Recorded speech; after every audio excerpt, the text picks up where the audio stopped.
Namanya bagus. Lapak. Lapak Sinara Muslim apa Kristen? Muslim ya? Sebentar tadi. Yang dibahas Al-Qur'an. Yo, selamat malam, Kristen sejati. Oh, Kristen sejati. Ya, silakan Pak Lapak. Ada yang mau ditanyakan, ada Gurunda Juma, ada Gurunda Kokoh Gurios Moto, ada Gurunda Dewa, ada Gurunda Ustadz Syekh Abdul Malik Yurisfan radhiyallahu anhu. Weh, ngeri, Masya Allah. Semoga Allah meridhoi kita semua. Semoga Allah meridhoi kita semua. Amin, Allahumma amin. Silakan Pak Lapak. Ya, saya mau tanya nih. Iya. Kalau memang benar menurut agama Islam Al-Quran itu agama yang sempurna dari Islam, yang Islam mengklaim Al-Quran itu sempurna, kenapa mengambil sebagian ayat dari Alkitab? Sedangkan Islam datang dari belakang, agama dari belakang. Terima kasih. Silakan Gurunda. Apabila Al-Quran ini benar, kenapa kalian ngambil comot-comot ayat Alkitab di dalam menyampaikan kebenaran?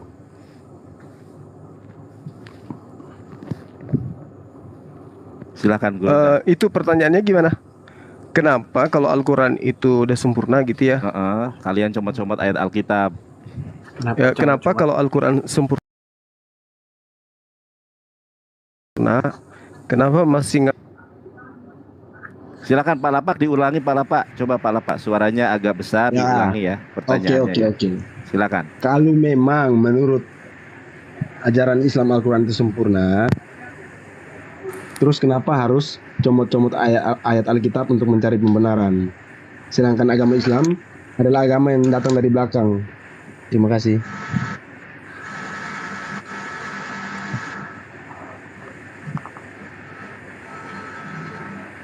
Ya, jadi gimana itu ngomongnya ya? Kalau Al-Quran itu kebenaran, logikanya gini. Atau Ustadz kita dulu, silakan, akhi. Fadal. Silakan Ustadz. Gurunda atau Ustadz Bang. Ustadz Bang Zuma, karena dia bahas itu tuh, kenapa kita ngutip Ustadz kita itu? aja dulu. Karena ya bismillah, karena selama ini saya mendakwahkan mencukupkan diri dengan apa yang datang dari Al-Quran. Sudah. Adapun kenapa teman-teman kemudian membawa-bawa Alkitab ya dalam rangka membantah ya syubhat-syubhat orang-orang yang mengutip ayat-ayat suci Al-Quran, gitu ya. Jadi mereka pun juga menggunakan jurus yang sama, tanda kutip seperti itu. Lanjut Bang Zuma, kalau saya seperti itu. Lanjut. Halo? Silakan Gurunda. Nge-lag ya? Bagus. Tidak ngelag. Bang Juma. Iya. Bang Juma lagi di gunung nih kayaknya, jadi agak kurang. Halo Gurunda.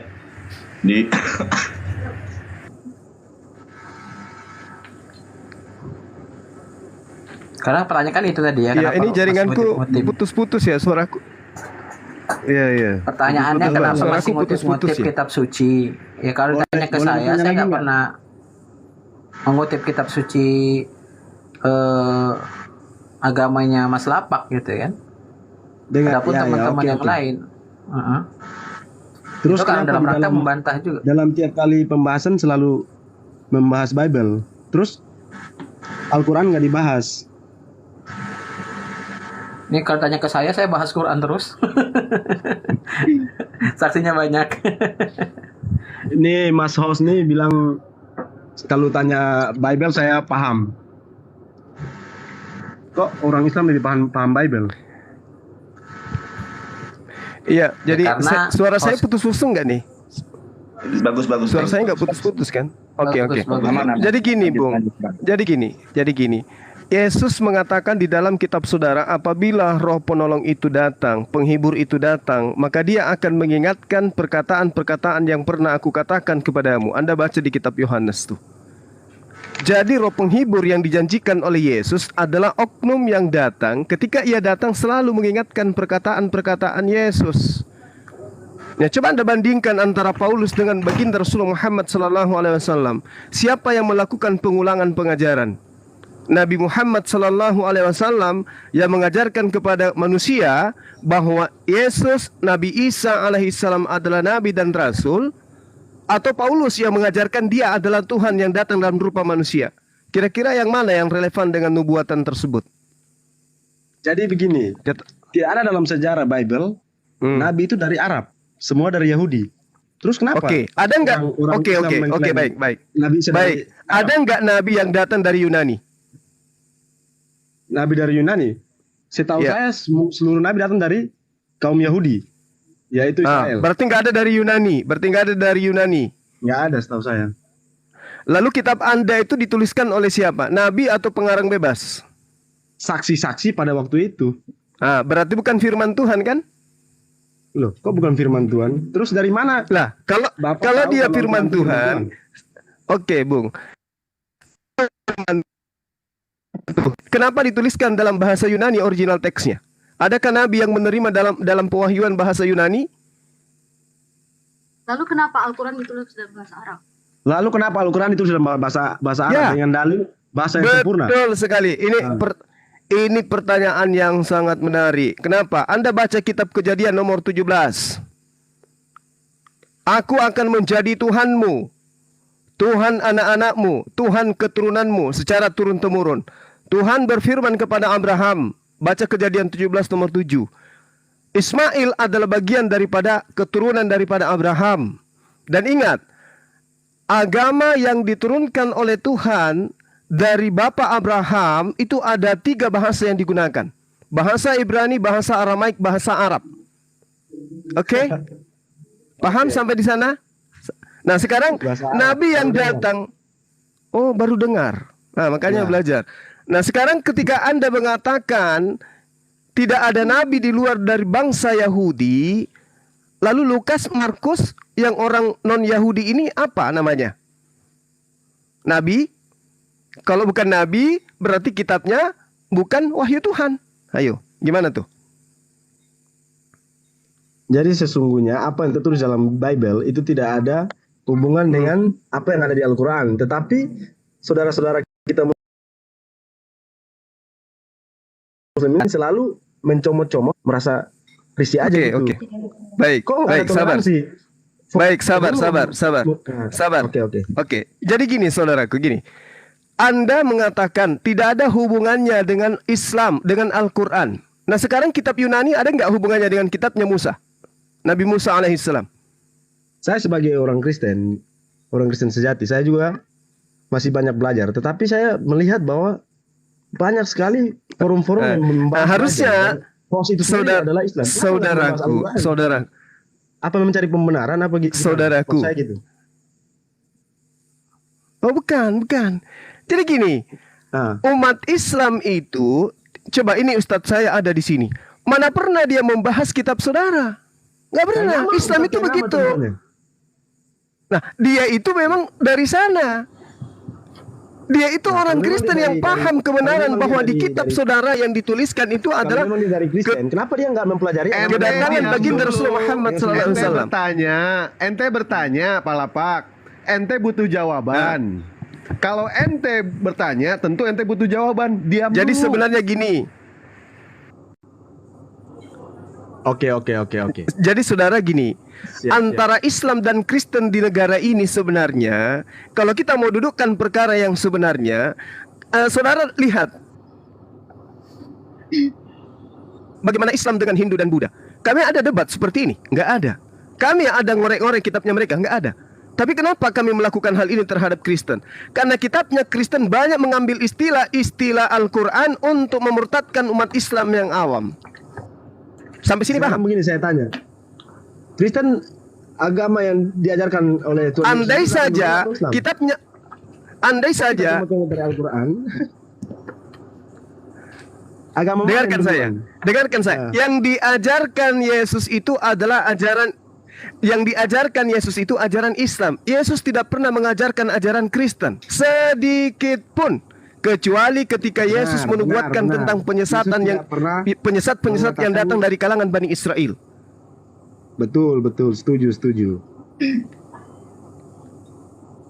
Iya betul. Tapi ketika berbicara tentang Islam, Yesus seringkali berbicara tentang Islam. Shalom alaihim. Lukas 24 Luar biasa. nomor 36. Islam untuk kalian, ya kan? Benar nggak? Coba bisa tunjukkan Menjelaskan ayatnya tentang mana itu semua. Yesus berkata seperti Pertanyaan untuk Islam dan Kristen. Ketika Yesus datang, apakah dia mengajarkan untuk gimana? Gimana? Lukas 24 nomor 36. Shalom alaihim. Lukas 24 nomor 36.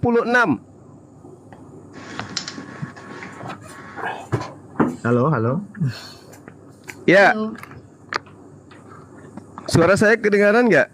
Halo. Nanti kalau misalnya Ustadz Jelas, Gurunda. Abdul Malik ada yang ingin disampaikan, silakan aja masuk Ustadz. Atau Adinda Moto ada yang mau disampaikan, Iya. silakan aja masuk. Oh iya. Bentar, Sebagai Pak Ustadz, seorang saya muslim, saya saya masih punya sebagai satu pengajar. pertanyaan Pak Ustadz.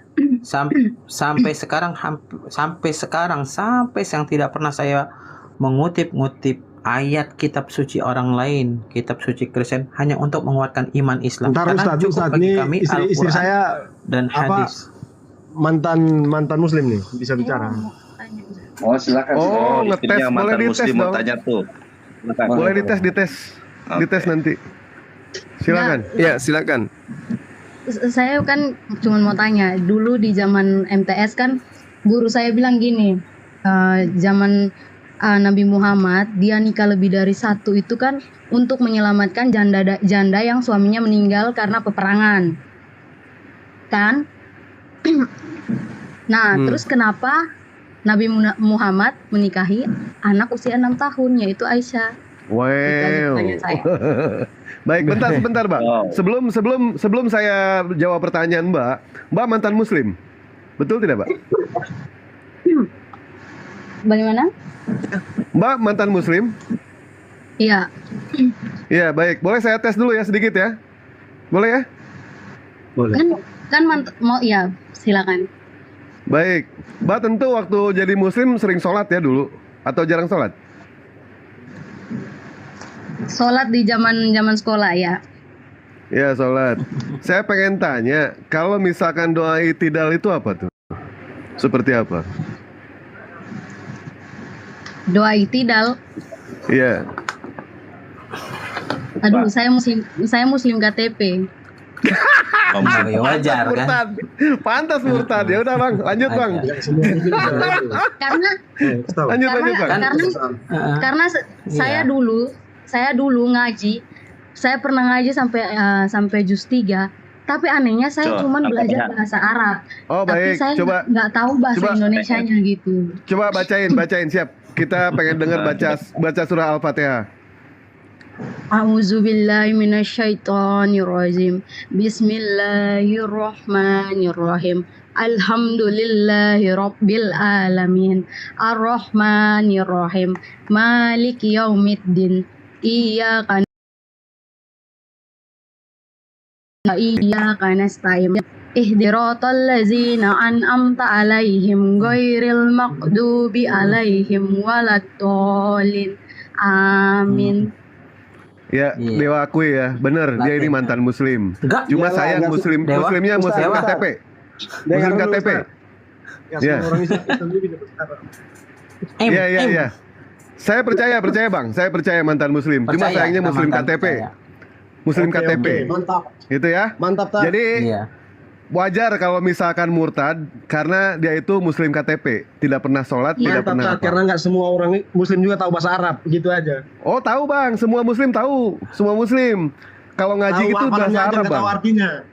Tahu artinya, Bang. Daripada Kristen tahu artinya tetapi berusaha untuk mengaburkan maknanya. Itu Bang yang repot, Bang. Ya. Baik, lanjut Oke, Bang Juma. mantap. Ya, Jadi gini, mantap. yang terjadi yang ada saat sekarang ini, Bung, yang ada sekarang saat ini adalah Islam mampu membaca kitab sucinya, menghafalkan kitab sucinya. Tidak sesuai dengan yang Anda katakan, tidak mengerti artinya.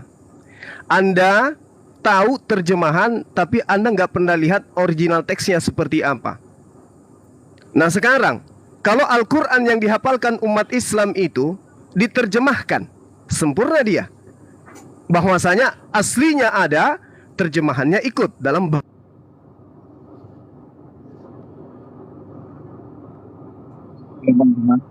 bahasa apa original teksnya, Anda bisa temukan.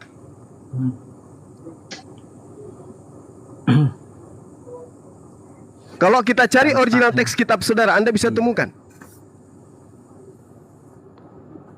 Dan bagaimana cara Anda bisa mengatakan bahwa original teksnya itu sudah benar, sementara yang ada pada diri Anda itu hanya terjemah?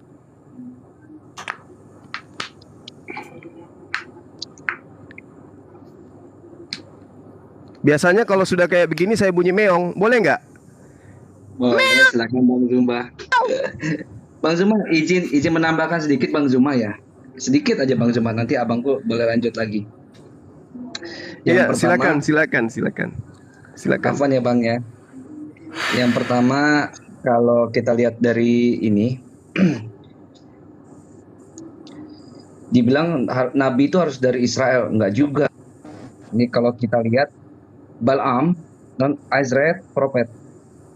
Jadi Balaam itu seorang nabi yang di luar dari bangsa Israel. Jadi kalau nabi itu hanya dikhususkan dari bangsa Israel, berarti Tuhan nggak adil dong.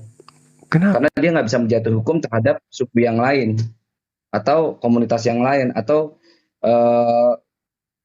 orang-orang yang lain yang di luar dari Israel, karena hukum itu belum pernah disampaikan oleh para pencetusnya atau para penyambung lidah Tuhannya. Seperti itu yang pertama. Yang kedua, kalau dibilang umur 6 tahun udah pada koar-koar gitu, kenapa nggak mengkritisi dalam Misnah Nida?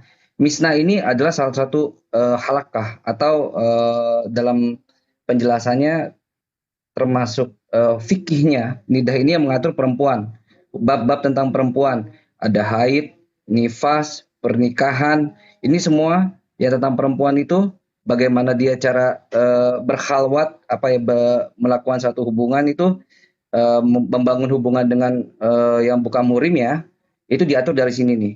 Yuk kita lihat. Perempuan ya, a girl who is 3 years and 1 day old, seorang perempuan yang berumur 3 tahun lebih 1 hari, whose father arranged her betrothal, yang orang tuanya, bapaknya telah mengatur pertunangannya, is betrothed, troth, intercourse. Jadi umur 3 tahun lebih 1 hari pun bisa dinikahi, dan bahkan di sini bisa melakukan hubungan suami istri.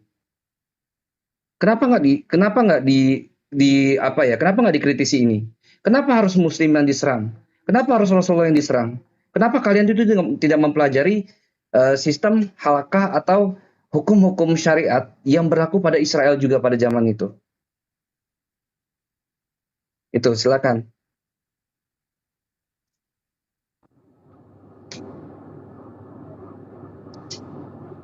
Udah.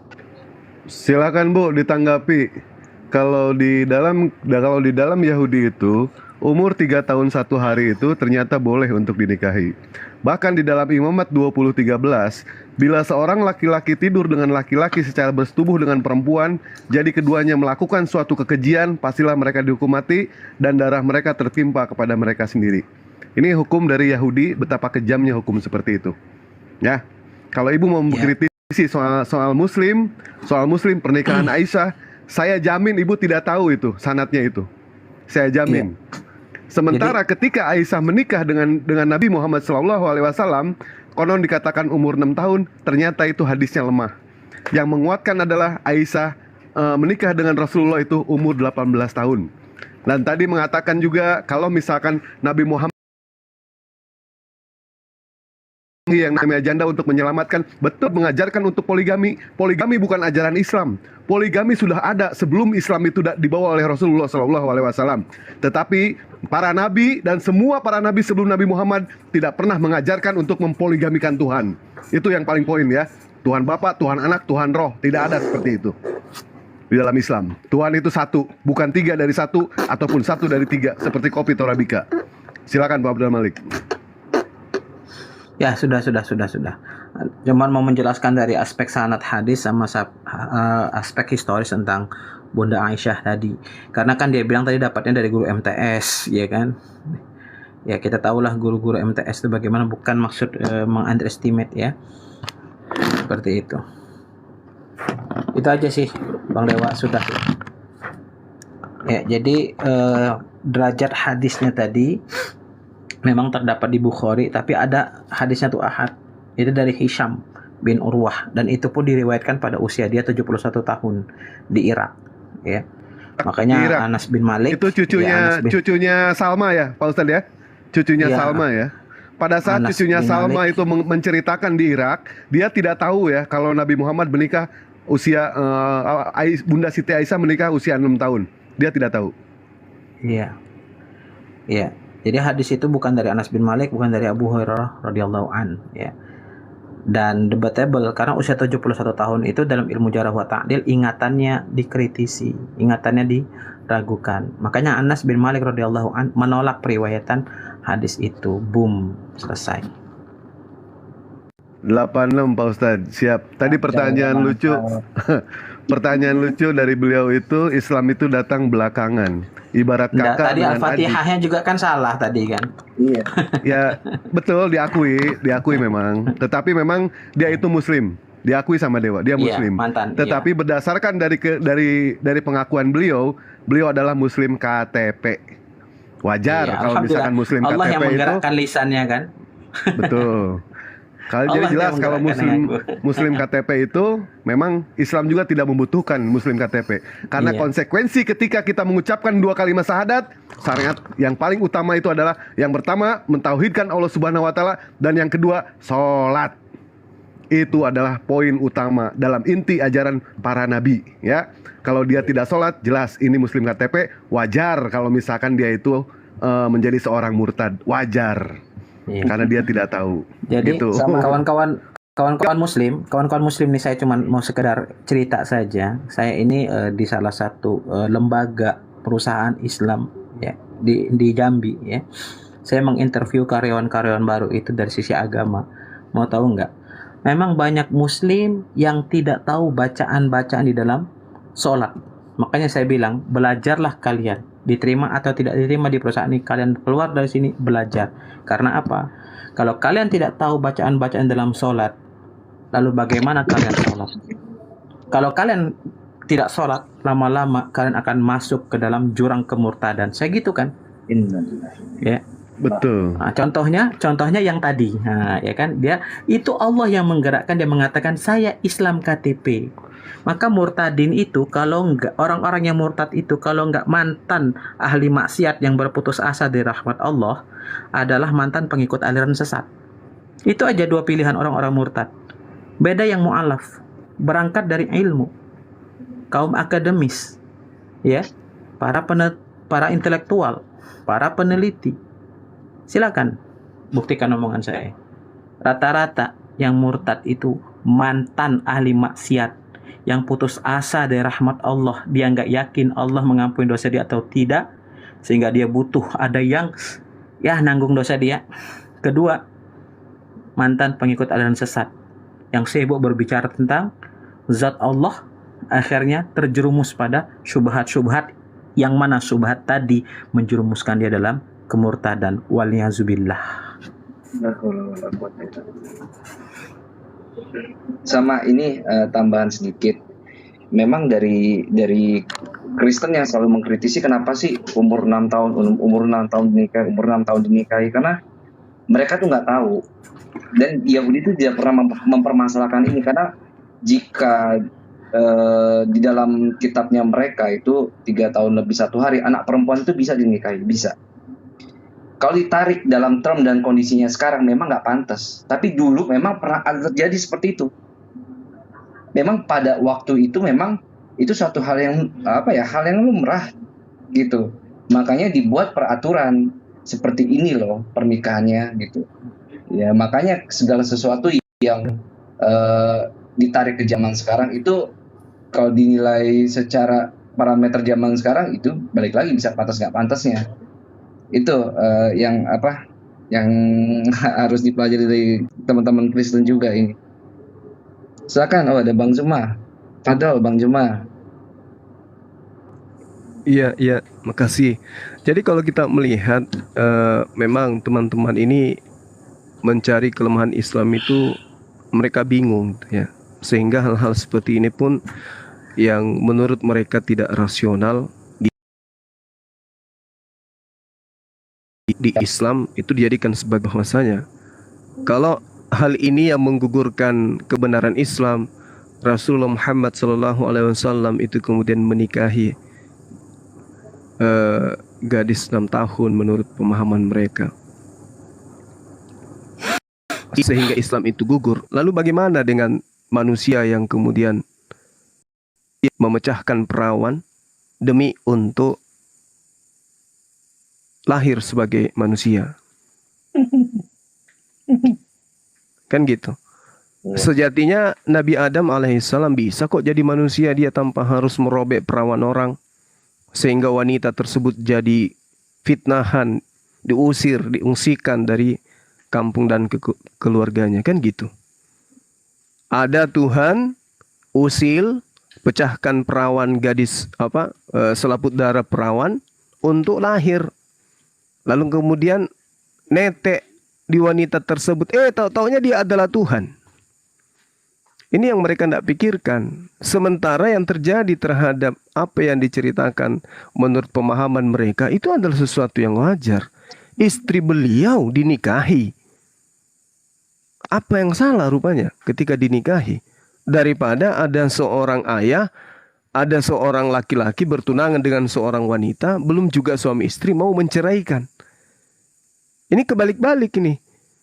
Ketika Maria kemudian itu hamil di dalam kitabnya mereka, ternyata Yusuf mengetahui kalau tunangannya itu kemudian hamil sehingga dia mau menceraikan.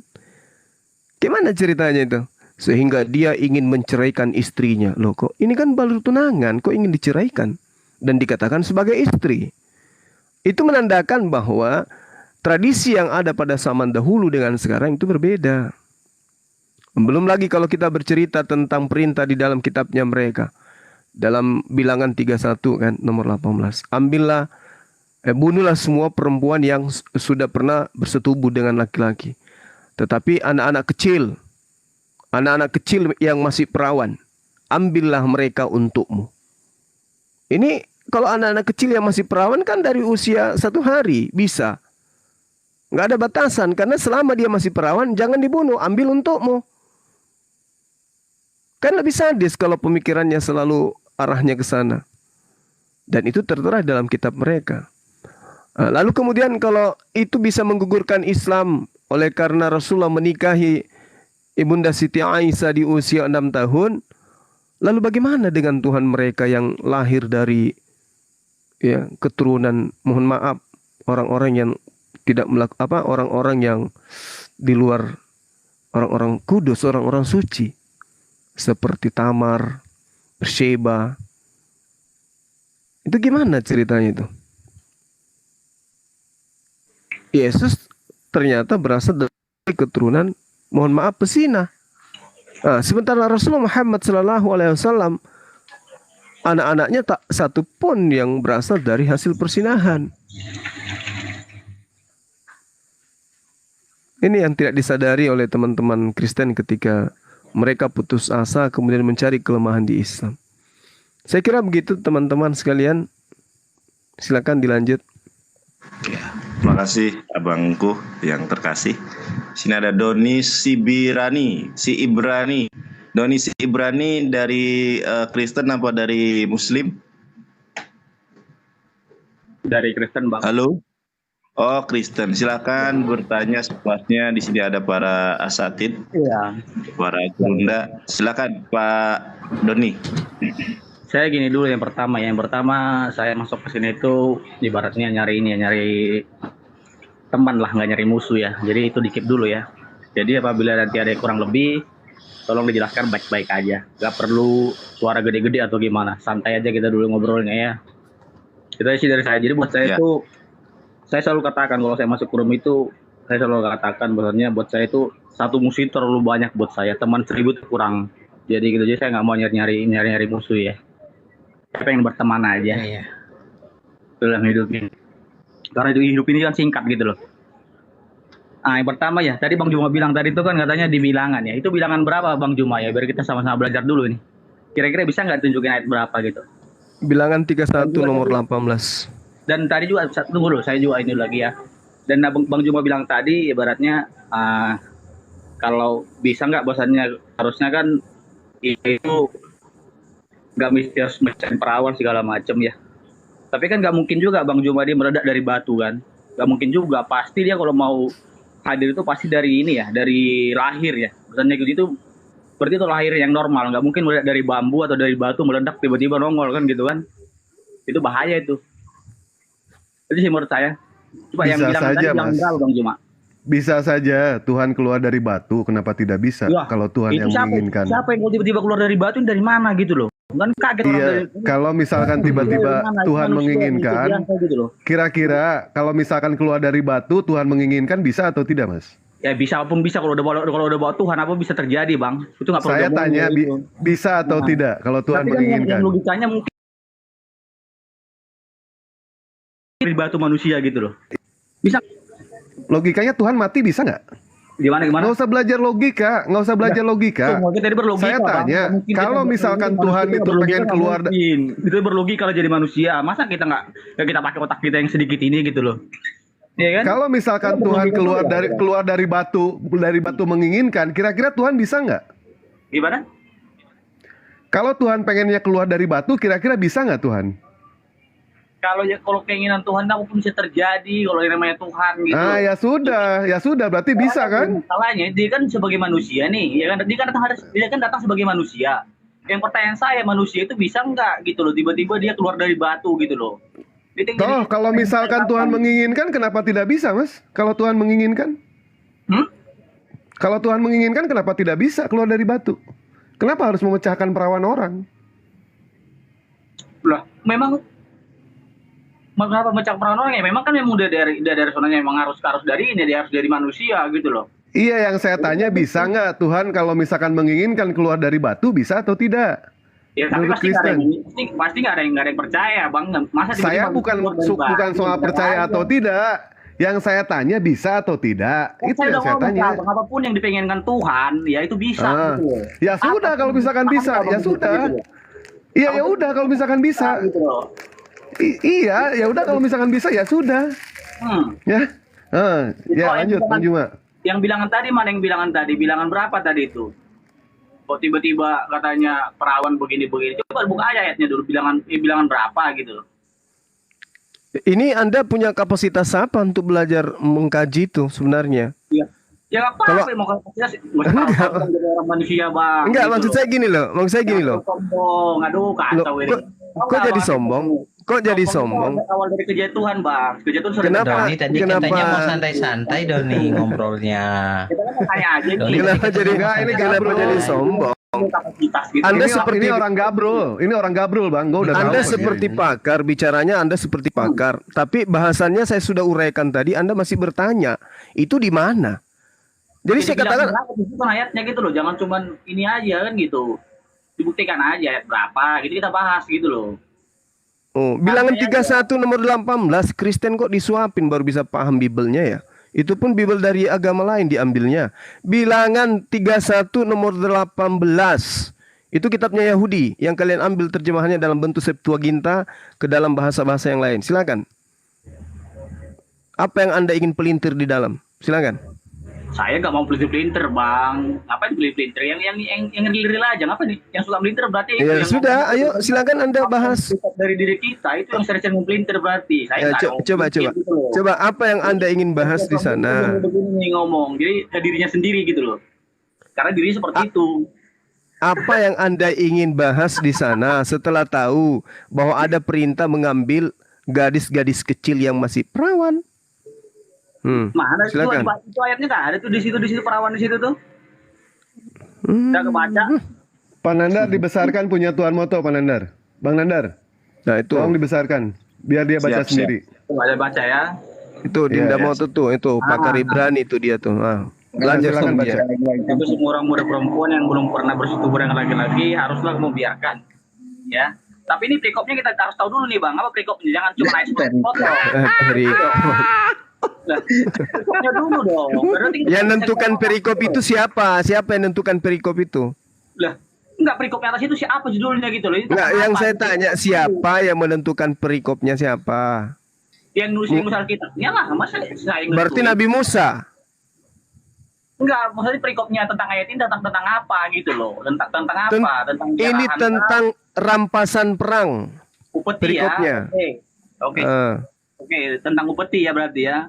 Jadi kalau namanya coba dari atas dulu, jangan cuma sepotong, coba dari atas. Saya nggak mau kalau cuma satu ayat doang. Ya, maksudnya begitu. Alah, udah dia minta di mana dalilnya, dia sok nggak ngajar di sini.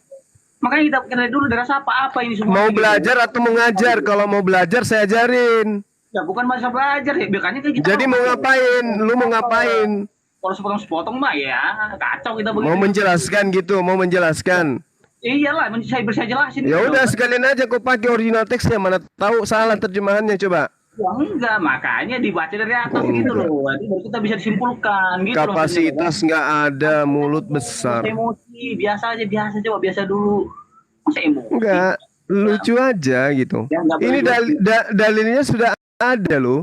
Ya makanya dari atas biar kita bahas semuanya gitu loh. Bukan cuma satu ayat doang. Ngapain kau bahas data yang lain? Ini sudah jelas perintahnya ngambil anak-anak kecil yang masih perawan. Itu kenapa gitu loh? Kita harus tahu dulu kan kenapa ada berita seperti itu. Itu harus tahu dari atas, jangan cuma sepotong doang. Ya ini pembagian harta rampasan. Nah, kalau harta rampasan itu ya nggak apa-apa, namanya juga rampasan. Ya kan? Nah, bukan masalah rampasan atau tidak, ini diambil anak-anak kecil yang masih perawan. Mau diapain? Tolong dipakai. Mau diapain? Rampasan terserah mau diapain juga, mau disembelih kek, mau diapa kek. Nah, itu pintar. Terus ngapain kau tanya-tanya lagi? Lihat dari atas. Jadi yang salah di situ tentang yang masalah perawan itu apa? Itu yang bisa pertanyakan sampean, jawab. Ini perintahnya ambillah gadis yang masih perawan yang belum pernah gantungan baju. Apa itu gitu loh? Apa masalahnya itu dia bang? Nggak ada kan? Nggak ada masalah kan? Aman kan? Berarti nggak ada yang salah di situ kan? Maksudnya? Ya, kan tadi ada yang bertanya usia 6 tahun dijadikan istri. Ini apa ini? Ini bukan 6 tahun lagi nih. Bayi pun diambilnya. Ya gak apa-apa namanya orang rampasan. Jadi kalau itu rampasan gak itu yang 6 tahun itu? Hah? Itu kan ini cewek biasa. Ini lebih bagus lagi. Kenapa? Ini gadis yang merdeka yang diperistrikan. Lah ini rampasan perang. Jadi boleh gitu. Jadi boleh. Jadi kalau perampasan perang boleh digagahi meskipun masih bayi gitu. Makanya sombong gitu. Kamu yang sombong. Jadi kalau rampasan perang, anak bayi pun bisa digagahi gitu. Ya terserah namanya rampasan perang, bosku. Namanya rampasan, namanya juga hasil ini. Hasil, ya sudah, dari talo. Ternyata di agamamu kayak gitu. 1-0 kan, bosku. 1-0. Yang kita justru kamu mempermalukan agamamu. Kenapa? Ternyata di agamamu kalau rampasan perang boleh menggagahi anak bayi. Ini yang normal gitu loh. Tahun di ini. Allahu Akbar. Masya Allah. Ternyata di agamamu kayak gitu ya. Kalau rampasan perang, biarpun anak bayi yang penting masih perawan diambat gitu. Ya, bagus lah. Namanya itu kondisi nggak normal, jangan sama-sama yang normal bosku. Itu kan lagi perang. Gimana sih? Iya, bukan masalah perang atau tidak perang. Ini masalah anak-anak. Ini anak bayi kok digauli gimana sih? Rakus amat. Aduh, masalah itu, masalah Terus Pak Dani untuk menentukan bentar perawan atau tidak. Perawan atau tidak itu gimana? Diprosotin dulu celananya, dicolok atau gimana? Gimana? Untuk menentukan itu perawan atau bukan, diprosotin dulu celananya atau tidak itu? Ya itu mah tanya aja ke ahlinya, aku bukan dari perawan. 5-0 kan, 5-0. 2-0 gimana? Ya siapa yang mau masalah perawan dan buka di celana segala macam? Bang Juma itu yang ahlinya masalah perawan. Kalau aku nggak ngerti masalah Ya perawan ini. Bible ente kan yang mengatakan seperti itu, ya kan? Kami di sini cuma bertanya, Don, cuma bertanya aja. Sementara yang diperintahkan itu khusus yang perawan. Nah, sekarang ketika kita mempertanyakan untuk menentukan perawan atau tidak, itu lihatnya dari mana? Dipegang jidatnya. Kalau masalah itu perawan apa gimana ya nggak perawan itu bukan terlalu ngecek itu nggak terlalu butuh kita ngecek itu, ngapain cek ya kan? Lah, kalau misalkan salah, ternyata dipersembahkan, ternyata bukan perawan, ternyata dia udah bolong, gimana? Dipersembahkan ke siapa? Persembahkan. Dia nggak tahu itu untuk siapa, dipersembahkan ke siapa, itu nggak tahu. jangan asumsi, itu kan asumsi aja. Bukan, iya, ini kan bertanya. Kita kan di sini bertanya. Asumsi gitu loh. Pada saat peperangan disibukkan dengan pembunuhan, disibukkan dengan saling bunuh-bunuh, harus diselamatkan yang namanya perawan. Untuk menentukan itu perawan atau tidak, itu tahunya dari mana? Dicolok pakai gagang. Gagang senapan. Dalam mereka yang itu yang ngecek kita nggak pernah ngecek kayak gituan soalnya. Oh, nggak pernah. Oh, iya, iya. Gitu loh. Mungkin Ya, kerjaan sudah. tampung kali begitu kali kerjaannya. Lah, ini kan Makanya- Bible. Gimana sih ente? Ini kan Bible. Gua kan bertanya. Tapi pertanyaan yang nggak bermutu menurut saya gitu. Cek itu segala macam. Ya, buat berarti apa, kalau misalkan pertanyaan gua nggak bermutu, berarti Bible ente emang nggak bermutu. lah, kenapa Kita nggak kan bermutu? belajar di sini. Yang Lah, ente itu sendiri yang apa? mengatakan tidak bermutu. Soalnya di situ nggak ada masalah pengecekan, di situ dibilang di situ. Jadi nggak ada kolerasinya, paham nggak? Coba Nah, yang lebih gua cerdas. paham. Nah, sekarang lu cerdas sedikit dong ya. Untuk menentukan perawan itu dari mana? Untuk menentukannya. Lu cerdas sedikit. Sedangkan yang namanya visum itu kita susah Gimana? ini ya orangnya. Lah kok susah? Susah gimana? Pertanyaanmu yang aneh gitu loh. Masa kau tanya sama aku gimana ngecek? Kayak mana aneh, Bung? Kayak mana aneh? Datanya jelas. Di situ harus didengarkan datanya dalil sebelumnya itu dilihat tuh. Yang tidak perawan semuanya dibunuh. Oke, yang masih perawan itu diambil. Anak-anak kecil, bayi yang masih perawan diambil. Itu untukmu, kata datanya gitu. Nah, untuk menentukan perawan atau tidak itu kayak mana? Ya ditanya aja orangnya, tanya aja perempuannya, kamu masih perawan enggak? Kan bingung kan? Berarti memang kitabmu membuat orang bingung. Kok bingung sih? Enggak bingung lah sayanya. Tanya aja dia nanti kalau memang Jadi kalau misalnya kamu lagi perang nih, kau tanya, perawan nggak? Kamu perawan nggak? Kamu perawan nggak? Janda, bunuh. Parah. Janda, Parah.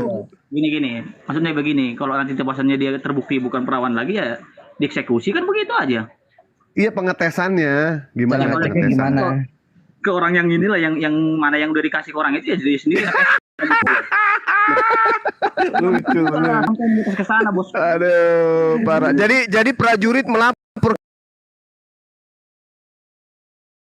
ke pimpinannya. Bos, lu parah ini. Parah lu parah. Loh kok parah?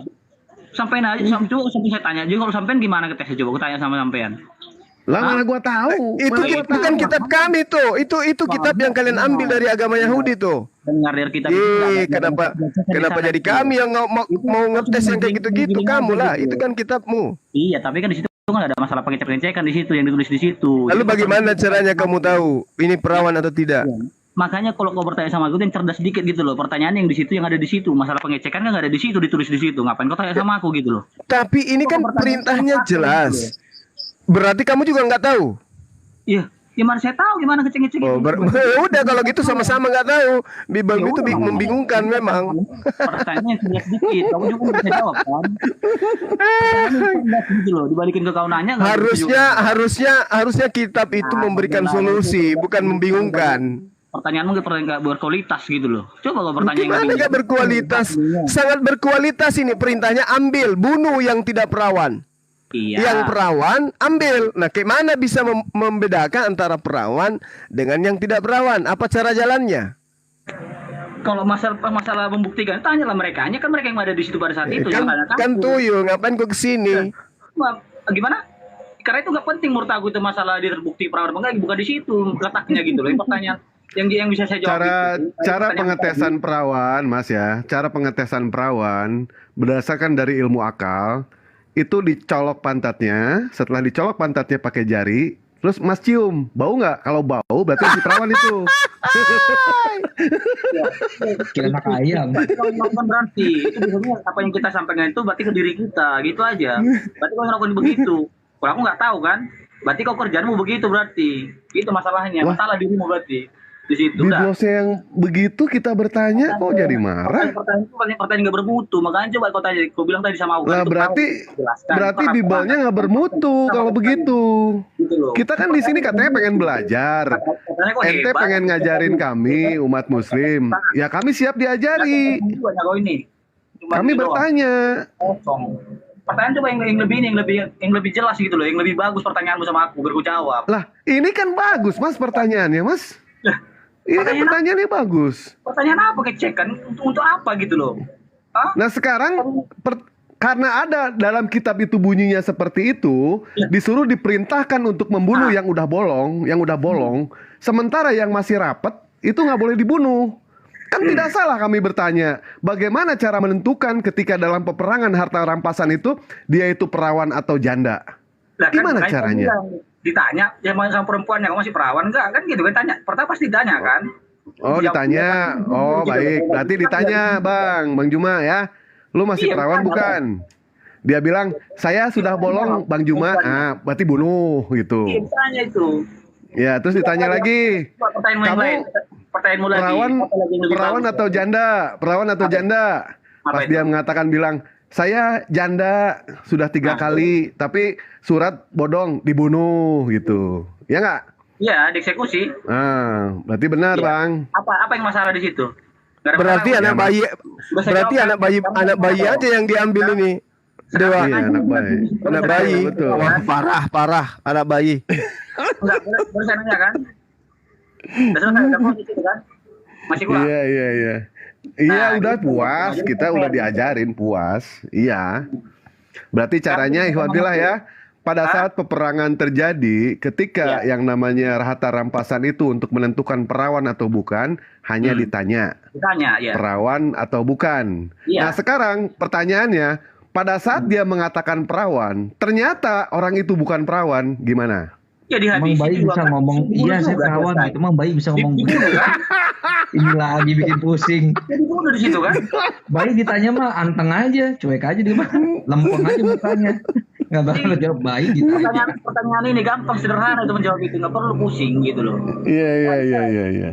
Apalagi Baik. Coba katanya lagi yang lebih hebat lah. Katanya kan saya hebat katanya. Dengar ya, aku juga baru gabung si TikTok ini baru. Ya, cuma berapa Enggak. ya? Iya, udah. Minggu gitu loh. Makanya juga pertanyaan Udah, berarti- lebih kualitas gitu loh. Masa Oh, berarti pertanyaan itu tidak berkualitas ya, pertanyaan Yang seperti itu ya. kurang Berarti jelas kalau misalkan toh dia mengatakan pertanyaan kami ini adalah kurang berkualitas, berarti jelas Bibelnya itu tidak ada kualitas sama sekali. Kenapa ayat seperti itu dicantumkan? Yang masalah ayat itu apa? Masalah di ayat itu coba. Apa masalah di ayat itu? Apa yang salah di situ? Hah?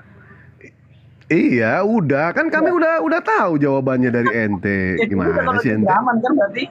Aman, ya. Nah terus pertanyaan Tadi ya aku- silakan, Ya, bagaimana ya? silakan. Jadi kalau terkait tadi kalau aku sih nggak terlalu bahas masalah ini ya, masalah tentang, tapi karena abang udah ngaku ini masalah perawan nih, berarti boleh juga dong saya nanya. Itu yang di surat Ar-Rahman 70 itu kan ada itu masalah-masalah bidadari itu. Itu kira-kira abang cuma bisa jelasin nggak bidadari itu buat apa di surga? Emang ada bidadari di surga nanti? Iya, siap. Silakan Bang Juma, di surga insya Allah ada bidadari, tapi bukan pesundal ya, bukan pesundal ya. Ya. Baik, silakan Bang Juma. Di kami sementara di umat sebelah ada pesundal sama bidadari. Silakan. Iya. Jadi di surga itu sebagaimana yang diterangkan oleh Al-Qur'an, fihinna khairat hiyan. Di situ jelas dikatakan di surga itu ada bidadari-bidadari yang baik-baik dan jelita. Apa masalahnya? Iya, tuh gunanya bidadari di situ buat apa gitu loh? Pelayan, sebagai pelayan. Pelayan apa? Pelayan. Kenapa harus bidadari Iya. pelayan? Masih banyak pelayan itu, ada malaikat atau segala macam. Ah, kenapa kamu yang mengatur? Kenapa kau yang ngatur? Ya bukan yang ngatur. Ya, kenapa kami ini di surganya umat Islam ada pelayan-pelayan, kenapa kamu yang marah? Iya, buat apa pelayan ini? Buat apa? Kamu iri ya? Iri ya karena di surgamu itu hanya ada perang naga. Ya ngapain iri gitu. Maksud aku jelaskan aja dulu. Ya kan sudah ku bilang ada bidadari cantik jelita di sana. Buat apa? Lah, buat saya kan udah bilang sebagai pelayan, aku ingin makan ayam. Nah, diantar sama bidadarinya. Oh gitu. Oke. Nah, kalau di surgamu gimana? Boleh nggak aku tanya? Logika berpikir aja Bang Juma ya. Iya. Kalau kita berlogika berpikir ya, yang namanya makan minum itu udah nggak ada lagi di sana Bang Juma. Hati-hati ngomong. Hati-hati. Lah, soalnya gini. Soalnya kalau yang namanya makan minum itu kan ke ini ya, keinginan daging ya, nafsu itu ya, hawa nafsu. Itu semua itu terus daging jadi di surga kembali ke tanah. Di surga maksudnya di surga nanti kamu nggak ada daging lagi. Enggak. Udah nggak ada lagi di sana karena kan semua kan dari tanah, semua badan kita yang tubuh kita kan diciptakan dari tanah, kembali ke tanah gitu loh. Nggak ada kembali. Terus gimana ceritanya kamu makan kalau nggak ada daging? Ya makanya nggak ada makan lagi di sana, jadi manusia kekal di sana Bang Juma. Ya, jadi Yesus bohong. Apanya bohong?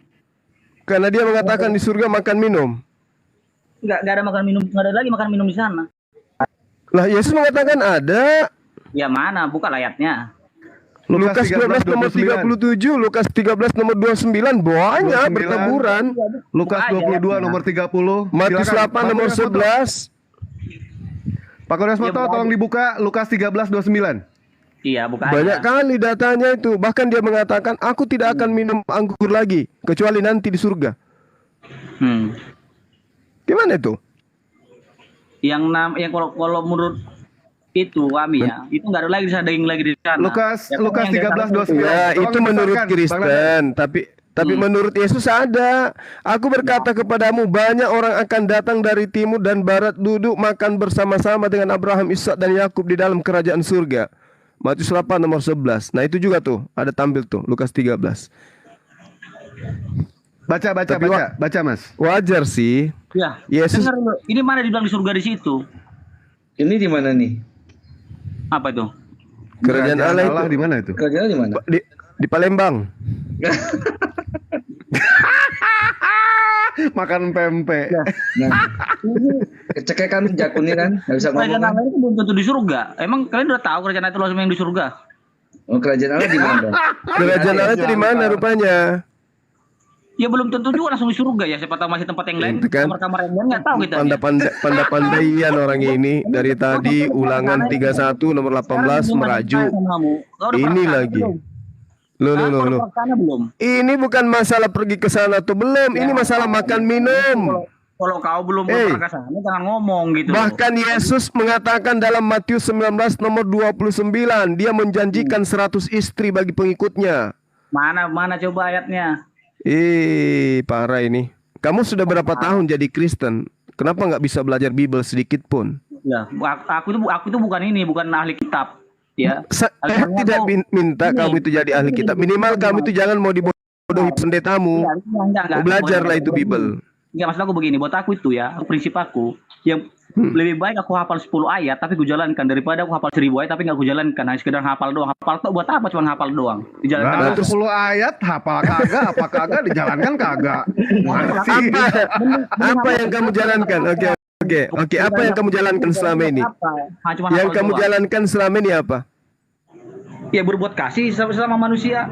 Ya. Nah, kasih sesama manusia itu maksudnya kayak mana? Gimana? Kasih kepada sesama manusia itu maksudnya kayak mana?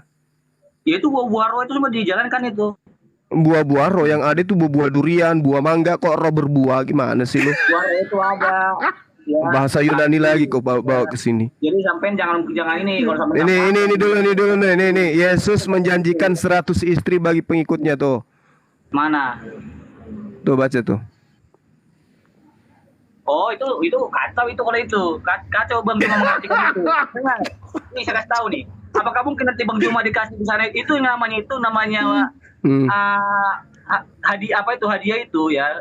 Itu bukan bentuk ini. Masa entar Bang Juma bapaknya di sana 100, entar Bang Juma bingung yang mana bapaknya.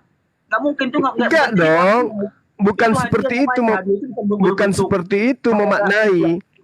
Bukan mesti memaknai itu, lihat itu ada bapaknya di situ juga. Jangan cuma istri doang, itu bapak juga ada. Masa ibu muntah 1.100 di sana? Jelas di sana ketika dikata dengarkan. Loh, itu dijanjikan 100 kali lipat. Iya, 100 kali lipat itu, itu namanya itu hadiah, bukan berbentuk bapak entar 100, ibu muntah. Nah, ini baru asumsi. Itu kamu berasumsi. Itu kamu berasumsi. Itu berasumsi. Ya, nggak mungkin itu yang namanya hadiah itu bukan selamanya berbentuk ini orang gitu loh. Kok nggak mungkin? Lah, dia tinggalkan istrinya, maka dia akan mendapatkan kembali 100 kali lipat. Kok kamu maksa kali? Makanya kok baca dari atas, itu kan ada juga ayah sama ibu di situ. Iya betul. Iya sama, dikasih juga istri 100, bingung juga dia. Yang mana ini yang mau dipakai? Nanti iya sama.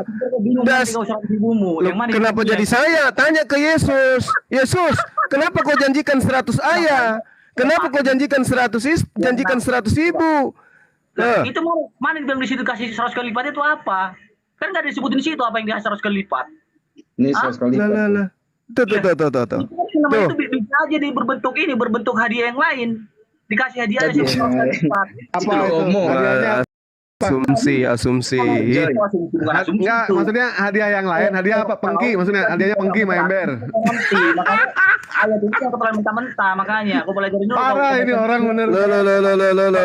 Parah. Kita nggak peduli mau janjikan 100 ayah, 100 tante, yang pasti di situ 100 istri. Poinnya di istri. Bukan istri, karena pikiranmu yang selangkangan doang. Masalahnya di situ. Lu kok jadinya ke selangkangan? Tuhan lu keluar dari selangkangan.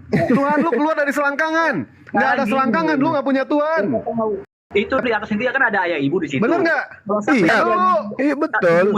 Terus kau bingung, aku ini lahir dari mana sih? Yang mana ibu gini? Kan bingung nanti otakmu nanti nggak nyampe ke sana. Kalau sampai 100 di bapak kan bingung kau nanti. Nah itu urusannya. Makanya kitabmu itu revisi kitabmu supaya enggak kayak gitu. Masa iya dijanjikan 100 ayah 100 ibu, yang benar itu 100 istri aja. Jangan ibu yang 100. Nah, kitabmu yang bermasalah kok larinya ke kita yang kamu salahkan. Aneh kau. Hanya ini aja masalahnya, hanya perempuan aja, makanya jadi istri aja lari. Itu tertulis itu tertulis seperti itu. Ntar kalau kamu mau cari 100, bingung kok nanti udah gue bilang. Jadi, lah itu urusanmu kan, itu kitabmu, kamu yang bingung. Kenapa kamu bingung? Karena nanti ayahmu nanti jadi 100, ibumu juga jadi 100. Yang bingung kamu, ngapa saya yang bingung? Aneh kau ya. Itu kitabmu yang dijanjikan kamu kalau kamu rasa pengikut. Aneh kamu. Kenapa kau jadikan salahkan saya? Makanya kitabmu yang menjanjikan pengikutnya loh. Kau nyertos saja dari tadi, nggak bisa ngomong. Makanya ya supaya kamu sedikit sehat. Kitabmu yang berbunyi kayak gitu, kenapa kau bilang saya yang akan bingung? Usah kencang-kencang, bisa aja, santai. Harusnya kau katakan begini, bingung dong aku di sana nanti, yang mana bapakku kan ada 100, ya derita lo. Itu kitabmu kayak gitu. Ya bukan, makanya aku bilang sama kamu begini, ya. Itu yang namanya dapat 100 kali lipat itu tentang yang namanya mahkota kehidupan, ya hadiah di sana itu. Asumsi, lipat-lipat aja terus bibirmu itu, lidahmu itu melilit kayak ular. Sembarang aja kau ngomong kau. Kosong ngamuk, kosong santai aja, emosi kau dari tadi, santai. Aku katakan lidahmu kau lilit-lilit kayak gitu. Apa yang lilit? Kamu tafsirkan seenak perut kau itu kitabmu. Ya deritamu itu kitabmu. Ya terserah, saya menafsir karena saya punya otak, bukan hanya sekedar kayak kacamata kuda beragama ini, ya kan? Terus kenapa kau menuhankan manusia kalau kau punya otak? Kenapa? Gimana? Kenapa kau menuhankan manusia kalau kamu punya otak? Siapa yang menuhankan manusia? Enggak ada. Itu yang namanya itu. Yesus bukan manusia rupanya. Yesus bukan manusia. Dengar kau ya. Ini kau tahu sama kami itu ya. Enggak ada kami manusia menjadi Tuhan, enggak ada. Tapi Tuhan yang menjadi manusia yang kami akui. Udah, kau jangan. Di mana? Nabi mana yang mengajarkan ada Tuhan jadi manusia? Nabi mana? Lah kan itu kan udah nubuatannya bakal Mesias bakal turun. Nabi mana yang mengajarkan? Kalau Mesias itu kan banyak. Kores juga Mesias, Harun juga Mesias, Daus juga Mesias. Semua Mesias, tapi ketika diterjemahkan ke dalam bahasa Indonesia berubah. Mesias itu menjadi Kristus. Sekarang saya tanya, Nabi mana yang ngajarin kamu bahwa Tuhan akan datang menjadi manusia? Nabi mana itu? Saya nggak ada belajar dari Nabi, saya cuma dari ayat doang. Nabi Luga. Ya, pada Mesias bakal turun. Ya udah. Ya udah kamu belajar dulu, bro. Gini Bang Juma, gini. Kau Kamu jangan belajar kau terbalik masalahnya. Kalau kan otakmu terbalik, kau bilang kami itu Tuhan manusia kamu jadikan Tuhan, itu kan kebalik. Oke, mari kita buktikan. Ketika Yesus, dengarkan, ketika Yesus menjadi manusia, apakah dia bisa berbuat apa-apa dari dirinya sendiri? Kutanya samamu. Apa? Ketika Yesus sebagai manusia, mampu tidak dia melakukan sesuatu dari dirinya sendiri? Enggak, namanya manusia Nah. biasa kan. Dia kan 100%. Oke. Nah, dia manusia biasa. Dia manusia biasa berdasarkan pengakuannya dalam Yohanes 5 nomor 30, aku tidak dapat berbuat apa-apa dari diriku sendiri. Nah, ketika dia ingin menjadi kembali sebagai Tuhan, siapa yang membuatnya menjadi Tuhan? Bapa di sorga. Berarti Yesus itu adalah manusia Tuhan. Yang menjadi apa? menjadi Tuhan kan? Ya enggak lah. Loh, tadi katanya Yesus itu manusia, tidak bisa berbuat apa-apa dari dirinya sendiri. Lalu yang membuatnya menjadi Tuhan adalah Bapa. Berarti Tuhanmu adalah manusia yang menjadi Tuhan disebabkan oleh Bapa yang menjadikan dia Tuhan. Betul atau betul? Karena mereka itu satu sama-sama aja, ya. Tadi bilangnya otakku terbalik, sekarang otakmu yang meleleh. Lah, kau baca makanya kan ada dibilang di situ, ya. Apa? Katanya kami pengen melihat Bapak itu kan gitu kan kata murid-muridnya. Iya. Kan katanya sama murid-muridnya. Kamu udah berapa lama tinggal dengan aku, masa kamu nggak kenal Bapak itu kan gitu dibilangnya. Jadi kan jelas dia udah jadi maksudmu yang melihat Yesus itu sama melihat Bapak gitu? Ini, Bang Juma, jangan kau paksakan hanya karena ayat yang ini, banyak lagi ayat yang lain menyatakan dia sama Bapak itu sama gitu loh. Jadi tunggu dulu, Bung. Ini mengenai Yesus, Bung. Yang menjadikan Yesus itu Tuhan kan kamu. Loh, kan kamu? gitu. Jadi siapa? Ya memang Tuhan itu sendiri. Nah, tadi katanya Yesus dalam Yohanes 5 nomor 30 apa pengakuannya? Aku tidak dapat berbuat apa-apa dari diriku sendiri. Betul nggak? Yesus mengaku dengan mulutnya, aku tidak dapat berbuat apa-apa dari diriku sendiri. Ngaku nggak Yesus? Dia itu bicara secara manusianya 100%. Nah, secara manusia, bagus, Anda tahu. Anda paham berarti di sini. Berarti Yesus pada saat itu manusia. Manusia 100%.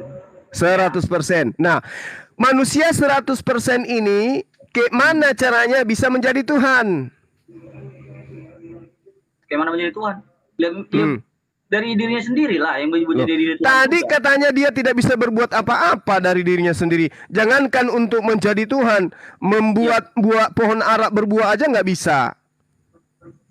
Pohon ara nggak berbuah dari mana? Kan ada pohon ara berbuah di situ dibuat juga, dia ditulis di situ. Mana pohon ara nggak berbuah di situ dibilang nggak bisa dibuat? Dia tidak tahu kapan musim buah ara. Aduh, gimana sih orang ini? Mana tahu dia musim buah ara? Ada dalilnya di Markus 11. Allahu Akbar. Masya Allah. Gimana Anda belajar selama ini? Cuman doktrin gereja aja yang Anda membuat Anda itu gitu? Menyembah manusia gitu. Nggak ada doktrin sama saya. Nah, buktinya Anda nggak tahu kalau Yesus itu nggak paham kapan musim buah ara. Markus 11 yang saya bilang tadi itu di nomor 13. Jadi masalah buah ara ini masalah emang di situ kalau nggak tahu musim. Katanya tadi kan katanya Yesus itu kan dia sudah ngaku tuh, aku tidak dapat berbuat apa-apa dari diriku sendiri. Nah, kalaupun aku menjadi Tuhan, berarti aku adalah manusia yang tidak dapat berbuat apa-apa, menjadi Tuhan karena dijadikan oleh Tuhan. Entah itu yang menjadikan aku adalah Kristen atau Tuhan pencipta langit dan bumi. Berarti pencipta langit dan bumi membuat Tuhan baru dari bentukan manusia yang tidak bisa berbuat apa-apa. Betul nggak? Ya bukan gitu juga kali konsepnya. Ini kan Itu kan pemikiranmu sendiri tuh. Jangan kau giring ke pemikiranmu. Ya salah. Itu dalil, Bung. Itu dalil. Oke. Sekarang saya biarkan kamu bicara. Saya kasih kisi-kisi.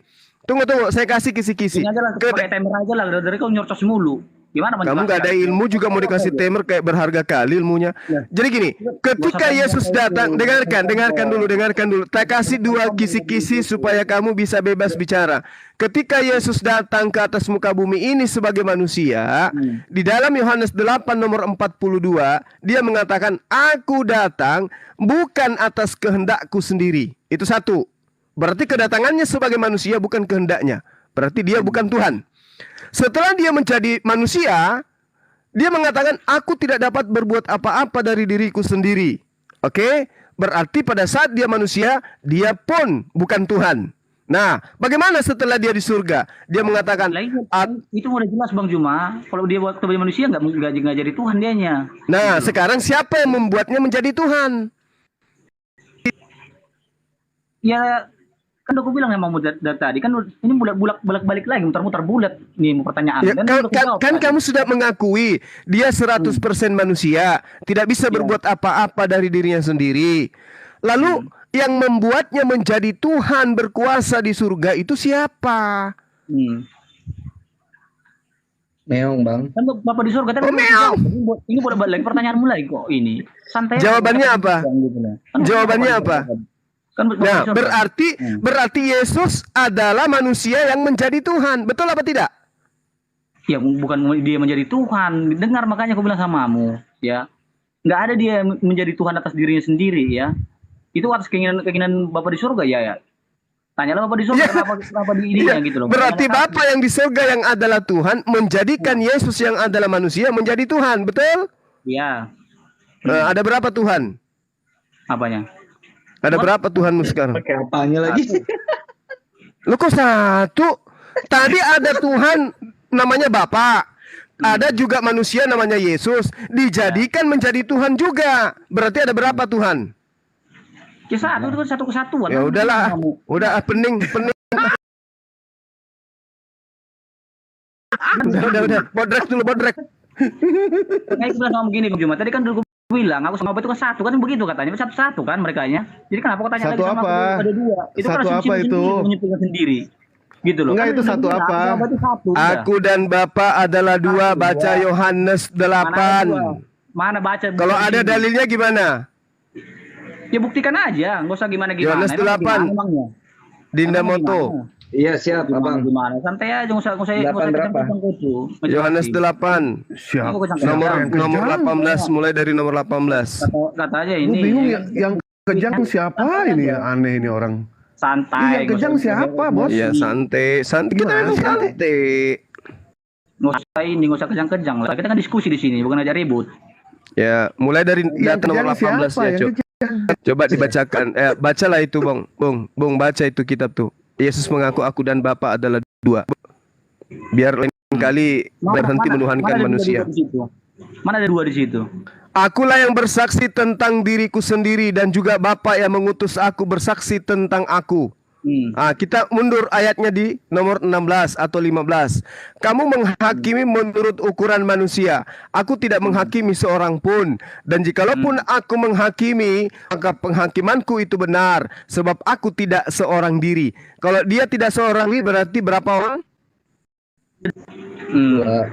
Lebih dari satu. Maka penghakimanku itu benar. Sebab aku tidak seorang diri, tetapi aku bersama dengan Bapa yang mengutus aku. Ada dua. Dan dalam kitab Tauratmu ada tertulis bahwa kesaksian dua orang adalah sah. Berapa? Dua orang. Berapa orang? Dua. Akulah yang bersaksi tentang diriku sendiri. Satu. Dan juga Bapa yang mengutus aku bersaksi tentang aku. Dua. Ada berapa di sana? Dua. Ada berapa di sana, Bang? Yang dibilang dua orang itu orang ya, jangan sama Tuhan itu orang, memang Tuhan. Tanya sama Tuhan itu orang bukan? Nah, ini yang mengaku orang siapa? Jangan ketawa aja dulu, tanya sama itu. Yang mengaku orang di data nomor Yohanes ini, yang mengaku orang ini siapa? Bang Suma atau Yesus? Nggak ada mengaku orang di situ. Sekarang gue tanya sama kamu. Loh, Yang Tuhan itu anggap orang gitu maksudmu? ini justru saya yang mau bertanya kepada kamu tadi kan.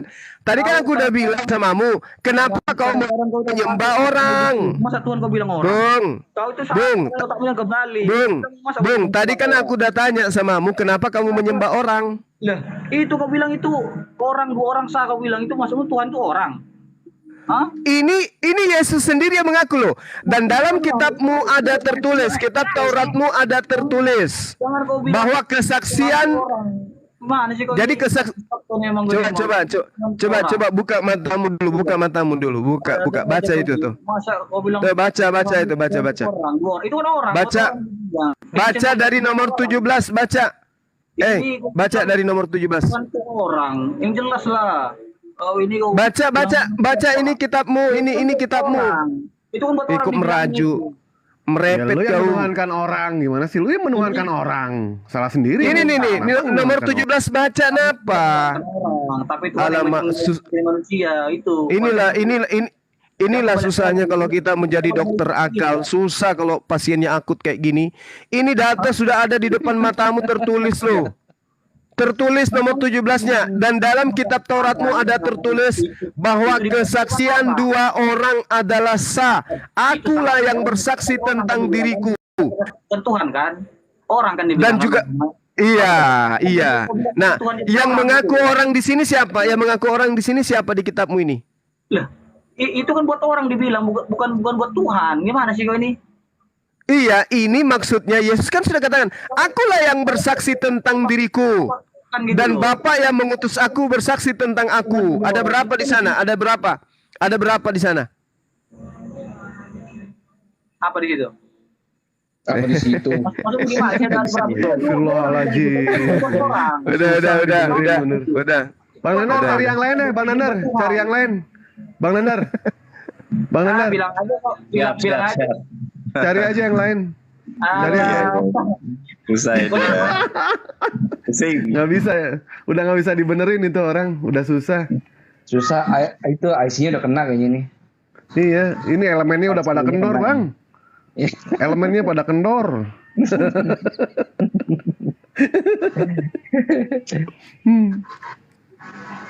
Ini penghujat ini, ada yang menghujat nih.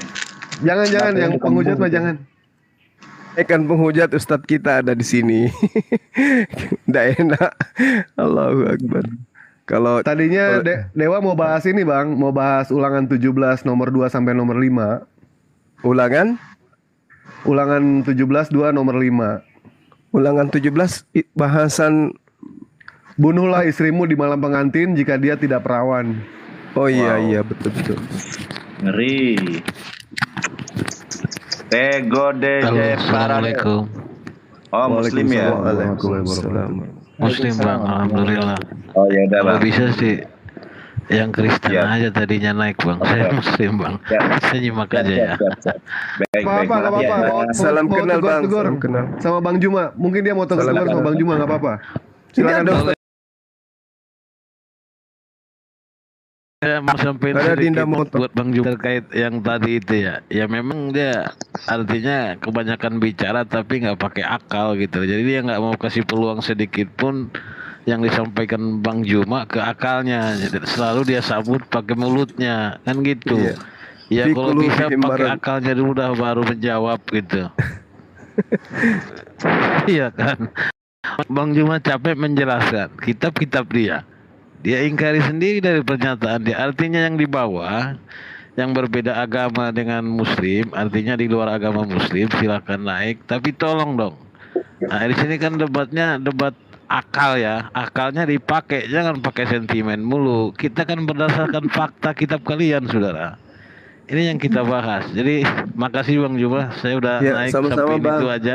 Saya puas Makasih, Bang. dengan Bang Juma asli. Ya. Iya Bang. Terima kasih ya, Tapi Bang. lebih lugas lagi lebih baik Bang. Biar kadang-kadang memang harus keras juga baru dia paham otaknya gitu.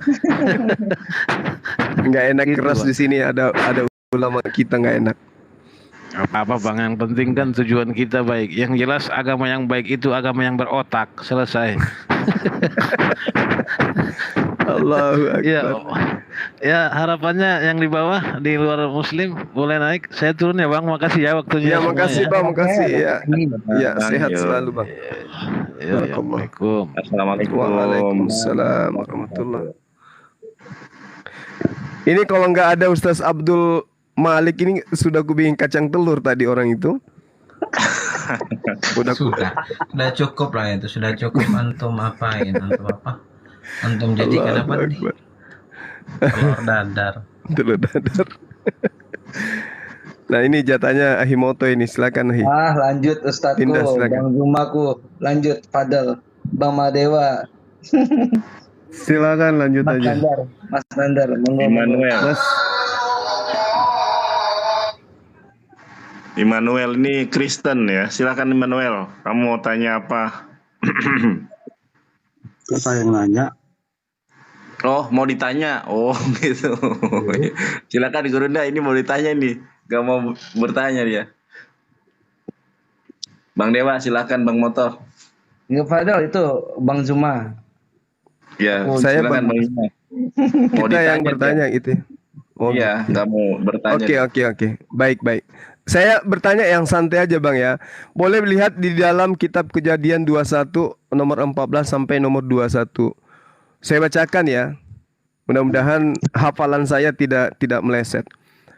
Keesokan harinya pagi-pagi Abraham mengambil roti serta air dan memberikan kepada Hagar istrinya.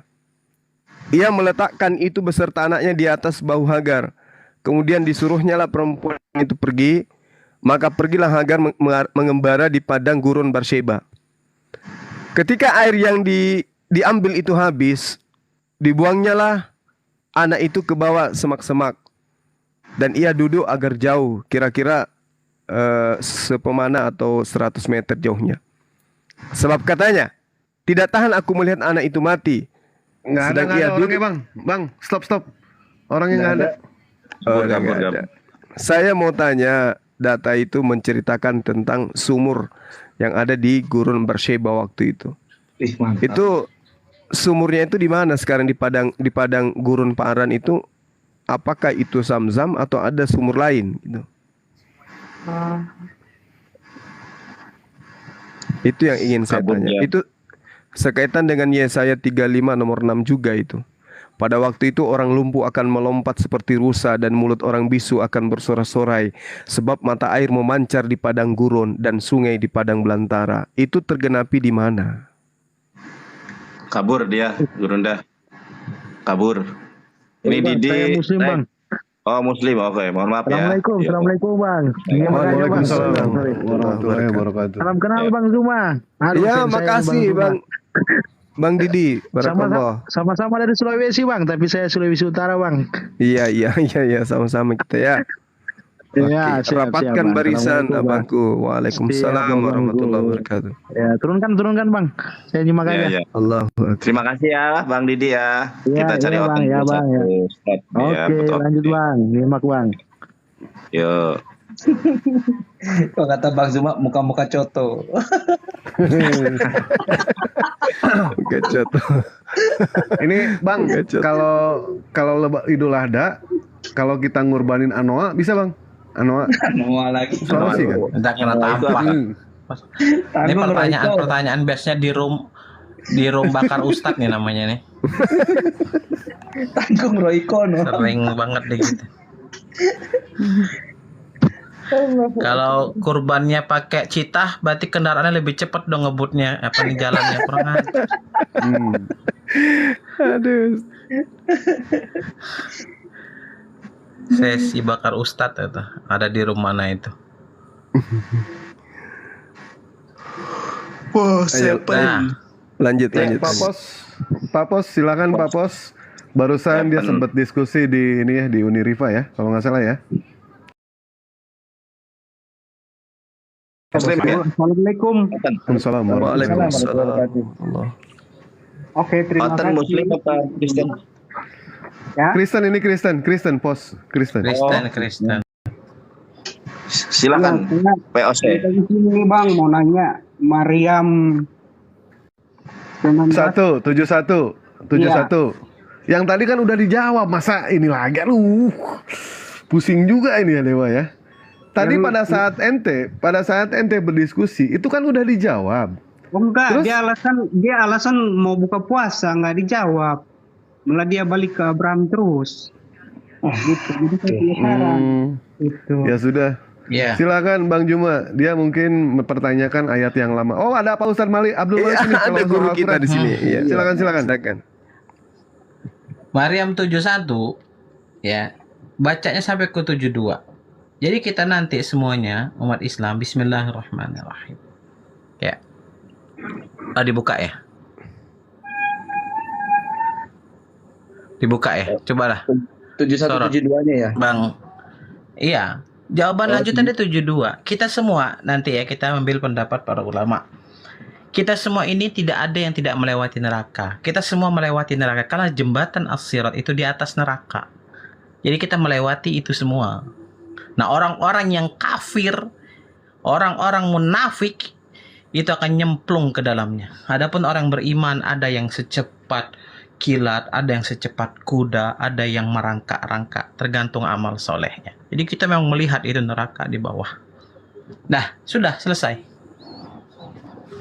Allahu Akbar. Dah. Kalau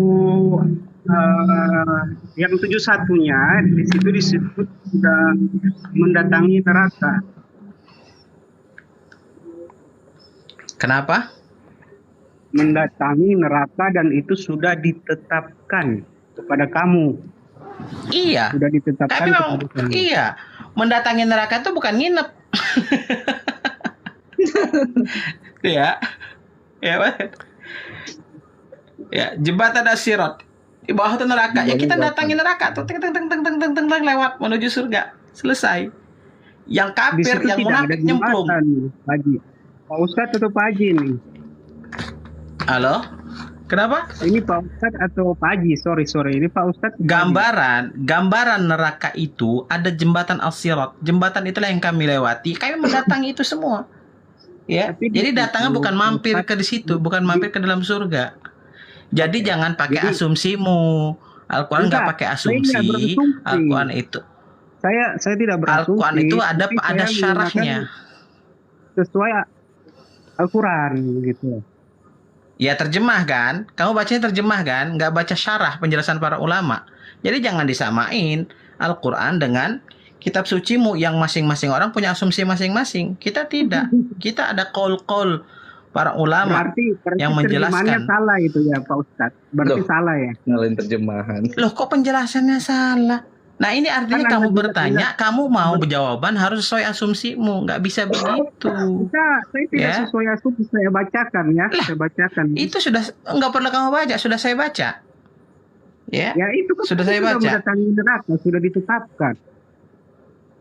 sudah saya baca. Saya baca ya. Wa in Di situ tidak ada minkum jembatan. illa wariduha kana 'ala rabbika hatman maqdiya. Dan tidak ada seorang pun di antara kamu yang tidak mendatanginya. Hal itu bagi Tuhanmu adalah ketentuan yang sudah ditetapkan. Tsumma nunajjiyal ladzina taqaw wa nadharu adh-dhalimina fiha jithiya. Kemudian kami akan menyelamatkan orang-orang yang bertakwa dan membiarkan orang-orang zalim. Siapa orang zalim?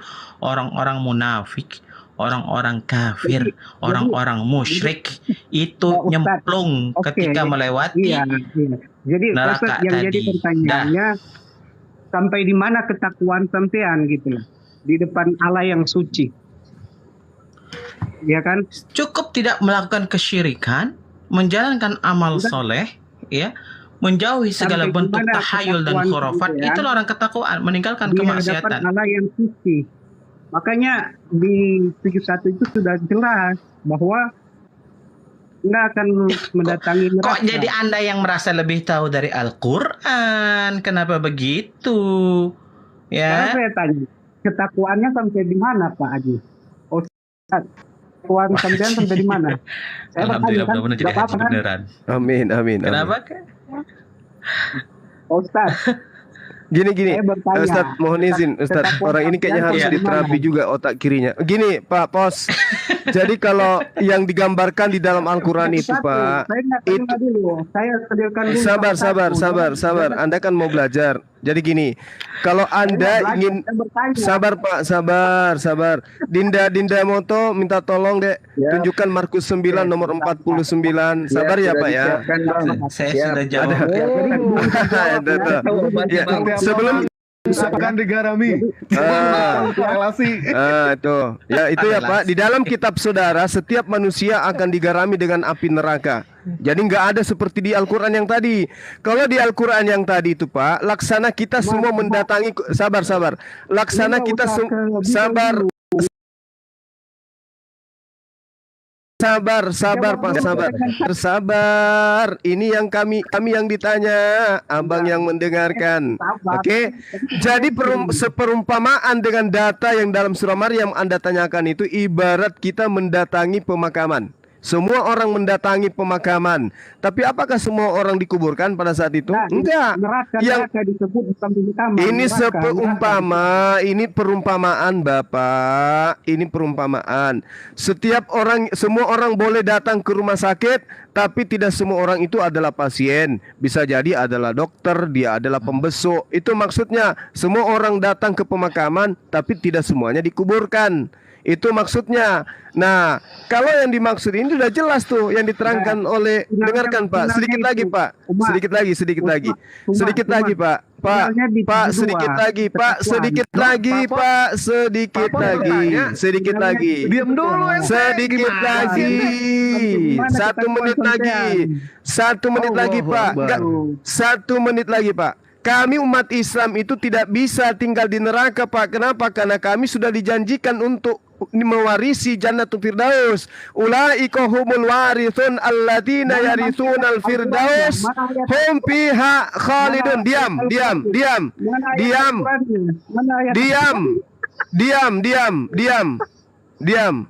Jangan terlalu banyak makan lemak babi sehingga kepala Anda itu susah untuk mendengarkan. Al-Mu'minun ayat 10 ayat 11. Orang-orang Islam itu dengarkan. Astaghfirullahalazim, ya Allah ya Karim. Orang-orang Islam itu sudah dijanjikan sebuah surga yang diwariskan kepada mereka. Ulaika humul warithun alladzina yarithunal firdaus hum fiha khalidun. Jadi kami nggak mungkin tinggal di neraka gitu loh. Kalau kami menjalankan apa yang dimaksud sebagai seorang mukmin. Itu Al-Qur'an Bapak. Al-Mu'minun ayat 10. Itu Al-Mu'minun. Dan hadis Nabi, Bang. Masya Allah. Lanjut Ustaz. Hadis Nabi SAW. Kullu ummati yadkhulunal jannah. Semua umatku akan masuk ke dalam surga. Illa man aba, kecuali yang enggak mau. Nah, hadis menjelaskan ayat Al-Quran marra bisiratil mansubi ala matni jahannam. Nah, ini kita bahas ayat yang 71 ya. Lah, marra, pantes lah ya, tensinya naik. Banyak kok. Selamat datang di dunia perdebatan Ustaz Malik. Makanya Ustaz, kami jangan disalahkan kalau ada salah khilaf gitu. Karena setiap hari kita kalau kami berdebat dengan kambing masih mending. Ini di atasnya kambing ini. Jadi kita tensinya harus terpelihara. Dimaklumi kalau apologi muslim itu agak error sedikit. Lanjut Ustaz, lanjut. Wariduha itu mazhabi siroti mansubi alamat nih jahannam. Maksudnya kami ini semua, kita semua umat manusia ini, kan saya bilang tadi akan mendatangi jahannam, meniti jahannam menuju ke surganya, menyaring. Maka di antara makhluk-makhluk Allah yang zalim di 72-nya ya, diam dulu. Itu akan nyemplung. Tapi yang takau, yang bertakwa itu akan diselamatkan oleh Allah, diselamatkan oleh Rasulullah SAW melalui syafaatnya. Ya, buat saya ini sudah jawaban saya. Ya Allah. Aduh, Tensi naik. Ahlan wa sahlan ya. Akhirnya Ustadzku rasakan juga apa yang kami rasakan selama ini. Ya aja, oh ya kita harus ke neraka dulu. Saya baca semua riwayat loh. Selesai. La haula wala quwata illa billah, nggak pakai asumsi ini. Kalau Markus 9 nomor 49 itu yang digarami dengan api neraka siapa Pak Pos? Siapa? Ya Markus 9 nomor 49. Itu siapa? 71 dihapus aja lah, bilang. Nenekmu kiper. Emang bibai. Yang 71 dihapus aja lah biar kalian Ya udah gini aja tuh. bahagia sedikit toh. Itu. Markus 9. Markus 9 silakan nomor 49. Hapus pula. Silakan Pos. Kita korelasikan ya. Markus 9 nomor 49. Silakan Kalian dibaca. belum menjawab karena kalian nggak mengaku. Bilang aja, oh iya kita mau datang ke neraka dulu. Gitu. Siapa yang bilang Memang iya. Iya, kita mendatangi neraka, kita mengakui. Iya, Udah tapi kita nggak Ustaz nginap. balik. Yang nginap di neraka hanya cuma Iya, Fos dan begitu kawan-kawan. bagus. Kalau belum bertobat. Iya, betul. Kita semua akan mendatangi yang namanya neraka. Sampai Itu di ada mana, suatu Pak Ustaz, ketetapan. punya ketakwaan? Sebentar Pak Ketakwanya Pak Pos. Ustaz sampai di mana? Kan Sebentar, finalnya Pak di Pos. kedua. Masalah Ini gimana ketakwaan. sih ini orang? Iya Ini kan? gimana sih ini orang? Sekarang saya tanya, Pak Ustadz punya ketakwaan itu di hadapan Allah yang suci sampai di Oh mana? ini Gitulah. ngomong Allah kebiadaban lagi. Mempertanyakan ketakwaan saya. Mempertanyakan ketakwaan kami semua umat Islam. Ini salah satu bentuk ketakwaan kami. Membela agama kami bentuk ketakwaan. Kenapa? Tinggal kami memang hanya membenarkan, ya, meluruskan caranya saja. Ya, Iya, bersabar maksudnya- salah satu yang ngadepin yang bebal-bebal Ustadz, tadi kan. maksud saya gini, Tuh mata saya melotot. Pak Ustadz, nggak apa-apa, nggak masalah. Ustadz, Selamat datang, ahlan wa sahlan. Ustaz. kita ikhlas-ikhlas. Resiko aja jadi dulu, upload ya gitu ya, Ustaz. 71 ini. Baru kerja Allahu Ustaz. Akbar, Masya Allah. Bang Juma tahunan no. Jadi kalau Pak Ustadz langsung ke 72, oke, saya ikuti. Iya. Gimana Bukan ketakwaan langsung ke Pak Ustadz 72 di hadapan Allah yang suci? Yang menilai ketakwaan itu Allah, Ayo. Bapak, bukan Iya. manusia. Inna akramakum indallahi Innallahi Ini atqakum. agak bagus Akakum. pernyataannya Pak Tuma ini. Bentuk-bentuk Agak jalan bagus. takwa Agak bagus sedikit. sudah Allah ajarin. Ah, Menjalankan apa yang Allah perintahkan, menjauhi apa yang Allah haramkan. Satu lagi, seorang jadi mukmin kembali ke hati meninggalkan aja. apa yang Allah Atau haramkan, Pak Ustadz pernah maka adalah orang-orang yang berbuat dosa, bertakwa. ya kan? Siapa tahu Ya. Ini apa lagi nih orang nih? Tuma pernah Nyerocos berbuat terus. dosa, Nanya ya tapi- kan? Berarti nanya tapi harus nyerocos dari loh ini. neraka, dari satu Iya, itu. denial. Allahu Akbar. Aduh, Royko campur masak aku nih Bang Juma. Saya Ikhlas aja lah. Aduh, ya Allah. Udah, Pos. Udah, silakan yang lain. saya Bang sedang, Enda. saya sedang Ini berusaha menurunkan kadar lemak, Saya kadar mengimbangi tensi naik kayak gini 71 dan jadinya. 72. Iya. Ya udah. Nah, menurut sampean gimana itu? Menurut sampean gimana itu? Kenal. Iya, menurut sampean gimana itu? Menurut sampean. Ayo ajarin kami umat muslim. Menurut sampean apa itu? Di ayat itu. Jadi cuma akui harus Melewati, mendatangi. Iya nggak apa-apa, Asli. orang tamasya lihat ini Gunung Bromo, Lihat Nanti kita lihat cutin. kita lihat Gunung Merapi. Berikanlah kami Gimana? air. Berikanlah kami air, ya wahai tadi sudah penduduk ini surga. ya ini Orang-orang Islam dari atas surga tuh bilang salah sendiri, apa nggak mau beriman ente, gitu. Gitu ya. Iya. Dadah kawan. Ledekin tar. Al-Quran nggak bilang begitu loh Pak Ustadz. Al-Quran bilang ditetapkan. Ayat 72 jelas ada kok. Neraka. Iya kan? Ente gimana sih, Pak? Membahas Kok ketakwaan. maksa? Ya, Enggak, toh? ente ini bertanya apa mau maksa sama kami Muslim di sini? itu semua insya Allah bertakwa. Salah satu meninggalkan kekafiran itu bentuk ketakwaan yang paling Enggak, saya cuma meminta jawaban yang jujur. Soalnya saya juga nonton-nonton di YouTube. Ya itu udah Saya dijawab. nonton di YouTube banyak juga ustadz selain kalian mengaku Ngerasain ya Pak Abdul ya. mengaku bahwa Gimana neraka dulu. sama yang ngeyel seperti ini. Dosanya harus Bener nggak? dihukum di Dia neraka mau dulu. mengajarkan kepada kami yang dimana kami itu mengerti akan Ya kan? Al-Quran, bisa baca Al-Quran, sementara umat terjemahan ini mau mengajarkan kepada kami yang dimana dia sendiri tidak paham akan Al-Quran. Ah, Pak Ustadz gimana menurut Pak Ustadz? baca. Saya tadi bacakan loh. Al-Quran. Wariduha itu marron bisirotil mansubi ala matni jahannam. Saya Ya bukan Allah. menghina kalian, tapi saya mau bertanya, teks Al-Quran kalian itu. Itu udah dijawab Wasbir barusan. Sorry ya, saya tidak menghina kalian. Iya itu udah Sesuai dijawab dengan- barusan. Itu kan Udah tadi dijawab mau apa lagi? Benar yang ente katakan itu ketetapan. Kami ketetapan, kami semua dari zaman Nabi Adam sampai manusia terakhir, dari zaman kambing beranak kambing sampai zaman kuda beranak kuda, semua kami akan mendatangi yang namanya neraka. Kami mengakui, tetapi mendatangi artinya bukan Amin. memasuki. Sementara kami mendatangi itu melihat ente lagi dipecutin. Cuma Mendatangi bukan sebagai penghuni, Pak. Pak, kami mendatangi neraka tapi kami bukan sebagai penghuni. sudah ditetapkan. Kedatangan Iya. kami ke neraka itu untuk kemudian merasai nikmatnya surga. Bagaimana kami bisa merasakan nikmatnya surga kalau kami tidak pernah melihat neraka itu seperti apa siksaannya, kan gitu Bapak.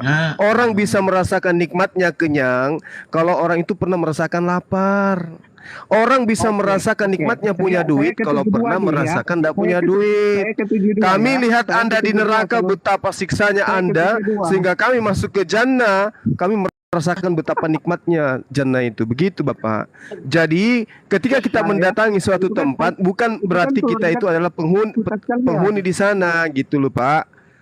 Gitu ya. Nah, sekarang kita bahas Markus 9 nomor 49 dulu, Pak. Pak, Markus 9 nomor 49. Bapak, saya tanya Markus 9 nomor 49, Pak. Tapi tolong jawab. Apalagi? Allahu Akbar. Ini orang. Apalagi yang harus kami jawab? Bapak mau kami mendatangi neraka, kami iyakan. Apalagi Bapak? Ketetapan kami iyakan. Bapak menertawakan. Islam mendatangi neraka. Anda tertawa, tapi Anda tidak tahu bahwa yang menetap di sana adalah kafir. Anda. Kenapa Anda tidak sedih? Saya tidak. Bang Suma. Kawan-kawan Muslim semua yang seribatnya Islam, salah satu bentuk rahmat Islam, kita tidak boleh mentakyin orang-orang kafir yang masih hidup bakal masuk neraka. Bisa jadi dia dapat hidayah. Doakan yang ingin dapat hidayah. Amin. Kalau dia meninggalnya masih membawa kekafiran, ya baru jadi kayu bakar nanti di sana. Iya. Amin juga, amin. Seperti ini ya Pak Ustadz ya. Kami percaya, sebentar Pak Pos.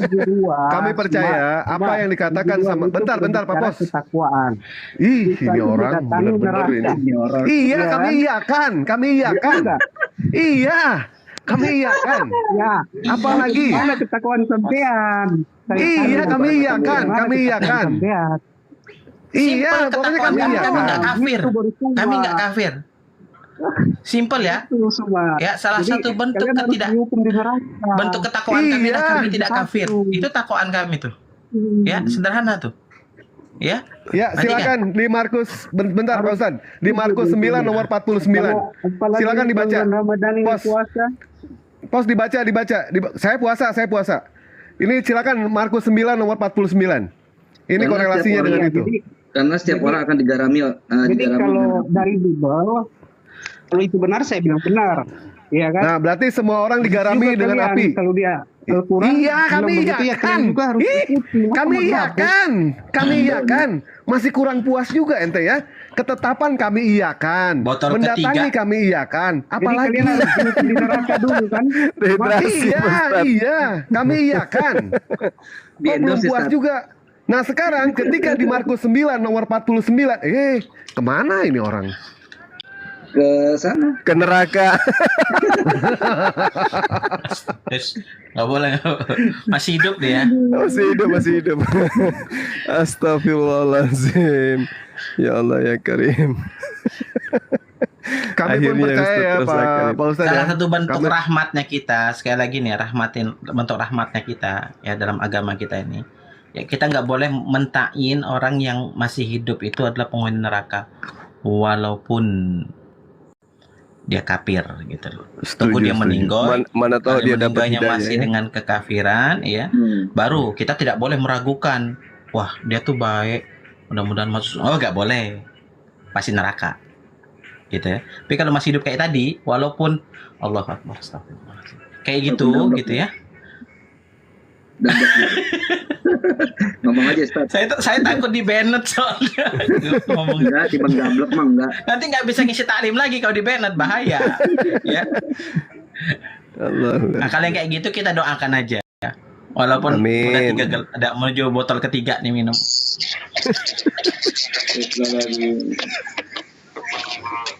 Halo, assalamualaikum.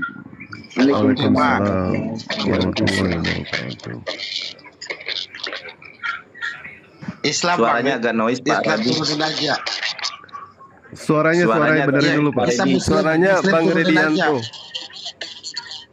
Suaranya Iya, noise. Ya, salam kenal Bang, salam kenal. Ini kita lagi sama salam Ustadz. kenal kita Bang di- Juma. Ya, sama-sama Bang. Iya, salam kenal juga Ustadz. Iya. Semuanya Iya, sama-sama. Pak. kita Pak Redi. iya dari merhatiin terus anunya debatnya Bang Juma. Gak pernah tinggal. Masya Allah. Alhamdulillah. Berarti senang nih ngomong sama Abang nih, sekarang nih bisa ngomong langsung. Iya, Bang, iya, Kemarin Bang, nggak iya, pernah Bang. dapat kesempatan. Masya Allah. Nanti ke Makassar ikut Alhamdulillah, aja ya, Pak Redi. Nanti Iya. ke Makassar ikut aja Pak. Insya Allah. Ya. Biar bisa melukin Bang Juma. Bisa meluk Bang Juma. Prosotin bajunya Bang Juma ya. Kepala ke situ. Nanti Iya Bang Juma, dari zamannya di YouTube sampai lab Kok sakit itu saya kepala saya? Ya Ustaz, emang gitu, itu masih awal kok. Sabar Ustaz. Allahu Akbar, Masya Allah. Keduanya Takwa sama Royko tuh. dari zamannya masih Iya, suaranya makasih Bang. Pak Redi. Pak Redi tolong suaranya Pak Redi. Dikondisikan dulu. Oke, Aduh. Suaranya ya mohon Ya, maaf Bang. Pak Redi ya. Suaranya. Aduh, ya dah suaranya. turunin aja nggak apa-apa. Assalamualaikum. Ya, makasih Bang. Makasih Bang. Waalaikumsalam warahmatullahi wabarakatuh. Maaf ya, bukannya narsis, saya memang kalau menjawab tuh pasti harus open cam. Gak apa-apa Ustadz. Sama saya juga Ustadz. Dia baru ngerasain Bang Juma ngehadapin tahu. Oten itu seperti apa. Tahu gini, saya Berat, nggak Bang. naik tadi. Ngumpul sama aset-aset aja tadi. Allahu Akbar. Allahu Akbar. Padahal saya banyak ikutin ini ceramah-ceramah antum, Ustaz. Sampai antum olahraga pun ku ikuti. Wah, lagi fitness. Iya, fitness lagi Allah. fitness. Sepaneng. Jadi Ini saya lagi lagi di luar kota ngimam. Oh gitu. Memang beda ya kelasnya kalau Ustadz yang hadapi orang-orang kayak gitu dengan kita ini. Iya. Tetap santun beliau. Ya Allah ya Karim. Kalau kami udah kelepek-kelepek dari tadi tuh. Allahu Akbar. Aduh. Bisa ntar makanya banyak nih. Pada nyukurin saya semua di typing nih. Allahu Akbar. Ya udah naikin lagi deh. Biar Iya, Ustaz sudah ada Malik yang saya biar naikin tapi kok merasakan belum lah. muncul ya. Naikin lagi Sudah ada yang saya naikin tapi kok belum muncul ya. Oh, jadi ceritanya saya di ospek nih ya.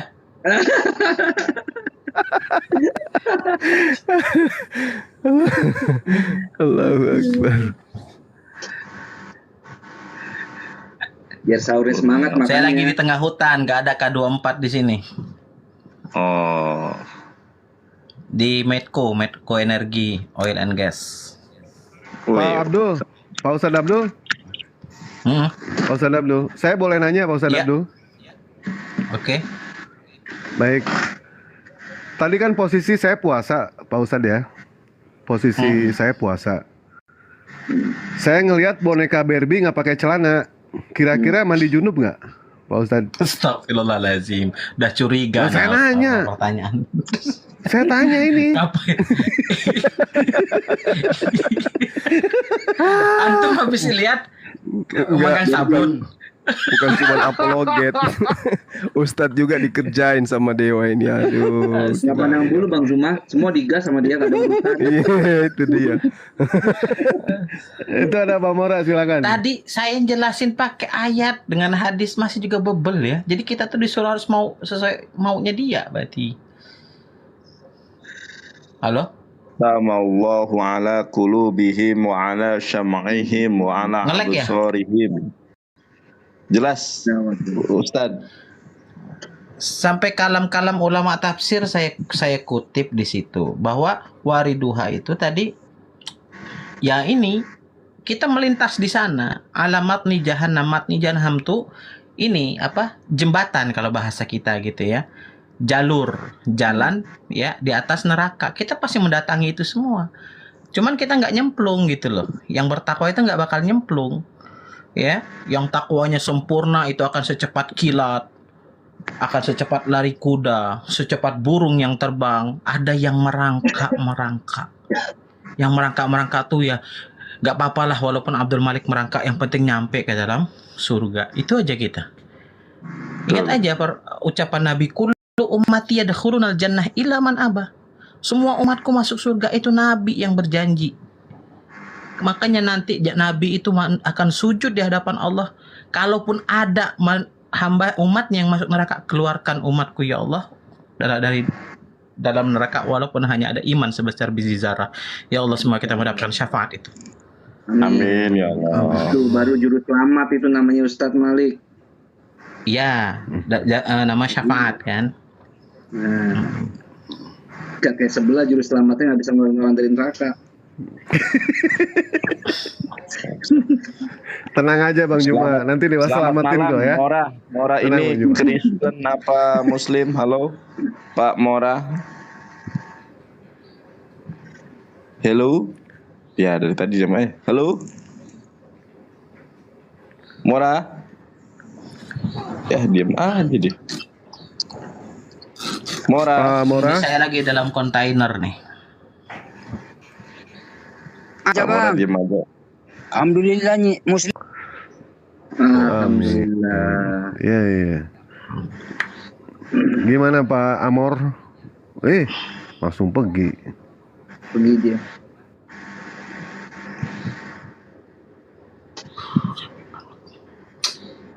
Duduk.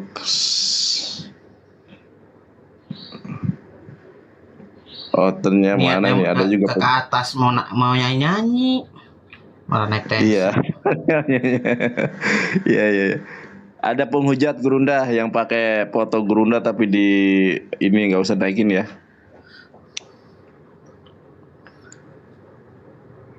Siapa namanya?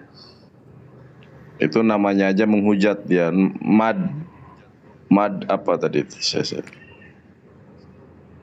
Inilah ajaran kasih. Dosa disebut.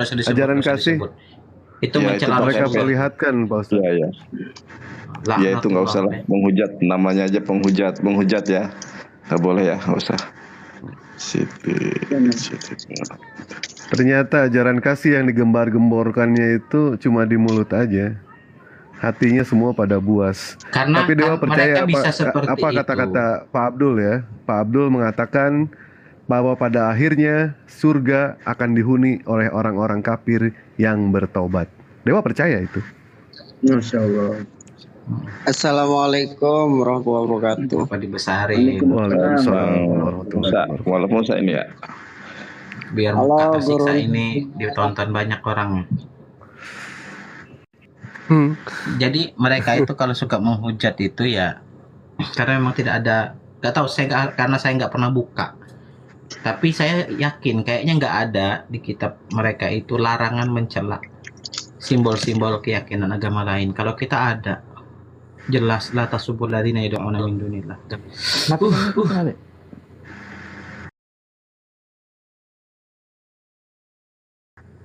Jadi mesti hati-hati.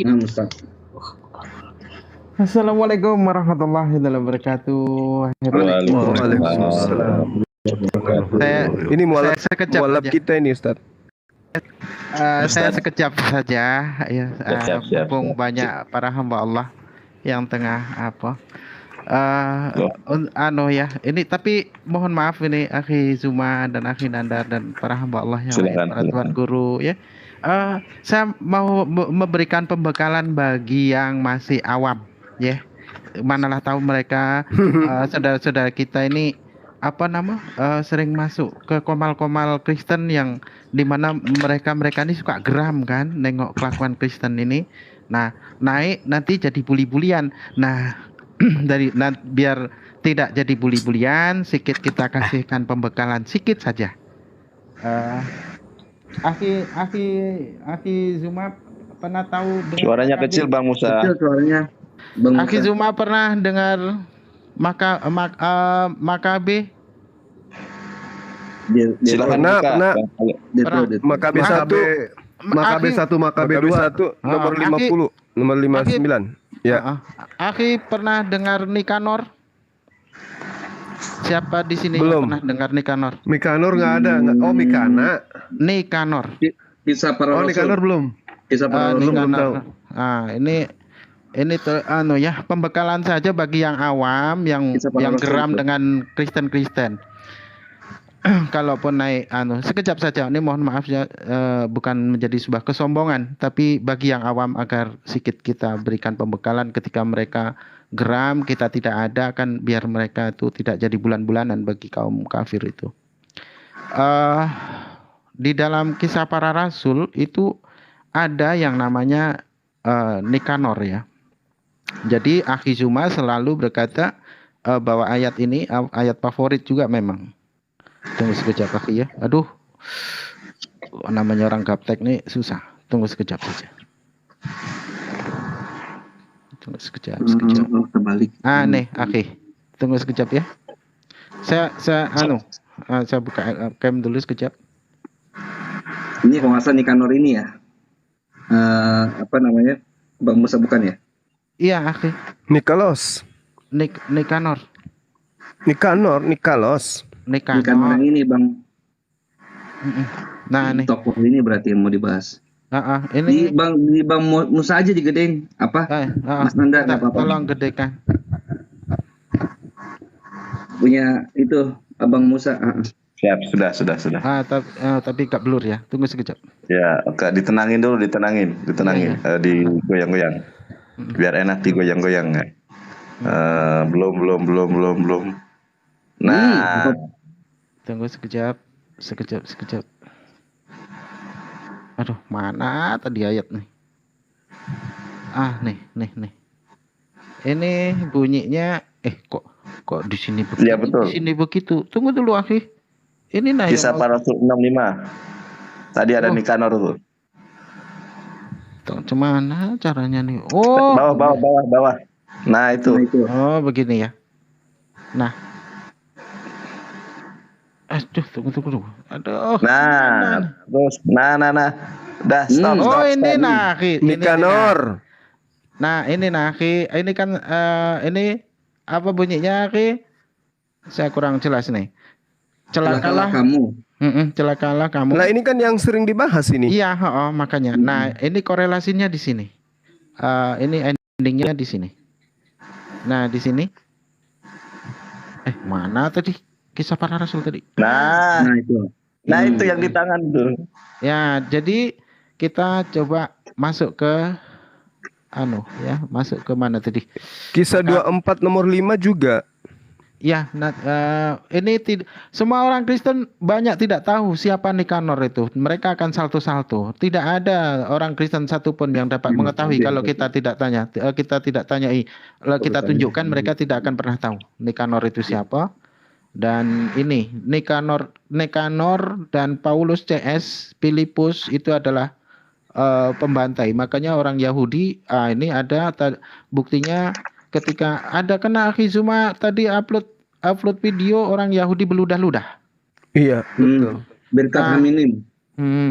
Itu berludah-ludah oleh karena bukan karena mereka menuhankan manusia, tapi karena dendam mereka ketika kebencian mereka itu mendarah daging oleh sebab orang Kristen mula-mula Nikanor CS serta Paulus itu membantai nenek moyang mereka. Tunggu dulu, aduh, gimana ini? Tunggu akhi ya, sabar ya. Saya gugup.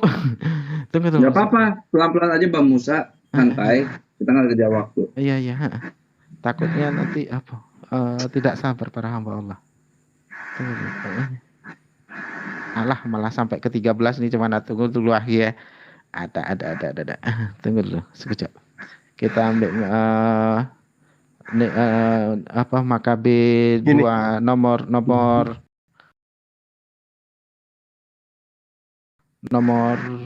tunggu. Tapi mereka jarang pakai itu Mekabe. Oh, akhi, ini tertulis di kitabnya orang Katolik dan ini sejarah akhi. Ini valid ini, tidak bisa main-main. Dinda Moto kenapa rupanya mereka jarang pakai Mekabe itu, Dek? Dia Protestan nggak dipakai, Bang. Ya. Makabe nggak dipakai sama Protestan. Ya, dihilangkan. Kalau Katolik pakai. Mereka malu. Kalau Katolik pakai. Katolik Karena pakai. di situ jelas semua Torah dibakar ya kan? Ya, Torah dimusnahkan, tapi ada tersisa. Jadi Yudas ini dianggap orang Protestan adalah seorang pengkhianat, padahal bukan. Yudas ini adalah murid Yesus yang paling muda, yang paling pemberani, paling jujur. Nah, tapi mereka lah yang melawan kezaliman Paulus CS setelah peninggalan Yesus, yang dimana mereka membantai orang-orang Yahudi sehingga jalanan terendam darah sehingga kuda-kuda pun tidak dapat berjalan.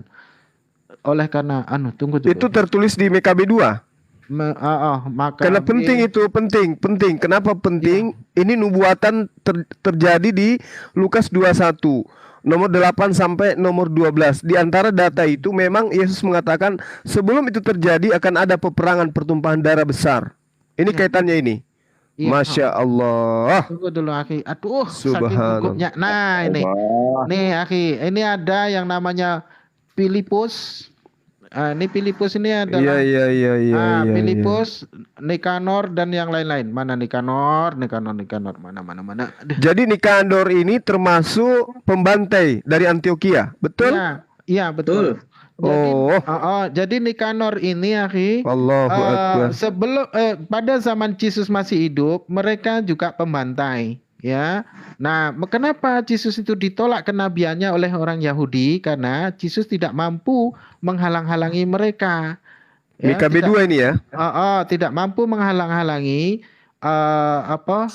penjajahan ini, karena ada nubuatan bahasanya Mesias itu akan memperbaiki Yerusalem dari perbudakan, membebaskan Yerusalem dari kezaliman orang-orang asing. Namun Yesus tidak, malah menubuatkan baginda Nabi Muhammad Rasulullah SAW ketika kerajaan itu akan diambil daripadamu dan akan diberikan kepada kepada bangsa asing ataupun orang-orang asing. Itu ada terdapat 2 ayat. Nah, dari situlah maka Yesus itu ditolak kenabiannya karena dianggap sebagai seorang pengkhianat.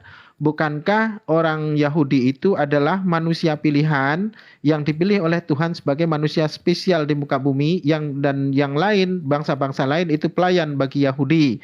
Nah, namun kenapa kok malah menubuatkan kenabian bangsa lain bukan dari bangsa Yahudi itu sendiri? Maka Yesus itu dianggap sebagai seorang pengkhianat. Nah, setelah peninggalan Yesus, orang Nikanor CS dan Paulus CS ini, dari ke-7 orang yang mengaku dirinya rasul padahal mereka adalah orang asing, itu mereka membantai orang-orang Yahudi sampai beratus-ratus ribu. Di sini ada berapa 300 berapa ribu 300 berapa ya? Di sini ada, cuman saya bingung saya mau membacanya karena grogi saya. Nah, gitu, tenang aja Abang. Tunggu. Ini Mekabe 2. Iya, akhi. Dari data nomor berapa? Makabe 28. Ini. Makabe 28 coba. Bang Moto bisa dibantu nggak Bang? Iya. Bang Musa blur ayatnya apa namanya tuh gambarnya? Ya. Jadi saya sekejap saja. Nah, nanti kalau ada bagi hamba Allah, bagi para hamba Allah yang pemula, yang geram dengan orang-orang Kristen, sampaikan saja pada mereka, tanyakan pada mereka begini cara bertanyanya. Kenapa sih orang Kristen itu selalu menganggap orang-orang Yahudi menganggap keselamatan itu dari bangsa Yahudi dan kalian menjilat-jilat orang Yahudi. Sementara orang Yahudi sendiri kalau melihat kalian orang Kristen mereka akan berludah, kalian akan dibaptis dengan ludah, bahkan diusir dan dihina-hina. Namun kalian menjilat-jilatnya. Nah, dan sebaliknya, mengapa umat muslim yang tidak pernah berbuat zalim pada kalian, bahkan cenderung melindungi kalian, menghargai kalian, tapi kalian malah membencinya. Contoh seperti baginda Nabi Muhammad Rasulullah SAW senantiasa acap kali kalian hinakan, acap kali kalian nistakan. Bukankah Nabi kami, umat muslim, yakni baginda Nabi Muhammad Rasulullah SAW pernah melindungi orang-orang Kristen. Nah, kenapa kalian benci? Sedangkan orang Kristen, orang Yahudi yang kalian agung-agungkan itu membenci kalian. Nah, itu nanti dengarkan jawabannya seperti apa.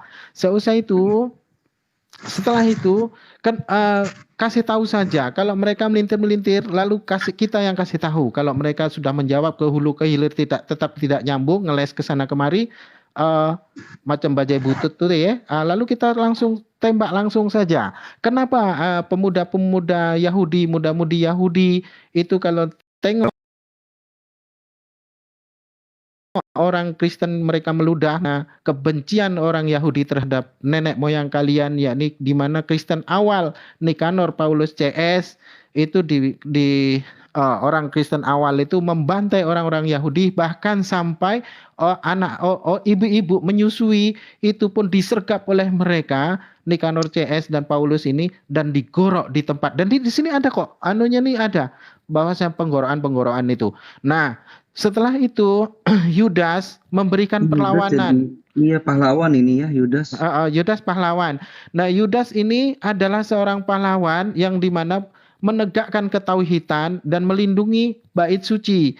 Ketika orang-orang Yahudi hendak melakukan pengorbanan binatang, orang Yahudi itu disergap oleh orang Nikanor CS berserta Paulus ini, digorok di tempat. Bahkan bait suci itu dilumuri dengan darah-darah manusia dari orang-orang Yahudi. Nah, dari situlah maka Yudas ini dijadikan kambing hitam. Bahwasanya Yudas ini adalah seorang pengkhianat, padahal tidak. Paulus itu bukan dipenggal oleh Raja Nero dan bukan oleh raja-raja lain, karena Paulus ini saudara Raja Herodes. Masa ia dipenggal? Kan tidak mungkin Raja Herodes memenggal saudaranya sendiri, tidak mungkin.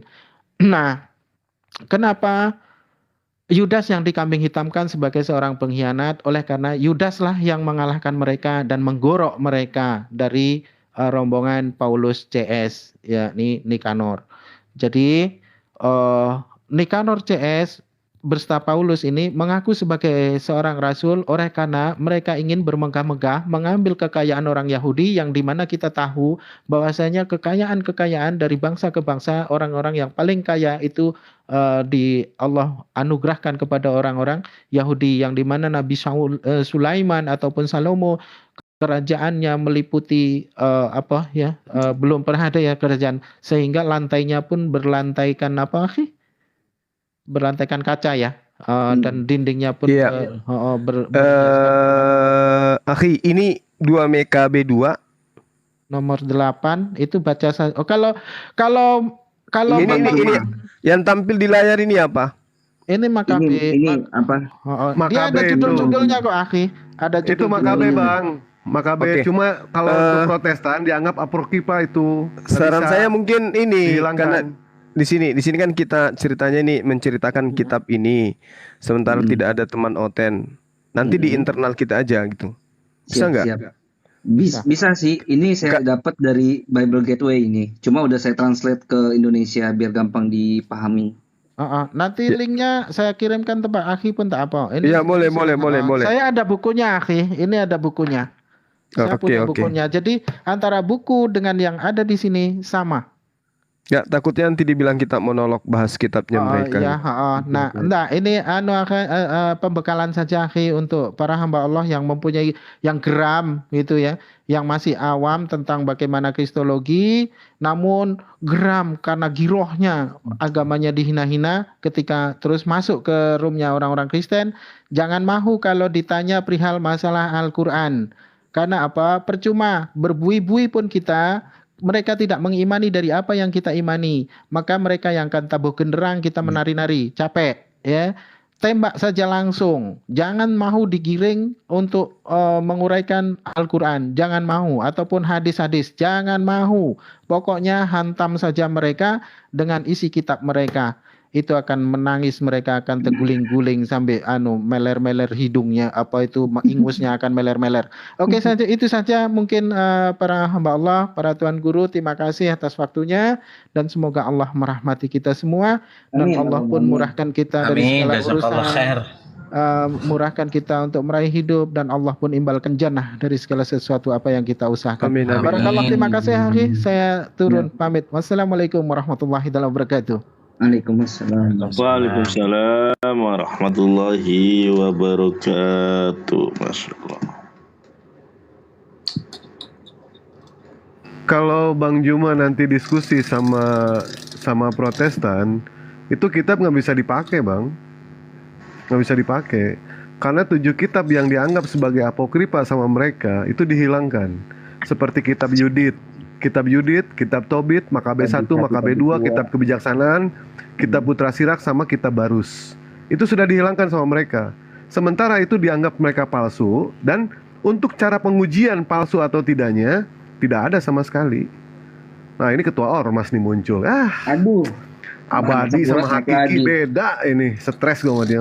Lanjut. Silakan Ustaz Malik Saya bisa masih ikut lebaran Ustaz. nyari lawan kok milih-milih. Besok harus ke site satu lagi, jadi kita tunggu aja Bro John. Iya, saya tahu Bro. Abdul Malik dia menghindar, dia tidak mau debat sama saya. Bang Nanar yang lain aja, Bang Nanar. Yang lain. Gue pengen sembuh, Bang Nanar, bener. Kasih yang lain. Pengen sembuh gue. Pengen ikut lebaran. Gak ada. Pengen sembuh. Gue nggak mau ikutan gila gue. Iya. Mendingan salam-salam aja lah, kirim salam-salam aja. Dewa kalau kirim salam-salam aja, Bang Nanar. Cuman Juma yang bisa ini. Juma aja stres kok, lawan ente gimana sih? Yang lain aja. Saya sahur dulu. Makanya aku bilang sahur dulu. Udah cari Kristen yang ngobrol. Iya. Kalah aku sama John Peter ini. Iya, udah ada pengakuan kok, udah saya rekam tadi. Iya, jadi mentang-mentang ketua ormas. Kalau mentang-mentang ketua ormas. Jadi kalau udah ketua ormas mau ngomong apa juga bebas. Ketua ormas. Saya tadi kan udah silakan. bilang. Kalau ada pengakuan udah menyerah ya udah. Kalau nggak gini aja, kasih 5 koin deh biar turun. Kasih 5 koin biar turun aja. Mana enak? Iwan Pila dikasih koin. Berdebat dulu. Iwan Pila silakan. Coba dengan Dewa. Kasih 5 koin aja. Dengan Dewa. Kasih 5 koin. Oh, gue stres John lawan ente. Bener. Enggak, cuma dengerin dulu. Aku dengan Dewa dulu. Aku ingin tahu ini Dewa ini sampai di mana sih? Udah 10 tuh. Udah 10 John. 11 malah tuh. Aduh. 11. Saya 11, bukan 12 cari koin brother ke atas ini. Udah. Saya bukan cari koin. Bang Nandar. Yo. Tolong. Jangan. Stres gua sama ini mah. Iya kan? Stres ya? Abadi sama kekal aja beda. Ya udahlah kalau abadi sama kekal beda makin stres. Dari kalian. Iya. Siap Bang. Iya, siap. Ya. Ampun Bang. Bang Juma aja kita masih magang Bang. Ampun. Masih magang Bang. Ampun Bang. Istirahatlah kalian. Kalau Iya, baik John. Terima kasih banyak John. Nggak usah berdiskusi lagi berhubung hari sudah malam. Iya. Ini malam minggu, yang jomblo silakan mencari pasangannya. Ya. Pak Abdul, mana temannya Pak Abdul? Kok sendirian ini aja? Saya lagi lagi WA-an sama Udah Pak Abdul, Pak Abdul, udah diamin aja, udah diamin aja. Mana Dar, tolong dong. Aduh. Cari yang lain Apa aja. Bang Dewa? Udah Cari yang lain naikkan aja. Nandar. Kristen yang lain. Kalau ada di bawah itu naikkan dulu untuk Ya naikkan aja, mendingan Muslim kayak. Iya. Kalau Muslim Kristen aja lah. udah punah, Paling baru gitu. naikin dia tuh. Kalau si John Peter jujur ya paling hebat itu, nggak bisa dilawan ya, jujur. Dia lugas. Kemarin Bang Juma makanya tuh. stres nggak Bang? Pada saat bilang abadi sama kekal beda. Stres Iya. nggak Bang? Pusing. Ini mimpi lagi ini juga. Yang nih. bikin saya stres itu ini. Dia katakan manusia itu tidak diciptakan, tapi dilahirkan. Di surga ada pasar katanya. Enggak, Surga ini Bang kan ada kekal. pasar katanya. Kekal sama abadi beda katanya. Kekal sama abadi beda. Dia bilang manusia itu tidak diciptakan, tapi dilahirkan, kata dia. Aduh, jauh.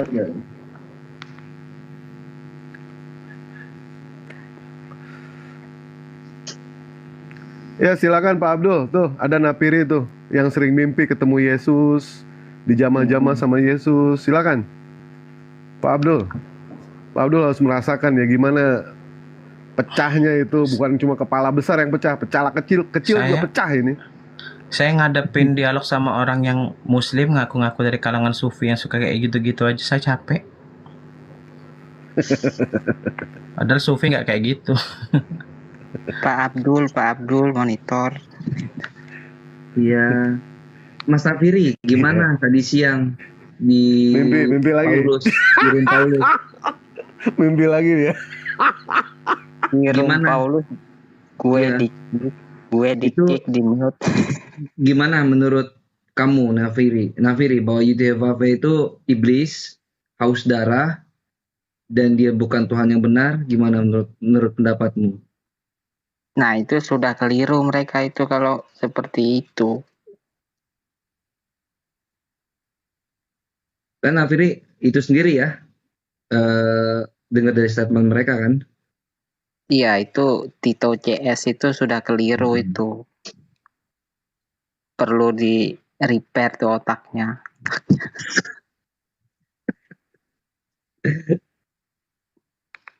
Ini saya mau nanya sama Pak Abdul, ini nama asli Allah SWT itu siapa ya? Iya kan? Allahu Akbar.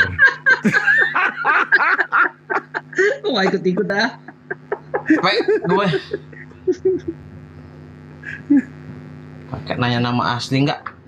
Alamat nggak ditanya? Kalau ente nanya Napiri, kalau ente nanya nama asli, ya kan, kami nggak bisa jawab deh. Kalau misalkan ditanya alamat Allah di mana, kami tahu. Kalau gua nanya mengenai soal alamat Allah, alamat Tuhan ente pasti tidak tahu alamatnya di mana. Ya, gimana Pak Ustadz? Siapa nama asli Allah SWT?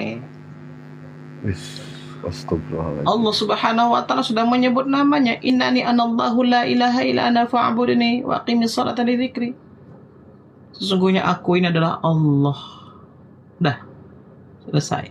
La ilaha illa ana. Tidak ada yang berhak disembah kecuali aku, padaku. Wa aqimis li dzikri.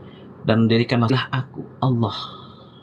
Ya, itu udah memperkenalkan namanya. Udah selesai. Close.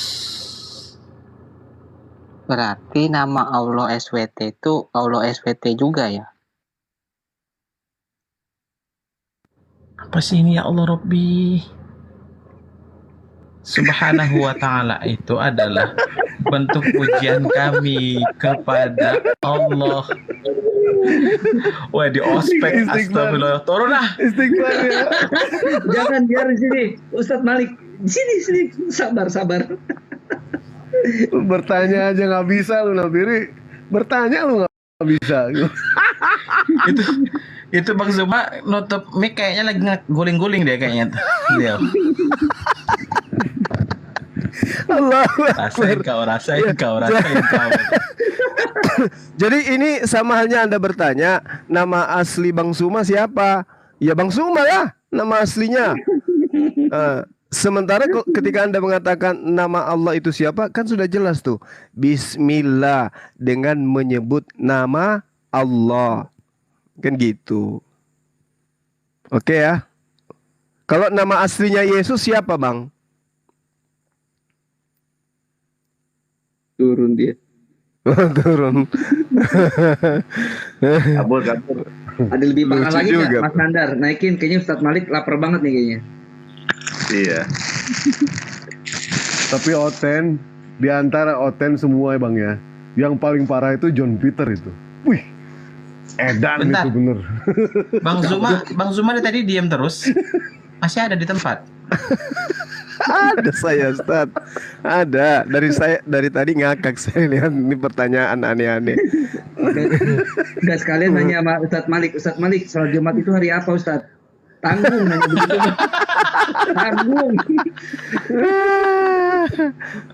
Astagfirullahaladzim. Ya Allah Rabbi. Sampai ada cahaya wali di kepala saya nih. Nah ini cocok dengan lagi dokter nih.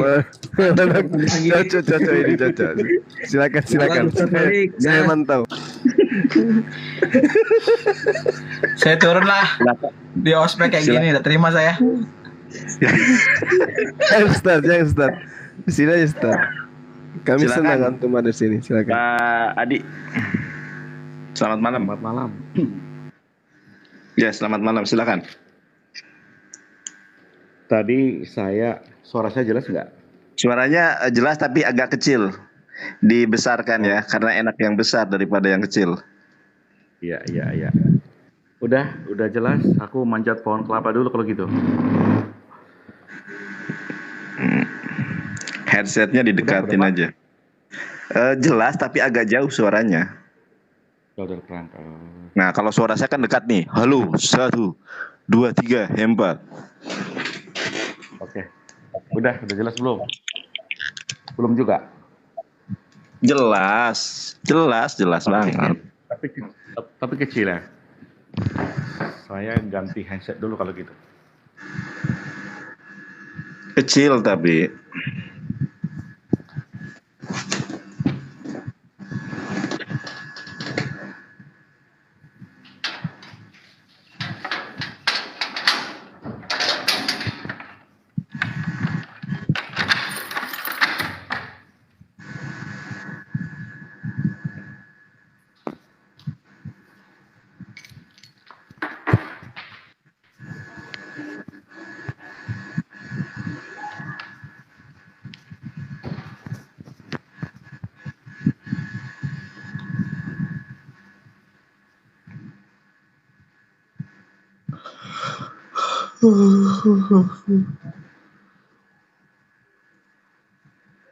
Manjat dulu silakan.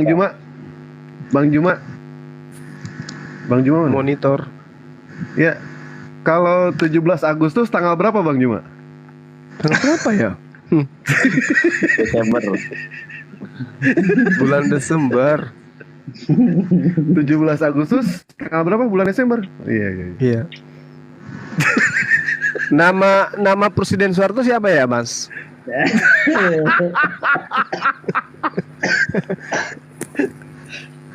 Ada buah warnanya kuning, dalamnya lembek. Orang nyebutnya pisang, itu buah apa sebenarnya tuh? Gila. Oh, itu kesukaan Edis itu. Itu masih mending itu, Ustaz, daripada cerita ada seorang anak ditanya sama gurunya. Kamu Dewa, saya Bu Guru, siapa yang tanda tangani Super Smart? Wah, mohon maaf Pak Guru, bukan saya, serius, sumpah. Bukan saya, kata dia, bukan saya, sumpah, serius. Nah, habis gitu orang gurunya ini bilang, ini anak gimana di rumahnya diajarin sama bapaknya ya. Pergilah guru ini sepulang sekolah ke rumah orang tua. Ditanyalah anaknya, guru orang tuanya, Pak, Bu, tolong anaknya ini si Dewa dibimbing di rumah. Karena ini sangat terbelakang pelajarannya. Masa ditanya aja siapa yang tanda tangani Super Semar dia enggak tahu. Apa kata ibunya? Anakku, jujur bohong-bohong, nggak apa-apa, nggak dihukum. Bilang aja kalau kamu yang tanda tangan. Gurunya bilang, waduh bapak sama anak sama aja. Ada di pesantren bang. Ada di pesantren. Ditanya sama gurunya, siapa yang mau ke surga? Semua pada ngacung bang, ngangkat tangan semua. Tapi cuma satu orang yang nggak angkat tangan, Bang Juma doang. Ditanya sama guru, mulai kenapa kurang ajar Bang Juma lagi. nggak mau ke surga? Kenapa nggak mau ke surga? Saya takut dimarahin bapak. Saya kan habis dari sekolah harus pulang ke rumah.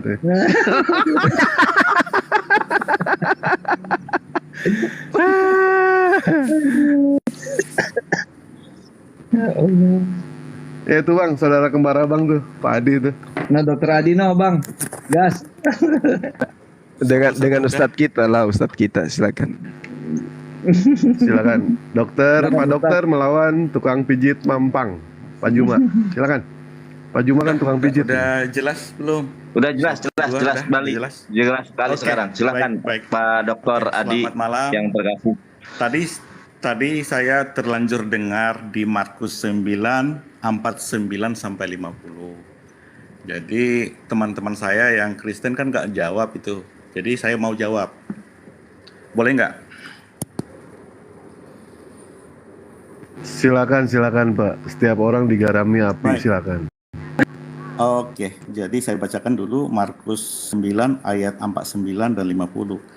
Karena setiap orang akan digarami dengan api, garam memang baik. Tetapi jika garam menjadi hambar, dengan apakah kamu mengasinkannya? Hendaklah kamu selalu mempunyai garam dalam dirimu dan selalu hidup berdamai yang seorang dengan yang lain. Jadi ini kan konteksnya siapa yang menyesatkan orang tentang garam. Jadi garam itu adalah bahasa perumpamaan, bukan garam beriodium yang ada di dapur, yang ada di rumah masing-masing. Cuma Yesus akan menggarami dengan api. Api yang dimaksud bukan api yang di dapur. Jadi garam yang di sini adalah firman. Api di situ adalah firman yang menghakimi. Ini kata perumpamaan. Jadi setiap orang harus digarami. Jadi setiap orang, sebab yang menggarami atau yang akan menghakimi adalah firman. Jadi Tuhan akan menghakimi dengan firman yang menghakimi. Jadi firman itu yang menghakimi. Jadi kalau bahas tadi Yohanes 5 ayat 30, aku tidak dapat berbuat apa-apa dari diriku sendiri, aku akan menghakimi. Ada koma lagi. Jadi Yesus akan menghakimi itu. Itu yang mau saya luruskan. Ya, jadi gaya bahasa perumpamaan. Perumpamaan itu tidak akan bisa dimengerti siapapun kecuali Tuhan mau membukakan, menyingkapkan rahasia dari perumpamaan itu. Demikian. Iya, siapa yang mau menanggapi nih? Silakan Bang Juma aja deh. Kalau itu saya nggak bisa. Oh, baik. Jadi gini Pak Dokter, Pak Dokter kelihatannya ingin lari dari konsep data yang ada dalam kitab Bapak sendiri. Jelas sekali kok yang diceritakan di sana itu terkait dengan neraka, Pak. Bukan perumpamaan itu. Itu adalah terkait dengan neraka. Coba Bapak lihat dan baca dengan baik-baik Markus 9 itu. Dari data 46 coba. Jadi kalau Bapak mengatakan Hendaklah kamu selalu mempunyai garam dalam dirimu. Garam itu baik. Iya. Ya? Coba dari ini Pak, satu perikop Pak. Dari 42 garam coba. itu memang baik. Oke. Dari 42 coba. Ya. Iya. Siapa yang menyesat? Ya. Siapa yang menyesatkan orang tentang garam? Itu judul perikopnya. Iya, garam sama dengan api. Barang siapa menyesatkan salah satu dari anak-anak kecil yang percaya ini, lebih baik baginya jika sebuah batu kilangan diikatkan pada lehernya lalu ia dibuang ke dalam laut. Dan jika tanganmu menyesatkan engkau, penggallah, karena lebih baik engkau masuk ke dalam hidup dengan tangan kudung daripada dengan utuh kedua tanganmu buang ke dalam neraka, ke dalam api yang tak terpadamkan. Bentar Pak Adi. Assalamualaikum Bang Yonatan, Bang Zuma, Bang Moto Iya. Bang Dewa. Saya izin turun karena saya besok jam 9 harus berangkat ke site berikutnya. Oke, baik Ustaz, makasih banyak atas kebersamaan Jazakallah ya. khair. Jazakallah khair. Iya, iya, istirahat dulu. Iya, Ya. sehat selalu Ustazku. Ospeknya ya. Peloncoan yang luar biasa nih. Assalamualaikum. Allahu Akbar. Waalaikumsalam warahmatullahi wabarakatuh. Warahmatullahi wabarakatuh. Jangan kapok ya Ustaz. Allahu Akbar.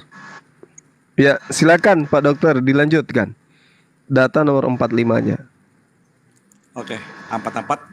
Di tempat itu ulatnya tidak akan mati dan apinya tidak akan padam. Dan jika kakimu menyesatkan engkau, penggalah, karena lebih baik engkau masuk ke dalam hidup dengan timpang daripada dengan utuh kedua kakimu dicampakkan ke dalam neraka. Di tempat itu ulatnya tidak akan mati dan apinya tidak akan menyesatkan engkau. Cungkillah, karena lebih baik engkau masuk ke dalam kerajaan Allah dengan bermata satu daripada dengan bermata dua dicampakkan ke dalam neraka, di mana ulat-ulat bangkai tidak mati dan api tidak padam. Karena setiap orang akan digarami dengan api. Garam memang baik, tetapi jika garam menjadi hambar, dengan apakah kamu mengasinkannya? Hendaklah kamu selalu mempunyai garam dalam dirimu dan selalu hidup berdamai yang seorang dengan yang lain. Nah, ini data berbicara mengenai neraka kan Pak Dokter? Ya, tetapi tentang garam, garam itu baik. Iya, tentang garam. Jadi, Iya, betul. garam dan diperintahkan selalu kamu harus selalu mempunyai garam dalam dirimu.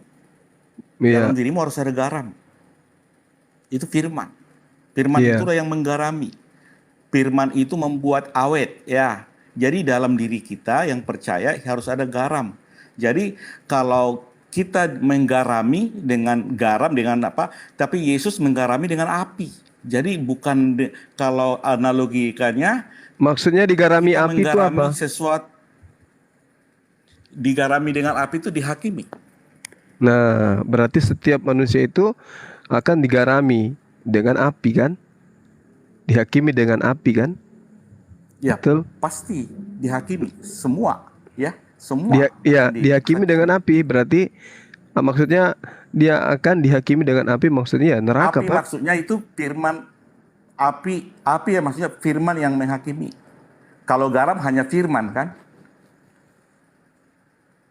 Tapi datanya dari data Garam nomor itu firman. 42 itu Pak, itu berbicara mengenai neraka. Barang siapa menyesatkan salah satu dari anak-anak kecil yang percaya, ini lebih baik baginya jika sebuah batu kilangan diikatkan di lehernya lalu ia dibuang ke dalam laut. Dan jika tanganmu menyesatkan engkau, penggalah, karena lebih baik engkau masuk ke dalam hidup dengan tangan tudung daripada dengan utuh kedua tanganmu dibuang ke dalam neraka. Ini berbicara mengenai neraka, ke dalam api yang tidak pernah terpadamkan. Benar, maksud saya itu kan gaya bahasa perumpamaan. Bukan berarti kalau berdosa tangannya dipotong. Bukan hurufiah kan, itu perumpamaan. Oh enggak Pak, ini maksudnya Yesus.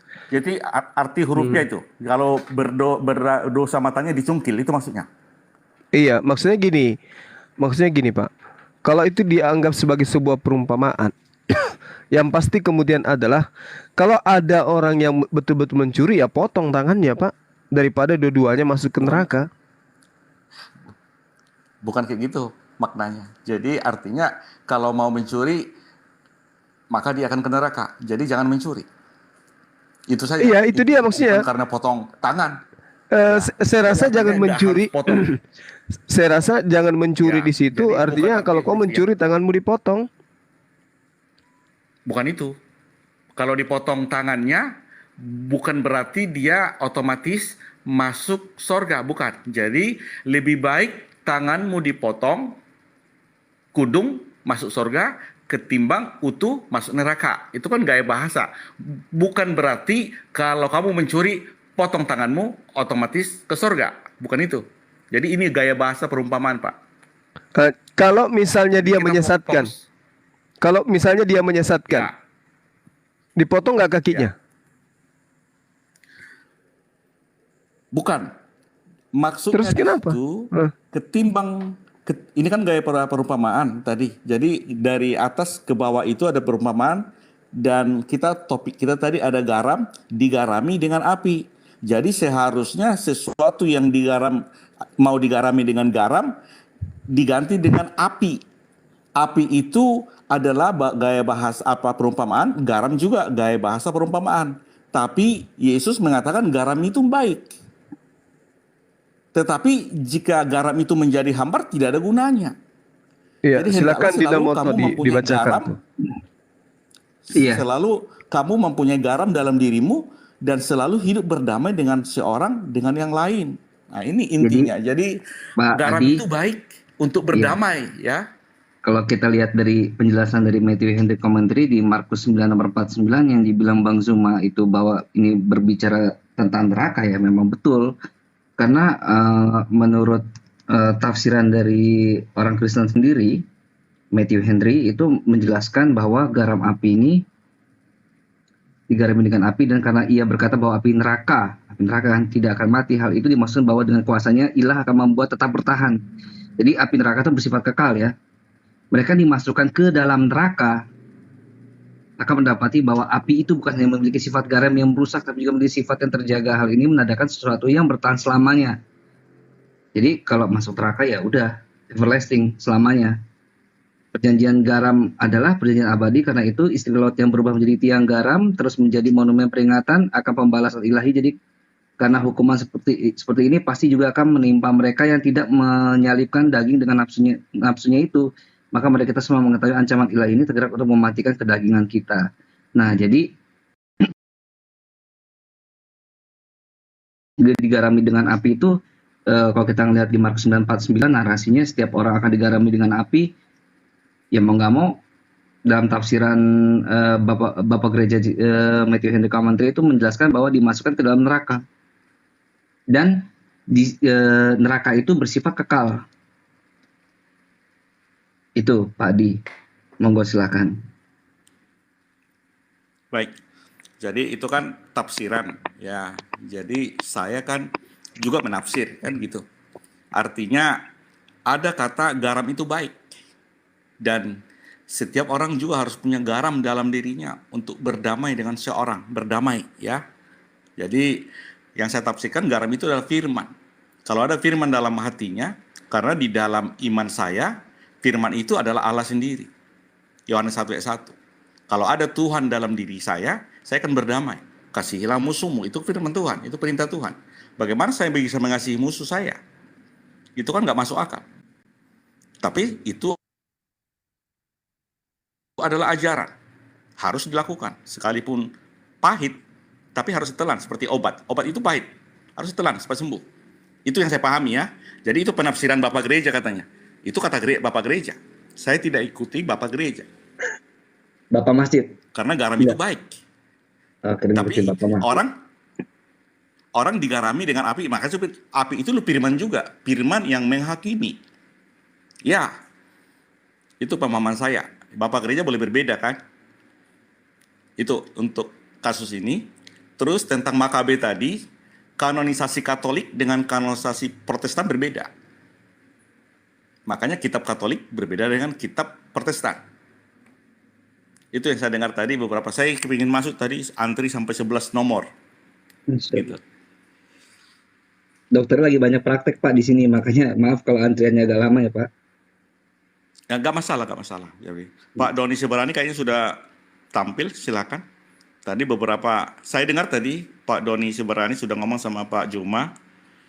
Tapi di chat selalu saya tulis gitu. Tapi itulah yang saya pahami, ya. Jadi memang itu konteks neraka, tapi garam itu baik loh. Dan harus ada garam dalam diri kita. Jadi neraka itu baik, supaya ya, kita berdamai. Ya, hendaklah kamu selalu mempunyai garam dalam dirimu dan selalu hidup berdamai yang seorang dengan yang lain. Itu perkataan Yesus dalam konteks itu. Gitu Pak. Jadi Pak Doni sudah tampil kayaknya. Silakan mau mungkin ditampilkan. Ngerti, Bang Juma, silakan Bang Juma disanggah dulu. Silakan Bang Juma. Jadi garam di sini. Iya, jadi lanjut. Kalau saya mengartikan ini Pak di Markus 9 nomor 50, maksudnya neraka itu memang baik. Setiap orang itu harus tahu dan mengenal neraka supaya tidak sampai masuk ke neraka.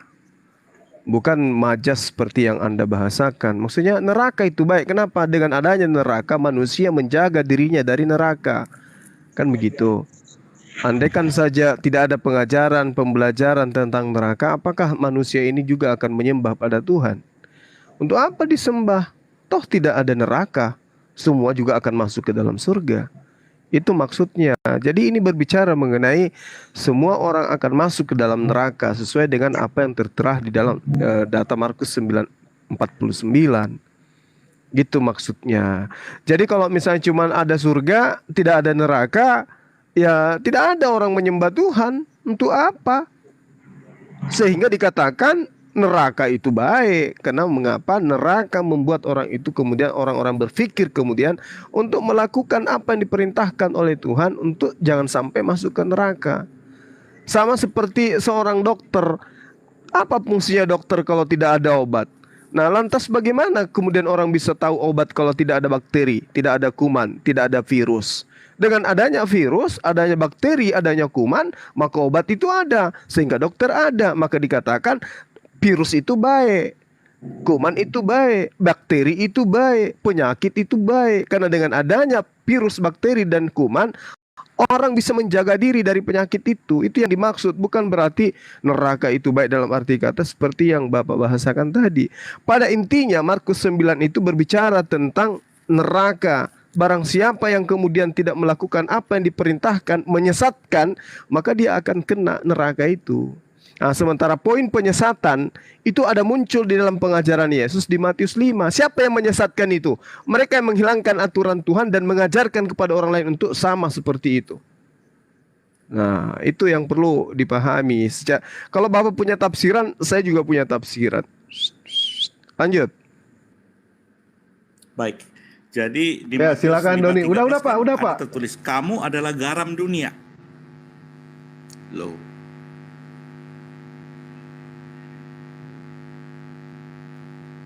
Ya, lanjut. Matius 5 ayat 13, kamu adalah garam dunia. Jika garam itu menjadi tawar, dengan apakah ia diasinkan? Tidak ada lagi gunanya selain dibuang dan diinjak orang. Kamu adalah terang dunia, kota yang terletak di atas gunung. Mungkin tersembunyi, lagipun meletakkannya di bawah gantang, melainkan di atas kaki dian, sehingga menerangi semua orang di dalam rumah itu. Demikianlah hendaknya terangmu bercahaya di depan orang, supaya mereka melihat perbuatanmu yang baik dan memuliakan Bapa yang di sorga. Jadi tentang garam tadi kan, garam itu baik, dan kita harus memiliki garam dalam hati supaya bisa berdamai dengan yang lain. Itu kita konteks garam ya. Tapi kalau memang itu pengertian, ya nggak ada masalah. Kita mengerti supaya melakukan, mengamalkan dalam hidup kita. Ajarlah mereka melakukan, bukan hanya mengajar untuk mengetahui atau berdebat. Jadi perintah itu diperintahkan untuk diajar, dilakukan. Dan ketahuilah aku akan menyertai kamu sampai akhir zaman. Itu kata Yesus kepada murid yang 11. Iya, jadi gini. Hanya mengetahui saja. Iya, jadi gini Pak Dokter. Orang Kristen kalau berbicara tentang kebaikan, kebenaran, itu memang terkadang nampak bahwa mereka itu baik. Tapi gini Pak, saya ingin tahu nih dari seorang dokter pasti analisanya bagaimana kemudian dia mendudukkan satu masalah itu biasanya dia terstruktur, kerangka berpikirnya itu bagus, bahkan loncatan berpikirnya juga bagus. Nah, saya ingin tahu dari dokter terkait dengan yang kita bahas ini. Ada tidak utusan Tuhan berupa nabi yang membatalkan perintah-perintah Tuhan? Ketika perintah itu datang kepada sebuah kaum, ke suatu kaum, nabi itu justru membatalkan. Ada nggak itu Pak?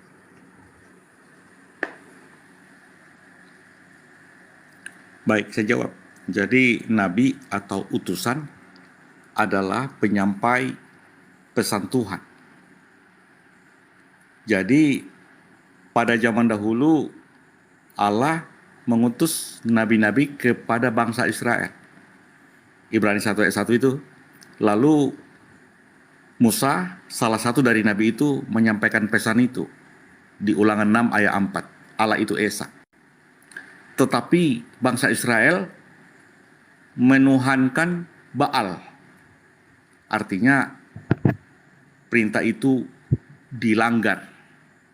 Seperti Yeremia 7 ayat 25-26, semua nabi-nabi yang kuutus ditolak.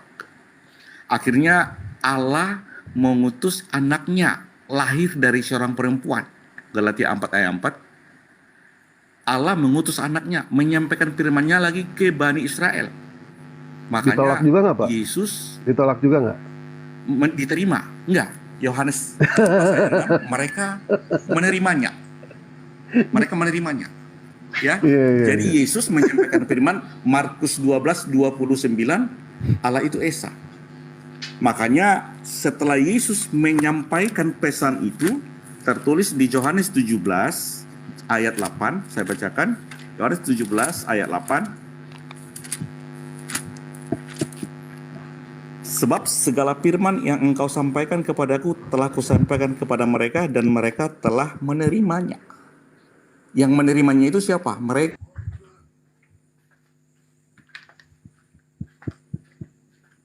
menerima 11 orang itu diperintahkan memberitakan firman itu ke seluruh penjuru, ke seluruh bangsa. Mulai dari 11 orang itu dari Yerusalem tambah 120, Kisah Rasul 1:15, tambah 3.000, Kisah Rasul 2:41, tambah 5.000, Kisah Para Rasul 4 ayat 4. Tetapi ketika ada penganiayaan, maka orang-orang yang percaya kepada pemberitaan dari 11 murid itu, disebut jemaat itu, melarikan diri ke Samaria Yudea, bahkan ada yang melarikan diri ke kota Antioquia. Karena jemaat yang ada di Yerusalem itu mendengar bahwa jemaat itu melarikan ke Antioquia, maka jemaat Yerusalem mengutus Barnabas ke Antioquia untuk menjumpai Pak Dokter, mohon maaf di sana. Pak Dokter, yang saya tanya kan gini, di dalam kitabnya orang Yahudi berdasarkan perintah Tuhan kan gitu ya, hanya lakukanlah dengan sangat-sangat setia perintah dan hukum yang diperintahkan kepadamu oleh Musa. Nah, pertanyaan saya, ada nggak nabi yang kemudian ketika Tuhan memerintahkan agar setia melaksanakan perintah, aturan, hukum-hukum, ketetapan, pengajaran, ada nggak nabi yang justru kemudian mengajarkan membatalkan perintah dan aturan Tuhan itu, Pak? Ya. Ini kan perintahnya jalankanlah dengan setia kan gitu, Pak. Yosua 22 nomor 5. Lakukanlah dengan sangat setia perintah dan aturan Tuhan itu. Nah, ada nggak nabi kemudian yang justru membatalkan perintah-perintah itu, Pak? Itu yang saya tanya.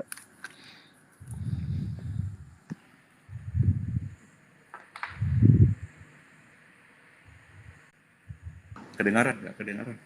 Jaringan saya. Pertanyaan sudah saya tanggap dari awal. Ada yang membatalkan. Saya mau jawab itu, tapi saya bangun dulu narasi utusan, ya. Jadi firman Tuhan berkata Yeremia 7 ayat 25-26, dari sejak waktu nenek moyangmu keluar dari tanah Mesir sampai waktu ini, aku mengutus kepada mereka hamba-hambaku, para nabi, hari demi hari terus menerus. Tetapi mereka tidak mau mendengar kepadaku dan tidak mau memberi perhatian. Bahkan mereka menegakkan tekuknya berbuat lebih jahat daripada nenek moyang mereka. Musa diutus, ditolak. Yosua juga, Yeremia, Yesaya, sampai Maliaki, semua nabi-nabi itu ditolak. Ya, makanya setelah genap waktunya Allah mengutus anaknya lahir dari seorang perempuan, itulah Yesus. Ditolak juga nggak, Pak? Diterima apa ditolak? Sabar, Pak Dokter.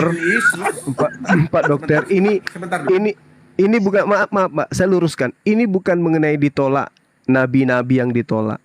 Ketetapan hukum-hukum Tuhan. Saya tahu membatalkan. Iya. Ada nggak nabi yang kemudian membatalkan perintah-perintah Tuhan itu, Pak. Bukan menolak nabinya, tapi membatalkan aturan-aturan Tuhan. Ya, silakan.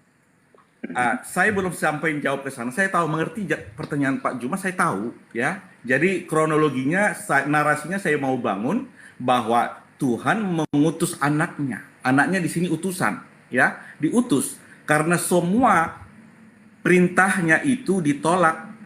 Makanya Yesus yang adalah anak Allah, lahir dari seorang perempuan, diutus menyampaikan. Makanya semua firman yang dulu disampaikan melalui nabi yang ditolak itu disampaikan ulang oleh Yesus, dan yang menerimanya hanya 12 orang ini. Lalu ada data-data. Artinya ditolak, Pak ya? Artinya, Pak. Sebentar Pak Dewa, kami dulu fokus dulu ya. Ya gitu.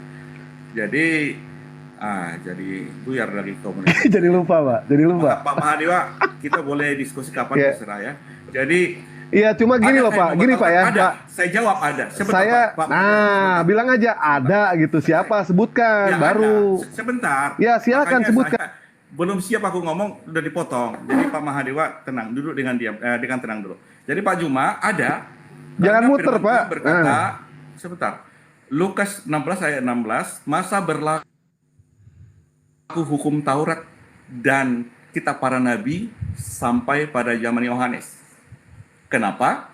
Karena Matius 11 ayat 13, semua para nabi bernubuat hingga tampilnya Yohanes. Jadi hukum Taurat yang dikatakan oleh Tuhan melalui Musa itu hanyalah bayangan yang akan digenapi pada Yesus Kristus. Hukum Kristus. Makanya Efesus 5 ayat 2 jadi ketawa ini. Jadi gitu. Pak Dewa, kita boleh nanti 1 lawan 1, boleh silakan ya. Jadi, Nggak, langsung aja, Pak. Langsung aja. Langsung aja. Langsung Ya, aja silakan, Pak Dinda, jawab. silakan. Dinda mau Nggak usah muter-muter kayak gitu. Suaranya gedein, Langsung aja. Pak Dewa, silakan Pak Mahadewa. Apa yang mau dijawab tadi? Tadi Pak Juma kan bertanya ada apa tidak. Saya belum jawab. Kan saya mau jawab. Saya tahu pertanyaannya kemana. Saya mau. Nah, terus ada nggak begini saja, ada atau tidak? Ada ya? Ada ya? Ada. Ada. Sebentar ada. Pak. Ada, baik. Ada. Siapa orangnya? Siapa orangnya Pak? Datanya ada. Silakan. Ya, silakan. Datanya ada di Lukas 16 ayat 16. Ya. Dibuka, Pak Mangwoto, dibuka. Lukas 16. Dibuka. Yang membatalkan hukum Taurat. 16. Lukas yang membatalkan itu. Bukan, datanya di situ. 16.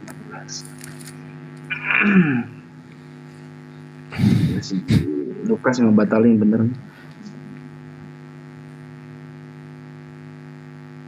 Nakal pas nih.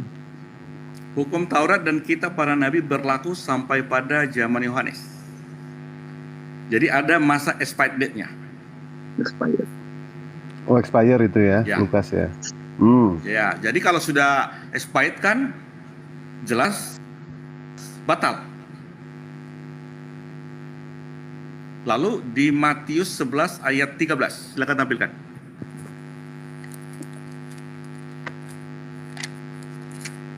Matius 11 ayat 13.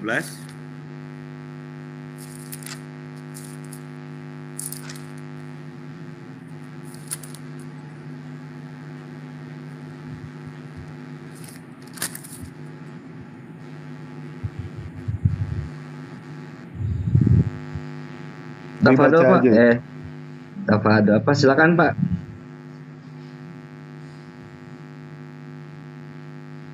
Sebab semua nabi dan kitab Taurat bernubuat tingkat Galatia 3 ayat 2.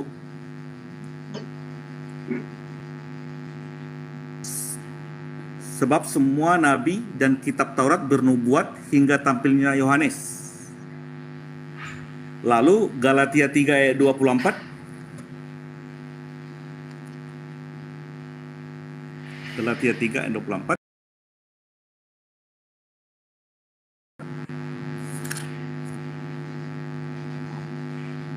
Jadi, hukum Taurat adalah penuntun bagi kita sampai Kristus datang. Jadi, kalau sudah Kristus datang, penuntun kita bukan hukum Taurat lagi. Lalu berarti sudah tidak berlaku itu ya hukum Taurat ya. Ya, jadi kalau sudah Kristus datang, otomatis penuntun bukan hukum Taurat lagi. Jadi hukum Ya, Taurat adalah berarti penuntun bagi kita sampai Kristus datang. Kalau ya, Kristus berarti tidak datang, berlaku hukum lagi. Taurat bukan penuntun lagi. Ya, berarti tidak berlaku lagi Pak ya? Ya. Tidak berlaku lagi ya, kadaluarsa alias expire. Baru Filipi 2 ayat Efesus atau Filipi 2 ya? Ayat 15. Efesus Filipi. Efesus 2 ayat 15-16.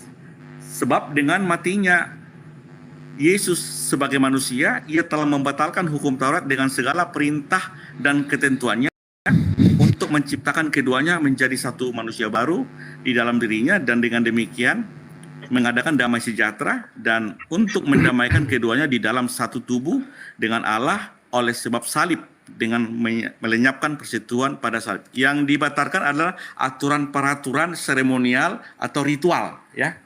Jadi hukum Taurat itu ada hukum 10, ada kitab yang ditulis oleh Musa, ada juga di Perjanjian Lama itu semua Taurat Tuhan.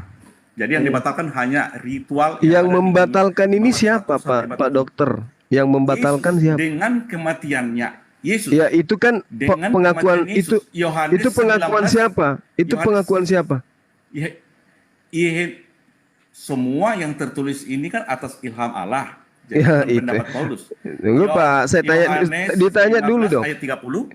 Itu pengakuan siapa Pak? Pengakuan siapa bahwa hukum Taurat itu sudah batal? Itu penglihatan yang diberikan Tuhan kepada Paulus untuk menuliskan kitab. Dari mana Pak Dokter tahu itu penglihatan yang diberikan Tuhan kepada Paulus? Saya potong sedikit. Ya itu kan di firman itu tulis itu firman itu dari itu enggaknya Bang, bukan kata siapa, itu firman yang ngomong. Berarti kan itu Tuhan sendiri. Dari mana Pak Dokter tahu kalau Paulus mendapat penglihatan dari Tuhan? Baik. Jadi saya baca di Hosea 12 ayat 11 bahwa Tuhan memberi penglihatan dan perumpamaan kepada para nabi. Kecil suara padi. Jadi yang benar yang mana? Karena Yesus mengaku di dalam Lukas 16, lebih mudah langit dan bumi lenyap daripada setitik dari hukum Taurat itu batal. Baik. Yang mana yang benar, Yesus atau Paulus? Jadi saya tadi udah menyampaikan suara saya putus-putus ya. Aduh, harus inilah Suaranya bagus Pak, cuman kecil. daerah Nah, perbatasan. Saudara Doni yang mana yang benar ini? Yesus atau Paulus? Yang mana itu perumpamaan aja itu Bang, setitik itu. Emang apa arti setitik gitu loh. Itu perumpamaan. Kok jadi perumpamaan semua sih? Itu kan setitik. Yesus mengatakan lebih mudah langit dan bumi lenyap daripada setitik dari hukum Taurat itu batal. Nah sekarang kok lebih mudah menghayal tiba-tiba batal itu hukum Taurat. Sementara Yesus mengatakan di dalam Matius 5, barang siapa yang meniadakan dan mengajarkan kepada orang lain, maka dia menempati neraka, alias tempat terendah.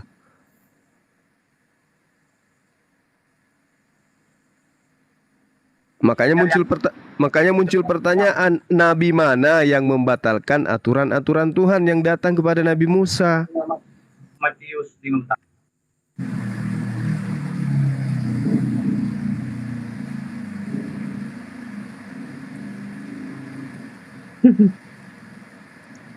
Pak Dokter lari aja Pak. Pada pingsan nih Bang Zuma. Jadi saya terangkan ya, beberapa kali kita sudah bahas Matius 5 ayat 17-18. Jadi saya baca ulang kan, sebelum itu di Lukas 24 ayat 27 kalau nggak salah, Yesus mengatakan sendiri. Lukas 24 ayat 27 silakan ditampilkan. Lukas 24 ayat 27.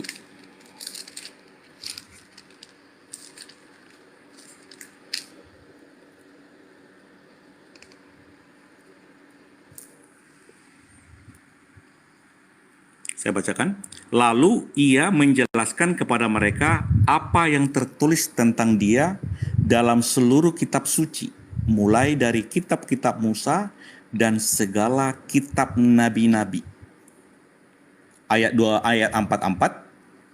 Ayat 44. Lukas 24 ayat 44. Lukas 24 ayat 44. Oke, saya bacakan. Ia berkata kepada mereka, inilah perkataanku yang telah kukatakan kepadamu ketika aku masih bersama-sama dengan kamu, yakni bahwa harus digenapi semua yang ada tertulis tentang aku dalam kitab Musa, kitab nabi-nabi. Nah, jadi di Matius 5 ayat 17, silakan tampilkan. Inilah yang sering jadi diperdebatkan, hanya satu ayat ini. Matius 5 ayat 17 saya bacakan, silakan tampilkan. Matius 5 ayat 17.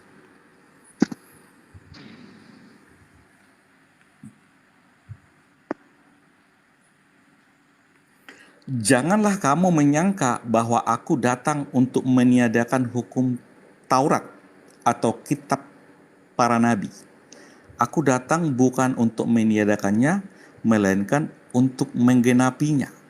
Artinya, semua kitab para nabi dan kitab Taurat Musa adalah nubuatan tentang Yesus itu harus digenapi.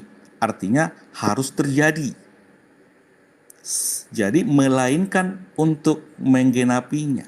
Jadi Yesus datang untuk menggenapi. Jadi semua yang tertulis di kitab Taurat Musa, kitab para nabi, kitab Mazmur tentang Yesus, nubuatan-nubuatan tentang Yesus harus digenapi.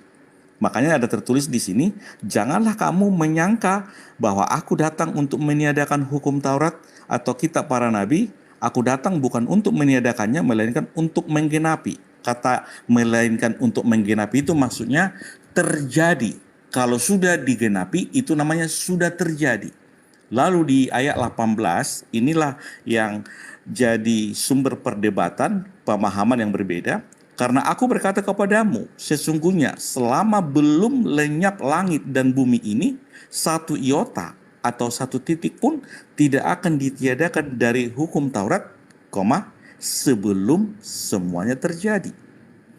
Kata sebelum semua terjadi ini adalah yang di ayat 17, melainkan untuk menggenapinya. Kalau sudah digenapi, berarti sudah terjadi.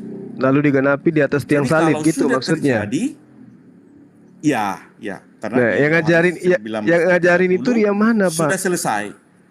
Yesus mengatakan, gimana, Pak Juma?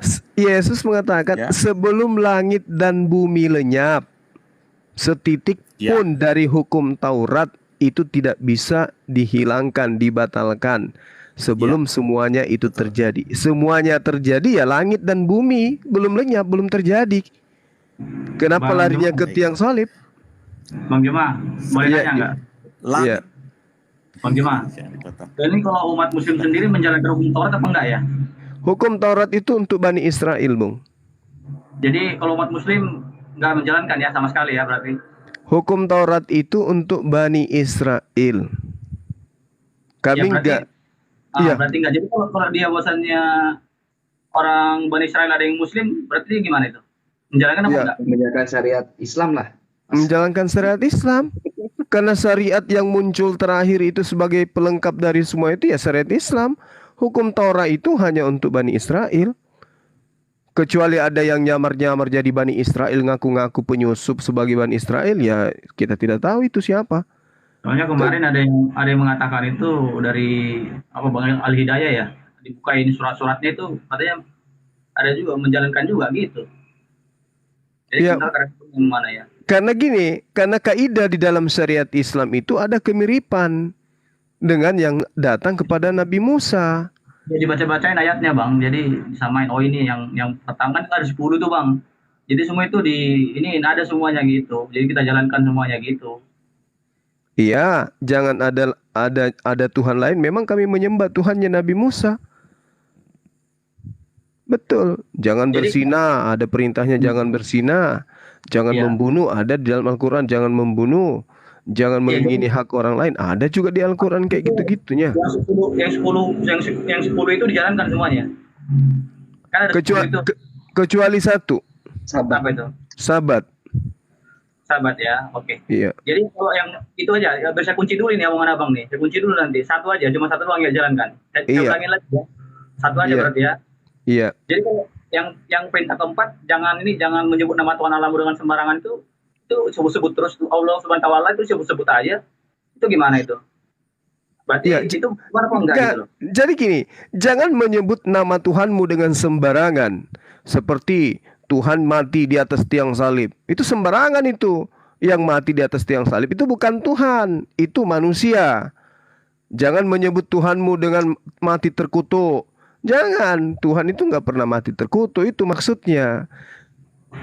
Ya maksudnya kan nggak boleh sembarangan sebut-sebut aja gitu. Kadang-kadang kita bersumpah demi Allah gitu kan. Bersumpah-sumpah kayak gitu. Padahal kita juga bohong juga di situ. Itu gimana itu? Kalau pada tempatnya nggak apa-apa. Kalau pada tempatnya nggak masalah. Yang nggak boleh sembarangan itu Tuhan mati, Tuhan nete, itu nggak boleh nyebut-nyebut Tuhan dengan kaidah-kaidah seperti itu, nggak bisa. Tapi kalau dikatakan Allah Maha Besar, Allah Maha Suci, itu bukan sembarangan itu. Itu udah benar itu, kaidahnya udah tepat itu. Tapi pada prakteknya banyak yang asal sebut aja gitu loh. Gini Bang, kalau kita lihat di 1 Samuel 30, Daud bertanya kepada, dapatkah kau menunjukkan jalan kepadaku ke gelombang itu, katanya bersumpahlah kepadaku demi Allah tuh. Yang menggunakan nama Allah, nggak, konsepnya bukan begitu.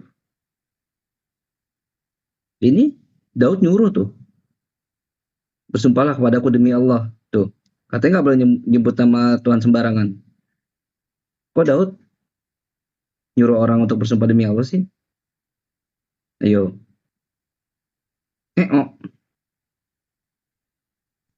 Ya, jadi ya ini begini, gimana? Dia itu apa ya? Jadi bukan menyalahkan oknumnya. Ketika oknum melakukan pembohongan dan melakukan sumpah demi Allah, lah itu jangan salahin ajarannya, salahin oknumnya. Nah, sementara kalau kami membalikan kepada ente 10 hukum Taurat, apakah di dalam Kristen dijalankan 10 hukum Taurat? Seperti contoh, jangan ada ilah-ilah lain. Tuhan ente siapa? Yesus, manusia. Jangan membunuh. Betul tidak? Jangan membunuh. Sementara Kristen ada karena pembunuhan.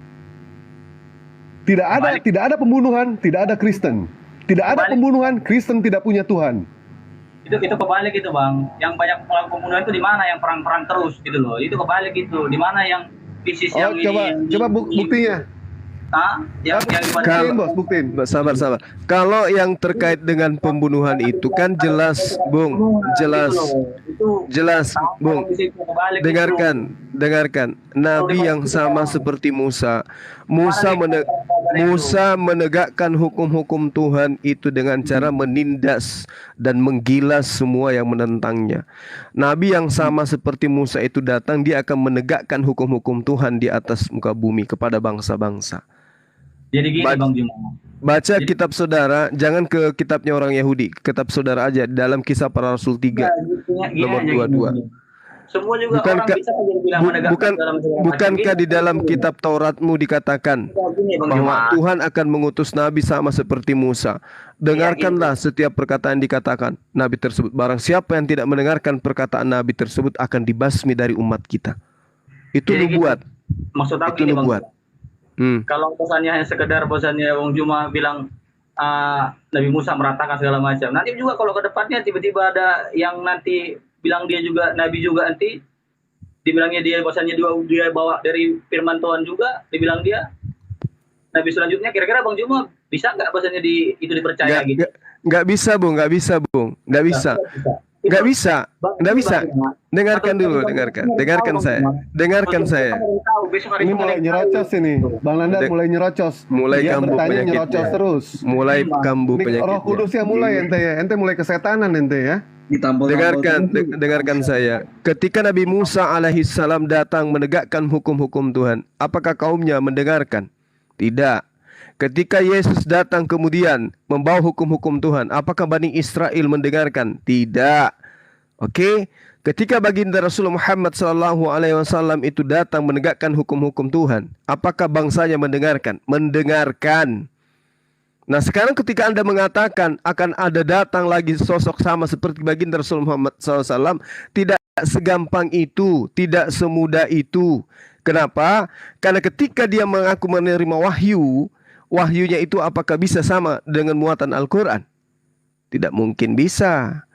Sedang aja dibilang di paling menyempurnakan kan kita nggak tahu besok. Oh nggak bisa, muatan Al-Quran nggak bisa, nggak bisa. Muatan Al-Quran itu nggak bisa disamakan dengan apapun, nggak bisa. Apapun bisa terjadi, Bang Ari, itu nggak ada yang tahu. Nah, itu menurut saudara, itu menurut saudara. Tapi faktanya sudah 1400 tahun silam Al-Quran tidak pernah tergantikan. Nah sekarang gini Bang Juma, tanya, Bang Juma besok masih bangun lagi. Abang bisa jamin nggak Bang besok masih bangun lagi besok pagi? Nggak ada jaminan, nggak ada jaminan. Itu makanya hari esok nggak ada yang tahu Bang. Jadi kalau besok tiba-tiba muncul, masalahnya Al-Quran itu dijamin oleh yang mewahyukan. Kami yang mewahyukan, kami juga yang menjaganya, dan 1400 tahun silam sudah terbukti terjaga. Sementara ketika Yesus mengatakan segala firman yang engkau berikan kepada aku telah aku sampaikan kepada mereka, firman-firman itu tidak bisa kita temukan lagi. Kenapa? Tidak ada jaminan. Itu pembuktian sederhananya gitu. Enggak, jadi kalau bosannya Abang bilang bosannya langsung dibilang nggak mungkin ya nggak ada yang nggak mungkin di dunia ini. Sudah 1400 tahun. Iya. Yesus sehari setelah dia terangkat ke langit, firman-Nya sudah hilang. Besok juga tiba-tiba ya bulan depan ini. Sudah 1400 tahun, jangan menghayal Anda. Sudah 1400 tahun silam Al-Quran masih ada berdiri kokoh sampai hari ini. Bahkan setiap hari semakin banyak yang menghafalkan Al-Quran itu. Yesus sehari terangkat ke langit, tiba-tiba hilang semua wahyu yang diterima dari Tuhannya. Mana wahyu itu? Nggak ada. Karena di Alkitab udah ditulis itu. Nanti setelah ini pasti banyak yang bakal datang, nabi-nabi gitu. Ya. Itu udah tertulis. Iya, tertulis nabi yang dimaksud di situ Paulus, Lukas, Markus, Matius, itu nabi-nabi yang dimaksud, nabi-nabi palsu yang dimaksud kitab Anda itu. Bang, salah Bang, itu bukan nabi di kami itu. Nah, kalau bukan nabi terus tulisannya apa? Derajat tulisannya, dengarkan, derajat tulisannya kitabnya itu kitab apa? Kalau bukan nabi. Nggak bisa ngebedain berarti mana rasul mana nabi gitu loh. Itu salah Bang itu. Sekarang saya tanya, derajat tulisan-tulisan mereka ketika mereka bukan nabi sebagai apa? Wahyu, karya tulis, surat kabar, cerita dongeng, atau apa? Derajat kitab mereka. Ya, kok bicara derajat? Loh, kalau bukan nabi, terus tulisan-tulisan mereka ini apa? Itu kan mereka rasul. Loh, rasul ini apa menurut saudara? Ya, orang bukan berarti nabi gitu loh. Jadi nah inilah celakanya kalau rampok istilah dari agama orang. Nabi itu adalah level orang yang menerima wahyu dari Allah dan tidak punya kewajiban menyampaikan kepada orang lain. Rasul adalah level kedua. Rasul adalah level kedua. Rasul adalah seorang nabi yang menerima wahyu untuk kaumnya. Nah sekarang kalau saudara mengakui penulis kitab saudara adalah rasul, berarti dia nabi. Kenapa? Dari mana dia mendapatkan tulisan? Materi-materi karya tulis mereka itu dari mana dia dapatkan? Dari waktu pas Tuhan sendiri ada kan? Itu yang siapa? Gitu. Siapa? Tuhan yang mana? Yang ngomong sendiri ditulis gitu. Ya sudah kalau begitu kita berbicara mengenai mata rantai pemberitaan. Di mana Lukas bertemu Yesus? Di mana Lukas bertemu Yesus? Ya di Israel sana lah. Begitu caramu beragama, gitu. Begitu caramu beragama, gitu caramu. Ketika ditanya di mana bertemu, di Israel sana lah. Lagi ya kan di Yerusalem, dong. Yerusalem di mana? Ya udahlah, ayo Dewa maju. Nah, kok maju. Kapan Lukas ketemu Yesus kapan? Ya, kalau aku sih kalau nggak Paulus deh. Karena menurut aku Paulus ketemu Yesus kapan? Nggak terlalu penting. Paulus ketemu Yesus kapan? Kapan itu? Oh, berarti kalau nggak penting, berarti semua kitab yang ada dalam ente nggak penting semua. Kalau ente bicara seperti itu. Karena nggak semua kita kan pengen tahu di sini. Lukas adalah murid Yesus dari yang 70. Lukas Di mana 10 ayat 1. tertulis itu Pak Dokter? Di mana? Lukas itu murid Yesus. Di mana tertulis? Di mana tertulis? 10 ayat 1. Lukas 10 ayat 1 di mana? 10 ayat itu. Oke. Tampilkan Dinda, tampilkan. Matius 10. Nanti datanya nomor 5, nomor 6-nya itu yang menentukan bahwa Lukas bukan murid Yesus. Ya. Nah, coba. Terus dibuka juga nanti Kisah Para Rasul 9 nomor 45 Ya. ayat 4 sampai 5. Matius 10 dulu Dinda. Nomor 5 nomor 5 nomor 6. Boleh. Matius, Yesus berpesan kepada muridnya agar jangan ke bangsa lain. Lukas gimana? Ke bangsa lain atau tidak? Jadi pertanyaannya kan siapakah Lukas? Saya mau terangkan Lukas dulu. Iya. Data. Karena Kita aku selalu ada data. pertanyaannya kan gini Pak Dokter. Lukas ini apakah murid Yesus atau bukan? Anda mengatakan murid Yesus. Dari mana pembuktiannya? Dari Anda yang 17. Yesus langsung mengutus. Kemudian daripada itu Tuhan menunjuk 70 murid yang lain, lalu mengutus mereka berdua-dua mendahulinya ke setiap kota dan tempat yang hendak dikunjunginya. Tapi ke Lukas 10 ayat 1 itu. Jadi di samping murid yang 12. Oke. Sebentar. Ini sabar Pak. Kita nggak usah. Kita kan udah pengalaman nih data-data kayak gini. Sekarang gini Pak. Ini Lukas menulis hasil penyelidikan atau firman yang Yesus sampaikan. Baik. Tapi kan Lukas 1 ayat 1 dan 2. Penyelidikan lah, langsung saja. Hasil penyelidikan Pak, bukan firman. Itu Pak, ayat itu. Sebentar. Saya hasil penyelidikan. Iya, banyak orang telah berusaha menyusun suatu berita. Dibaca Pak penyelidikan. Peristiwa. Ya, tentang peristiwa-peristiwa yang telah terjadi di antara kita.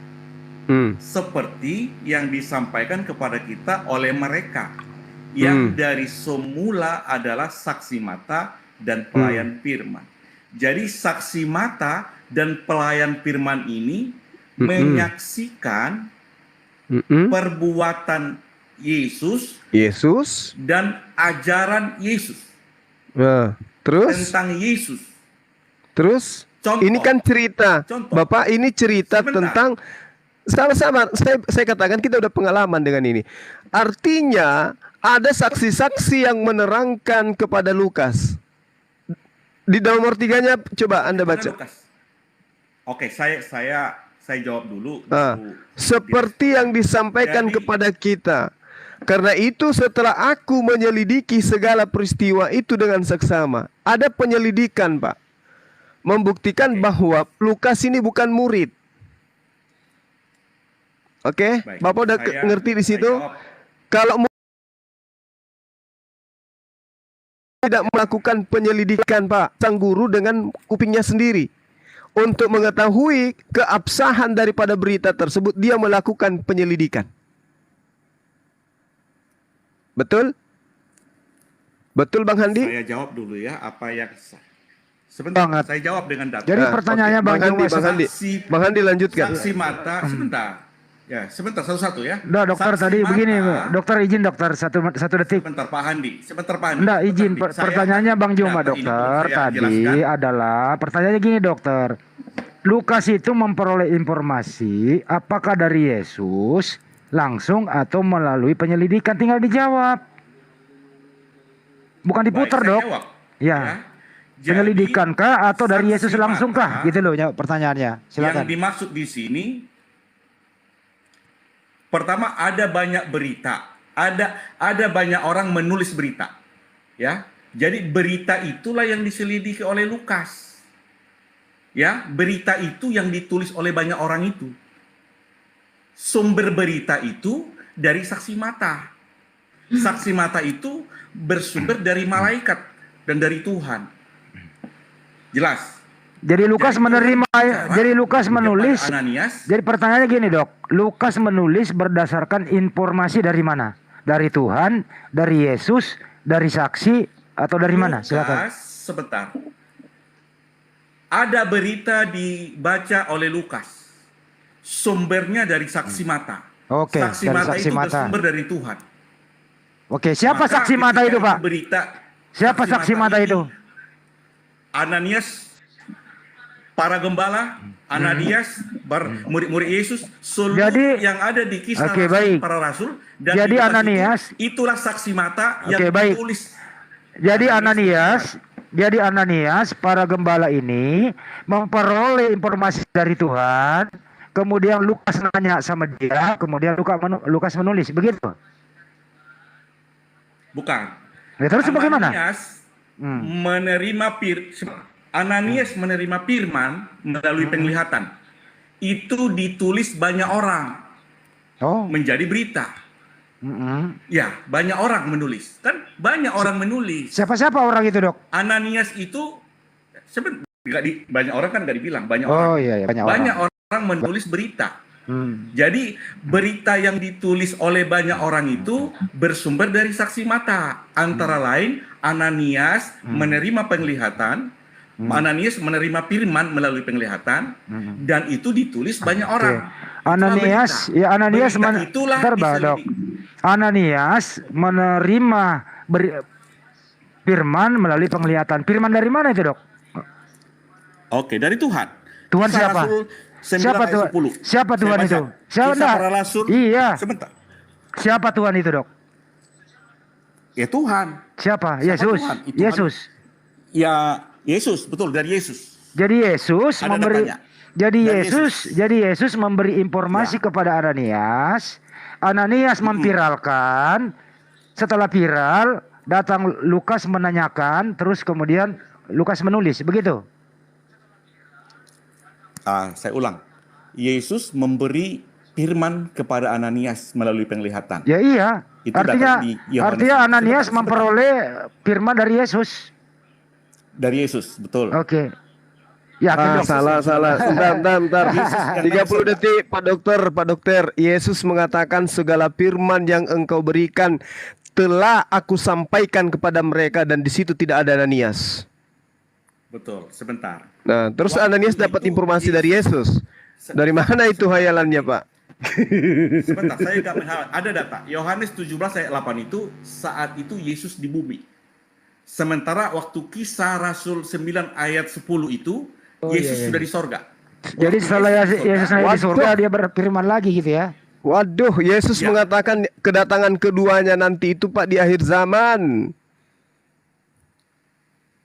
Jadi kedatangan yang keberapa ke Ananias itu? Pak Dokter.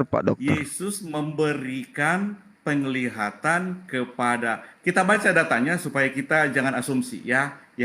Saya bacakan Kisah Rasul 9 ayat 10. Saya baca ya. Atau tampilkanlah. Kita tampilkan ayat. Kisah Rasul 9 ayat 10. Ini data. Jadi saya diskusi selalu ada dengan data. Silakan. Ini cerita Lukas, ini pengakuan Yohanes. Lukas, Pak. Betul. Ya, Nah, dari mana Lukas tahu informasi ini? Kan itu yang jadi bermasalah tadi. Jadi apapun yang tertera di dalam, dengarkan dulu, Pak. Apapun yang tertera di dalam tulisan orang-orang yang menulis tapi dia tidak pernah bertemu dengan Yesus, maka tidak sah dikatakan sebagai firman. Kenapa? Mereka tidak bertemu dengan Yesus. Jadi apapun yang dia tulis. Baik, saya jawab. Kisah para Rasul ini Kisah kan Rasul. buku kedua dari catatan Lukas, Pak. Betul. Nah, Lukas sendiri di dalam kitab Lukasnya melakukan penyelidikan, tidak bertemu Yesus. Apatah lagi kisah-kisah yang dicerita. Dari mana Lukas tahu kisah-kisah ini? Dari mana, Pak? Saya jawab. Dari penyelidikan. Nah, apakah itu bisa dikatakan sebagai firman Tuhan? Sumber bisa. Dari mana, Pak? Hasil penyelidikan itu disebut skripsi, bukan wahyu, Pak. Saya jawab, ya. Jadi, Kisah Rasul 9 ayat 10 itu di dalam ada seorang murid Tuhan bernama Ananias, firman Tuhan kepadanya dalam suatu penglihatan. Berarti Ananias ini nabi. Dia adalah murid Tuhan. Kan tertulis, Pak, murid Tuhan di situ. Dia adalah murid Tuhan. Dari mana? Dari mana Yesus punya murid bernama Ananias, Pak? Dari mana?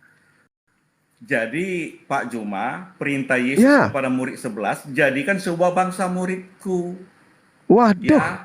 Jadi kalau sudah jadi murid semua orang bisa menulis gitu, Pak? Bukan, yang menulis bukan Ananias, tapi banyak orang yang menulis berita. Ya, banyak orang ini siapa? Banyak orang kan nggak dibilang siapa, banyak orang. Nah, apa isi tulisannya? Kan gitu, Pak. Apa, Pak? Begini, Pak Dokter. Ketika kita berbicara mengenai kebenaran, maka kerangka berpikir kita itu harus kepada sumber. Yesus mengatakan segala firman yang engkau berikan telah aku sampaikan kepada mereka. Orang-orang yang menerima orang-orang yang menerima kalau kisah Yohanes dulu. Sabar. Pernyataan Yesus dulu, Pak. Pernyataan Yesus dulu kita mulai. Yesus dulu, karena dia adalah sumber. Dia penerima firman. Segala firman yang engkau berikan kepada aku telah aku sampaikan kepada mereka. Sejatinya mereka yang mendengarkan firman dari mulut Yesus tidak lagi melakukan penyelidikan. Kenapa? Karena dia yang menerima dari mulut Yesus kepada mereka. Nah, yang melakukan penyelidikan ini adalah bukan mereka yang menerima firman dari Yesus. Maka wajar melakukan penyelidikan. Oleh karena itulah kemudian saya katakan, ketika Anda katakan catatan Lukas itu adalah firman Tuhan, apa dasarnya? Sementara dia tidak sebagai penerima firman. Dia hanya sebagai penyelidik yang menuliskan tentang peristiwa-peristiwa yang terjadi. Itu loh, Pak. Baik, saya jawab. Jadi tidak mungkin. Jawab ya.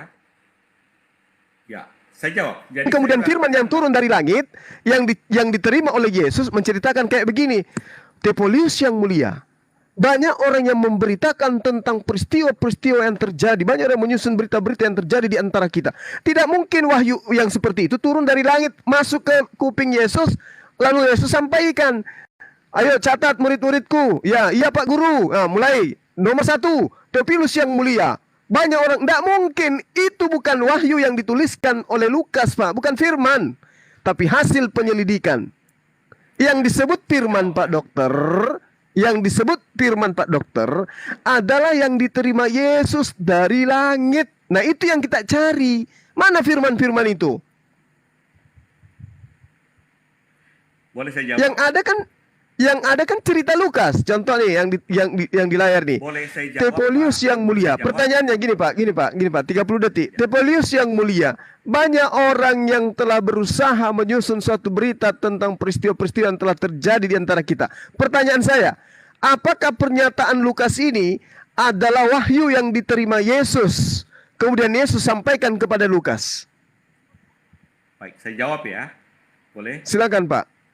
Oke. Bang Handi, lanjut. Ada kata berita ya, satu-satu Pak. Banyak orang telah berusaha menyusun suatu berita. Fokusnya berita. Berita ini bersumber dari saksi mata dan pelayan firman. Saksi mata dan pelayan firman itu salah satunya adalah Ananias murid Tuhan di Kisah Rasul 9 ayat 10, para gembala di Padang Lukas 2 ayat 9 sampai 17. Jadi saksi mata mendapat berita dari malaikat, mendapat penglihatan firman dari Tuhan, ditulis banyak orang. Jadi firman itu ditulis banyak orang, itulah berita.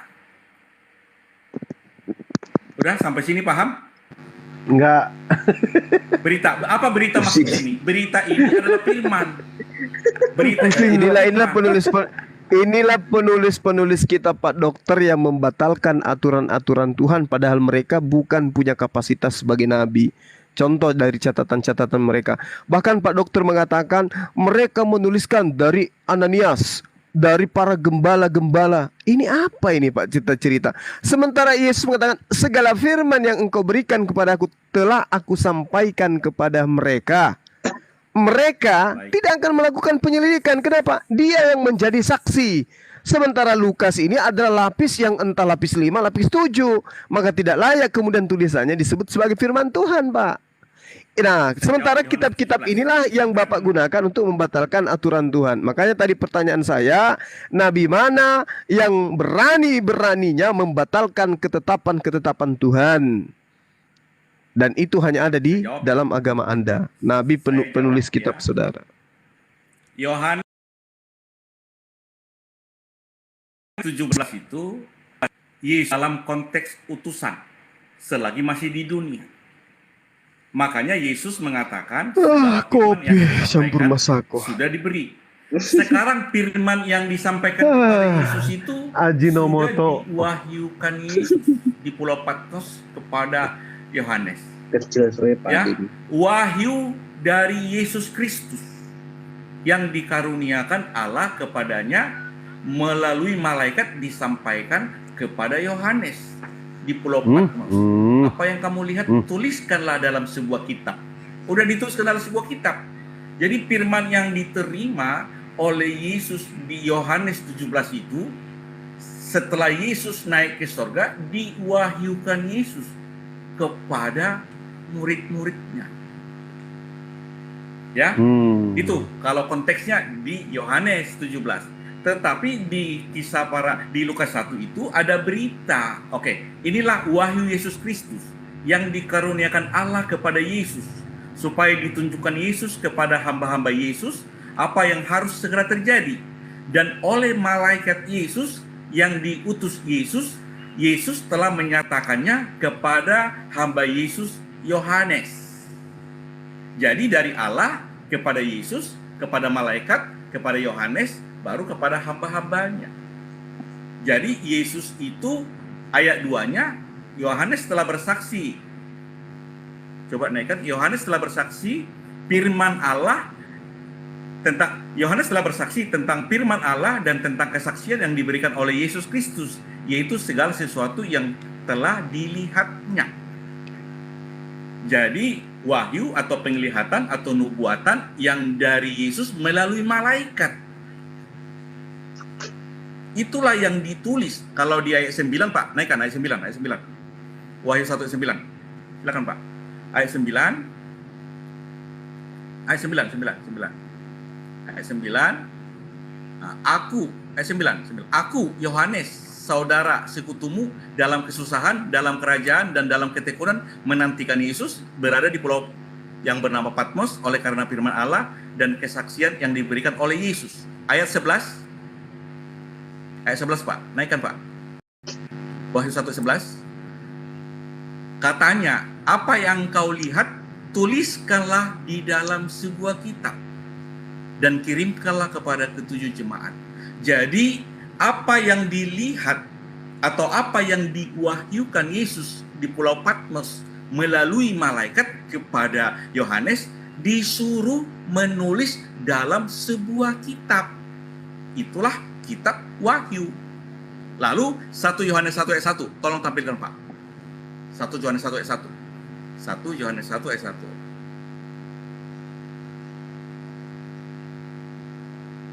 Oke.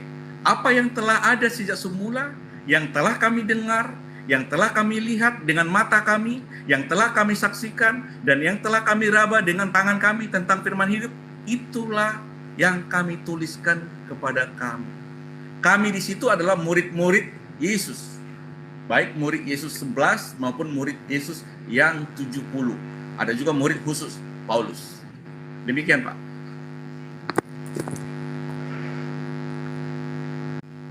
Pusing nggak, Bang Juma? Pusing. Flu bontek, Pak. Jam 12 mohon undur diri ya. Ini jam 12 saya mau istirahat, besok kerja. Mohon maaf ya. Pak Adi suaranya besar Oh dikit. iya, Pak Dokter. Lagi low juga. Makasih. Mohon maaf ya, Bang Handi. Nggak, tadi begini Pak Adi, tadi kan Silakan. Pak Adi bilang kalau misalkan Paulus itu murid Yesus dan bertemu Yesus, betul tidak? Ya. Itu ada di kisah para Rasul 9. Kisah Rasul 9 datanya. Iya, Ya, 9. 45. Datanya, Pak, kalau dibaca Saulus, Ya. ya, mengapa engkau menganiaya aku? Jawab Paulus, siapakah engkau Tuhan? Jawabnya, akulah Yesus yang engkau aniaya itu. Betul tidak? Nah, pada saat Yesus bertemu dengan Paulus, ini Yesus ini sudah menjadi Tuhan atau belum, Pak? Yesus lagi di sorga, Pak. Iya, udah di Enggak, sorga. itu bertemunya di surga ini antara Paulus sama dia udah Tuhan. Bukan, penglihatan. Ya. Penglihatan Paulus melihat Kalau Yesus. Pak Mahadewa baca, Enggak, pertanyaan saya begini, Pak. Pada saat di Kisah Para Rasul 9, silakan. Kisah Para Rasul 9 nomor 4 sampai 5, di situ kan Saulus bertemu dengan Yesus. Betul tidak, Pak? Betul tidak, Pak? Ya, saya nanya, Pak. Betul, Pak. Pada saat Paulus bertemu dengan Yesus, pada saat itu Yesus sudah menjadi Tuhan atau belum? Yesus adalah memang Tuhan. Dan posisi Yesus satu di sorga. Oh, satu di surga. Sebelum Pak Mahadewa bertanya, saya terangkan dulu Kisah Rasul 9 ya. Kisah Rasul 9. Enggak, begini. Pertanyaan saya simpel, Pak. Pak Badi. Kalau ada pertanyaan yang simpel, tolong dijawabnya dengan simpel, Pak. Jangan sampai bulak-balik seperti itu. Yang saya tanyakan itu, ketika Paulus bertemu dengan Yesus, nah, Yesus ini sudah Tuhan atau belum? Oh, itu sudah jadi Tuhan pada saat baik. Saya buktikan dengan data. Ya, saya buktikan dengan data juga, Pak, ini, Pak. Sebentar. Baik. Ya, saya jawab dengan data juga, Pak. Saya terangkan dulu sebelum Pak Mahadewa jawab. Saya terangkan dulu sebelum Pak Mahadewa bertanya ya. Saya terangkan Kisah Rasul 9 secara utuh. Ya, saya terangkan, nanti boleh Bapak bertanya sepuasnya. Jadi di sini sudah, Pak, sudah. Kami sudah paham. Pak, kami sudah paham di situ. terangkan Berarti silakan terangkan apa yang artinya ketika saya bertanya kepada Bapak, ketika Paulus bertemu dengan Yesus, berarti Yesus pada saat itu sudah menjadi Tuhan. Itu kan pertanyaannya, Pak. Betul tidak? Nah, di dalam Yohanes 5 nomor 37, Bapa yang mengutus aku, dialah yang bersaksi tentang aku. Kamu tidak akan pernah mendengar suaranya, rupanya pun tidak. Nah, ternyata Yesus ini sebagai Tuhan bisa bertemu dengan Paulus. Nah, sementara pernyataan di dalam Yohanes 5 nomor 37, jangankan rupa, suaranya pun tidak bisa kau dengar. Ini yang berbohong Yesus atau Paulus, Pak? Boleh saya jawab? Ilyas Motola yang bohong, udah. Boleh saya jawab? Oke, saya jawab ya. Ya, jawab. Silakan, Pak. Silakan, ditunggu sirkusnya, Pak. Kita bahas tadi Kisah Rasul 9, belum saya tuntas, dilompat ke Yohanes 5 ayat 17. Di Yohanes 5:17 itu perkataan Yesus kepada orang Farisi. Ya, di Matius 5 ayat 8, yang suci hatinya akan melihat Allah. Yohanes 1 ayat 18, tidak ada seorang pun melihat Allah, tapi anak tunggal Bapa yang ada di pangkuan, anak tunggal Allah yang ada di pangkuan Bapa, itulah yang akan menyatakannya. Terus? Jadi bisa, ada yang bisa melihat. Oh, berarti itu orang yang suci hati. Berarti Paulus pada saat itu bisa bertemu dengan Tuhan, gitu ya, Pak ya? Orang yang suci hatinya. Ya, betul ya. Orang yang berkenan. Coba buka Keluaran 33 nomor 20. Pak Koles Rokok. Keluaran 33 nomor 20. Sebelum. Jadi Pak Mahadewa, apa katanya? Dibacakan. Lagi firman-Nya, saudara-saudara yang terkasih. Engkau tidak tahan memandang wajahku, sebab tidak ada orang yang memandang aku dapat hidup. Tidak orang memandang aku hidup. Oke. Boleh ditunjukkan ayat 18-nya? Bilang Ilyas Moto ganteng gitu, ntar tunjukin nih. Tunjukin. 18 bentar. Tetapi Oke. 17 coba 17. Coba tuh 17. Pak Adi suaranya besarin dikit, Pak. Oh, kalau sudah malam ini. Oke, mulai 16. Dari manakah gerangan akan diketahui bahwa aku telah mendapat kasih karunia di hadapanmu, yakni aku dengan umatku ini? Bukankah engkau berjalan bersama-sama dengan kami, sehingga aku dengan umatmu ini dibedakan dari segala bangsa yang ada di muka bumi. Naikkan terus, berfirmanlah Tuhan, naikkan Pak. Berfirmanlah Tuhan kepada Musa. Aduh Pak, menekan. Berfirmanlah Tuhan kepada Musa, juga hal yang telah kau katakan ini akan kulakukan, karena engkau telah mendapatkan kasih karunia di hadapanku, dan aku mengenal engkau.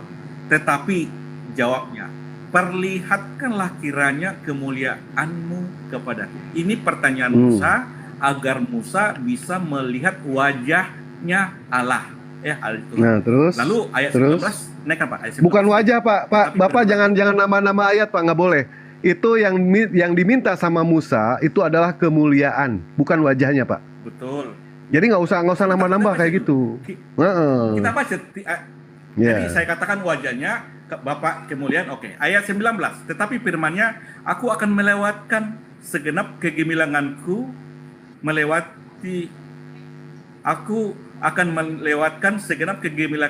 dari depanmu dan menyerukan nama Tuhan di depanmu. Aku akan memberi kasih karunia kepada siapa yang kuberi kasih karunia dan mengasihi siapa yang kukasihi. Terus ayat 20. Lagi firman-Nya, engkau tidak tahan memandang wajahku, sebab tidak ada orang yang memandang aku dapat hidup. Ayat 21, berfirmanlah Tuhan, ada suatu tempat dekatku di mana engkau dapat berdiri di atas gunung batu. Apabila kemuliaanku lewat, maka aku akan menempatkan engkau dalam lekuk gunung itu, dan aku akan menudungi engkau dengan tanganku sampai aku lewat. Kemudian aku akan menarik tanganku dan engkau akan melihat belakangku, tetapi wajahku tidak akan kelihatan. Jadi kemuliaan itu adalah wajahnya Tuhan. Ya, pada saat Saulus bertemu dengan Yesus, berarti wajahnya kelihatan atau tidak, Pak? Baik, saya terangkan ya. Jadi konteks ini jelas ya. Jadi beda-beda. Jadi pertanyaan Bapak beda-beda, ya beda-beda. Beda kasus kan. Ini Musa. Jadi satu-satu Pak Mahadewa. Iya, jadi begini, Rasul 9, ayat ini diadu dengan ayat yang lain, Pak ya. Iya, maksudnya ayat ini konteks. Tidak berlaku. Berarti ayat yang ini yang berlaku gitu, Pak ya. Bukan, berbeda konteks. Berarti Pak. kok aneh, Tuhan prinsip, Pak ya. Tuhan kok nggak punya prinsip itu Tuhan itu. Gimana? Plan di dalam Keluaran 33 nomor 20 di situ tuh jelaskan, engkau tidak tahan memandang wajahku, sebab tidak ada orang yang memandangku dapat hidup. Nah, pada saat Yesus bertemu dengan Saulus, itu melihat wajahnya atau tidak, Pak? Baik, jadi saya terangkan ya. Jadi saya terangkan dulu supaya Pak Mahadewa itu bisa bertanya sesuai dengan penjelasan saya. Kalau Pak Mahadewa hanya membaca, mengartikan sendiri, itulah pemahaman yang sekarang Pak Mahadewa. Saya tidak membaca sepemahaman sendiri, Pak. Pemahaman sendiri tidak. Saya berdasarkan dari text proof. Yang tertulis. Ya, betul. Baik. Bapaklah yang mengaburkan maknanya. Baik, di Keluaran 33 itu kemuliaan itu wajahnya, itu saya pahami. Kemuliaan wajahnya dapat tafsir dari mana, Pak? Nggak ada kata-kata wajah, Pak. Keluaran 33. Nggak ada kata-kata wajah, kemuliaan. Oke. Musa berharap agar melihat kemuliaan Tuhan. Tetapi wajahnya apa kemuliaannya, Pak? Bentar dulu. Wajahnya atau kemuliaannya? Kemuliaan yang diminta oleh Musa, tetapi wajahku tidak bisa kau lihat. Itu kata Allah. Nah, itu maksudnya begitu. Nah, kemuliaan yang dimaksud Musa itu ingin melihat wajah Tuhan. Ternyata Tuhan malah menerangkan. Apakah Musa sanggup? Apakah Nabi Musa sanggup melihat wajah Tuhan? Makanya nggak bisa. Baik. Belakang wajah. Yang pertanyaan. Baik, saya ikuti. Ya, itu Pak, yang tadi yang saya bilang itu bukan wajah, melainkan kemuliaan. Nah, saya setuju. Baik. Nah, sekarang ketika Saulus bertemu dengan Yesus, Yesus pada saat itu sudah menjadi Tuhan. Nah, pertanyaan saya, apakah Paulus melihat wajahnya Tuhan? Melihat atau tidak? Baik, saya jawab. Penglihatan maksudnya bukan melihat secara jasmani. Penglihatan itu adalah perumpamaan. Nubuatan, ya. Hosea, bukan. Hosea 12, coba baca Pak. Hosea 12 ayat 11, coba tampilkan Pak. Hosea 11. Dibentur-benturin. Saya penuh data, jadi saya diskusi dengan data. Lah, emang saya nggak pakai data apa? Data, ya. Emang saya nggak pakai data dari tadi, datanya. Pak? Hosea 12 ayat 11. Hosea 12 ayat 11. Ada kata penglihatan dan perumpamaan. Hosea 12 ayat 11. Aku berbicara kepada para nabi dan banyak kali memberi penglihatan dan memberi perumpamaan dengan perantaraan para nabi. Penglihatan itu adalah nubuatan atau cara Tuhan menyampaikan firman supaya ditulis dalam sebuah kitab. Perumpamaan itu adalah gaya bahasa menulis firman supaya tidak mengerti makna yang sebenarnya. Contoh, kalau kamu tidak makan dagingku dan minum darahku, kamu tidak bisa masuk surga. Yohanes 6 ayat 54. Coba tampilkan. Yohanes 5 ayat 54. Yohanes 6 ayat 54. Itu adalah perumpamaan. Saya dari tadi nggak nanya perumpamaan, Pak. Pak, saya dari tadi nggak nanya perumpamaan. Makan dagingku dan minum darahku, ia tinggal di dalam aku dan aku di dalam dia. Barang siapa? Ayat 54. Barang siapa, Pak? Ayat 54. Barang siapa makan dagingku dan minum darahku, ia mempunyai hidup yang kekal dan aku akan membangkitkan dia pada akhir zaman. Artinya perumpamaan itu adalah gaya bahasa untuk menyembunyikan makna firman yang sebenarnya. Jadi penglihatan dan perumpamaan diberi kepada para nabi. Nabi itu diutusan. Utusan itu bisa rasul, bisa nabi. Bisa baik, malaikat. pada saat Saulus bertemu dengan Yesus, apakah Saulus melihat wajah Yesus? 9. Baik, kita baca dulu apakah datanya, Saulus apa maksudnya. Ya, oke, kita baca dulu data mulai ayat 1, Pak. Ayat 1 saya bacakan. Tolong tampilkan Pak Os. Baik, saya bacakan ya. Saulus bertobat. Sementara itu berkobar-kobar hati Saulus untuk mengancam dan membunuh murid-murid Tuhan. Ia menghadap imam besar dan meminta surat kuasa daripadanya untuk dibawa kepada majelis-majelis Yahudi di Damsyik, supaya jika ia menemukan laki-laki atau perempuan yang mengikuti jalan Tuhan, ia menangkap, tolong naikkan Pak, mereka dan membawa mereka ke Yerusalem. Dalam perjalanannya ke Damsyik, ketika ia sudah dekat kota itu, tiba-tiba cahaya memancar dari langit mengelilingi dia. Ia rebah ke tanah dan kedengaranlah olehnya suatu suara yang berkata kepadanya, Saulus, Saulus, mengapakah engkau menganiaya aku? Jawab Saulus, siapakah engkau Tuhan? Katanya, akulah Yesus yang kau aniaya itu. Terus, tetapi bangunlah dan pergilah ke dalam kota, di sana akan dikatakan kepadamu apa yang harus kau perbuat. Maka termagu-magulah teman-temannya seperjalanan karena mereka tetapi tidak melihat seorang juga. Terus 8, Saul tanya, tetapi ia tidak dapat melihat apa-apa karena mereka harus menuntun dia masuk ke Damsyik. 3 hari lamanya ia tidak dapat melihat dan 3 hari lamanya ia tidak makan dan minum. Ayat 10, di Damsyik ada seorang murid Tuhan bernama Ananias. Firman Tuhan kepadanya dalam suatu penglihatan. Ananias, jawabnya, ini aku Tuhan. Ayat 11, firman Tuhan, mari pergilah ke jalan yang lurus, yang bernama jalan lurus, dan carilah di rumah Yudas seorang dari Tarsus yang bernama Saulus. Ia sekarang berdoa. Ayat 12, dan dalam suatu penglihatan ia melihat bahwa seorang yang bernama Ananias masuk ke dalam dan menumpangkan tangannya ke atasnya supaya ia dapat melihatnya. Ayat 13, jawab Ananias, Tuhan, dari banyak orang telah kudengar tentang orang itu, betapa banyaknya kejahatan yang dilakukannya terhadap orang-orang kudusmu di Yerusalem. Dan ia datang kemari dengan kuasa penuh dari imam-imam kepala untuk menangkap semua orang yang memanggil namamu. Terus 15, tetapi firman Tuhan, 15, tetapi firman Tuhan kepadanya, pergilah, sebab orang ini adalah alat pilihan bagiku untuk memberitakan namaku kepada bangsa-bangsa lain, serta raja-raja dan orang Israel. Aku sendiri akan menunjukkan kepadanya betapa banyak penderitaan yang harus ia tanggung oleh karena namaku. Terus 17, lalu pergilah Ananias ke situ dan masuk ke rumah itu. Ia menumpangkan tangannya ke atas Saulus, katanya, Saulus saudaraku, Tuhan Yesus yang telah menampakkan diri kepadamu di jalan yang engkau lalui telah menyuruh aku kepadamu supaya engkau dapat melihat lagi dan penuh dengan Roh Kudus.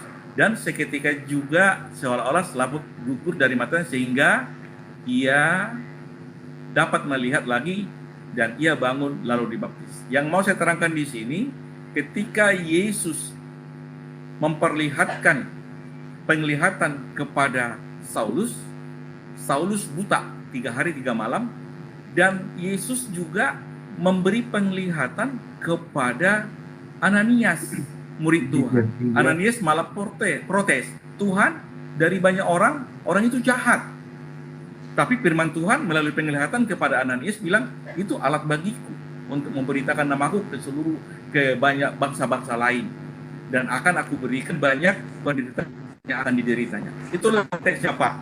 Silakan Pak Mahadewa bertanya. Di dalam Yohanes 5:37 yang mengatakan, Bapa yang mengutus aku, dialah yang bersaksi tentang aku, kamu tidak akan pernah mendengar suaranya, rupanya pun tidak. Ternyata di situ, pada saat Yesus menjadi Tuhan dan bertemu dengan Saulus, ternyata Saulus tidak mengalami bisa melihat, walaupun indikasinya dia itu adalah buta. Bahkan dia bisa mendengar juga. Di dalam Keluaran 33 nomor 20, engkau tidak tahan memandang, sebab tidak ada orang yang memandangku dapat hidup. Ini jelas ya, bertentangan. Ternyata Tuhan di dalam perjanjian lama dengan Tuhan di dalam perjanjian baru itu jelas berbeda. Di dalam perjanjian baru, ketika melihat Tuhan, manusia akan binasa. Di dalam perjanjian lama. Tetapi ketika datang perjanjian baru, melihat Tuhan, Tuhannya yang binasa. Itu yang bedanya ya. Jadi bertentangan antara perjanjian lama dengan perjanjian baru. Dan ayatnya dibentur-benturkan satu sama lain. Tidak punya prinsip sama sekali yang namanya Tuhan seperti itu. Plan itu di situ. Ya. Yohanes 1 ayat 18, tampilkan. Saya jawab pertanyaan itu dengan data. Ya, saya jawab juga dengan data ini, Pak. Saya dari tadi dengan data juga. Ya, silakan. Yohanes 1 Sama. ayat 18.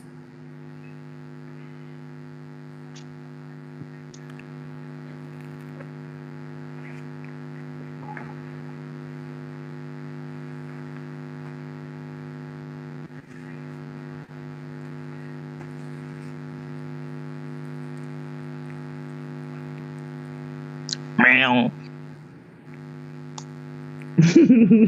Yohanes 1:18 bisa ditampilkan?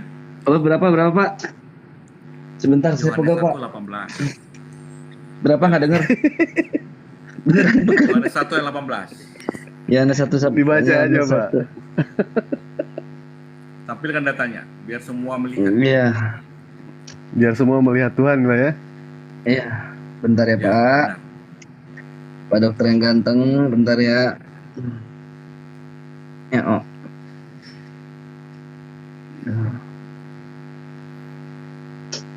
Yohanes 1. Tidak seorang pun yang pernah melihat Allah, tetapi anak tunggal Allah yang ada di pangkuan Bapa, dialah yang menyatakannya. Jadi Yesus mengatakan, bukan menampakkan ya, tapi menyatakan artinya menceritakan. Menyatakannya, Yesus menyatakan Yohanes 12:45. Tampilkan Yohanes 12:45. Berapa? Lari lagi. Yohanes 12 ayat 45. Satu pertanyaan saya diajak muter-muter loh Pak. Saya diajak tamasya kemana-mana ini. Apa-apa. Jadi bangsa Israel ya, harus begitu. Dari Mesir ke tanah Kanan 40 tahun mutar-mutar. Dan barang siapa melihat aku, ia melihat dia yang telah mengutus aku. Itulah pernyataan Iya. Baik, ketika Yesus mengatakan barang siapa melihat aku, ia melihat dia yang telah mengutus aku. Antara Yesus dengan Bapa, berarti Bapa punya pantat juga Pak ya? Sama kayak Yesus ya? Punya bulu hidung. Baik, saya terangkan dengan data ya. Ya, jadi itu pernyataan Yesus. Jadi biarlah pernyataan Yesus dimengerti ya. Jadi Yesus mengatakan itu, kalau sudah melihat Yesus, berarti melihat yang mengutus Yesus. Bapak. Karena berarti ketika Yesus 15, nggak, jawab aja pertanyaan saya Pak. Suaranya gedein Pak. Bukan. Ketika Yesus mengatakan di dalam Yohanes 12, barang siapa melihat aku, ia melihat dia yang telah mengutus aku. Artinya antara Bapa dengan Yesus sama-sama punya pantat. Atau gimana Pak? Itu pemahaman Beda atau saya. sama? Jadi Beda atau sama? Saya tanya dulu. Oh beda, berarti beda jelas ini Pak ya. Berarti beda ini ya. karena gini. Jadi seperti Kolose 1 ayat Aku dan Bapa adalah beda 15, udah. Yesus adalah gambar Allah. Kolose 1:19. Ya berarti kalau Yesus adalah gambar Allah, kalau Yesus gambar Allah, berarti Allah juga punya hidung gitu Pak? Punya bulu hidung gitu? Jadi Punya? saya terangkan, ia adalah gambar Allah. Ya, jadi Iya, saya ngikutin loh Pak. Pak dari tadi saya ngikutin Bapak ya. Oke, kalau saya open cam, gambar saya akan nampak. Gambar Ya, nggak saya apa-apa, dan Pak. saya itu beda. Gambar saya dan saya adalah beda. Tetapi yang Lah, digambar berarti saya ayat itu adalah saya. ayat tadi mengatakan ketika engkau melihat aku, berarti melihat dia yang mengutus aku. Berarti beda tuh Pak. Beda. Oh beda, tuh bukan Jadi, sama kalau gitu. Kalau saya Pak Mahadewa, kalau saya open cam, Pak Mahadewa hanya melihat gambar saya. Gambar saya dengan saya beda.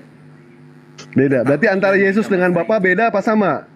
Antara Yesus dengan Bapa beda atau sama? Sebentar saya jawab dulu. Saya terangkan baru jawab ya. Jadi kalau Pak Mahadewa melihat saya di open cam, gambar itu Pak Mahadewa lihat, tetapi gambar itu bukan saya. Karena saya bukan di gambar itu. Tetapi yang di gambar itu adalah saya. Itulah makna Yohanes 1:18. Iya. Itulah datanya yang saya Kita terangkan. adu balap karung aja yuk. Saya kalah ada pasti.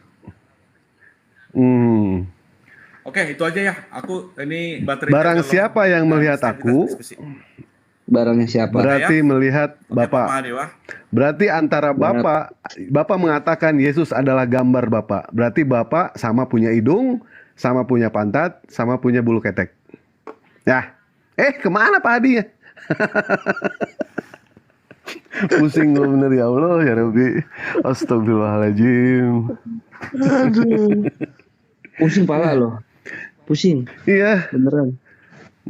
Nggak bisa dibenerin nih Bang Juma nih. Kacau. Padahal dokter, dari dia tadi mengatakan ya, padahal bagus pernyataan dia.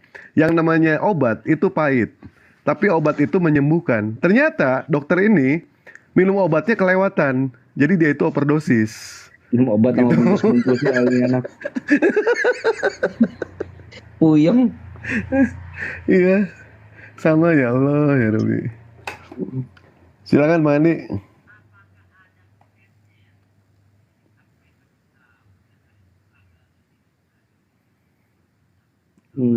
Ya, Pak Destawen, silakan. Wah, kalau John Peter nggak sanggup lah, ya John Peter nggak usah lah, nggak sanggup lah. Ketua lu mentang-mentang ketua ormas lu mah gimana sih? Mentang ketua ormas. Tidur kayaknya Ya Allah. Lawan lu itu Peter ya, lawan lu itu cuma banteng, tiang listrik tuh, itu lawan lu tuh. Kalau gua nggak sanggup. Karena gue gak mau stres. Gue aja stres lawan Pak dokter.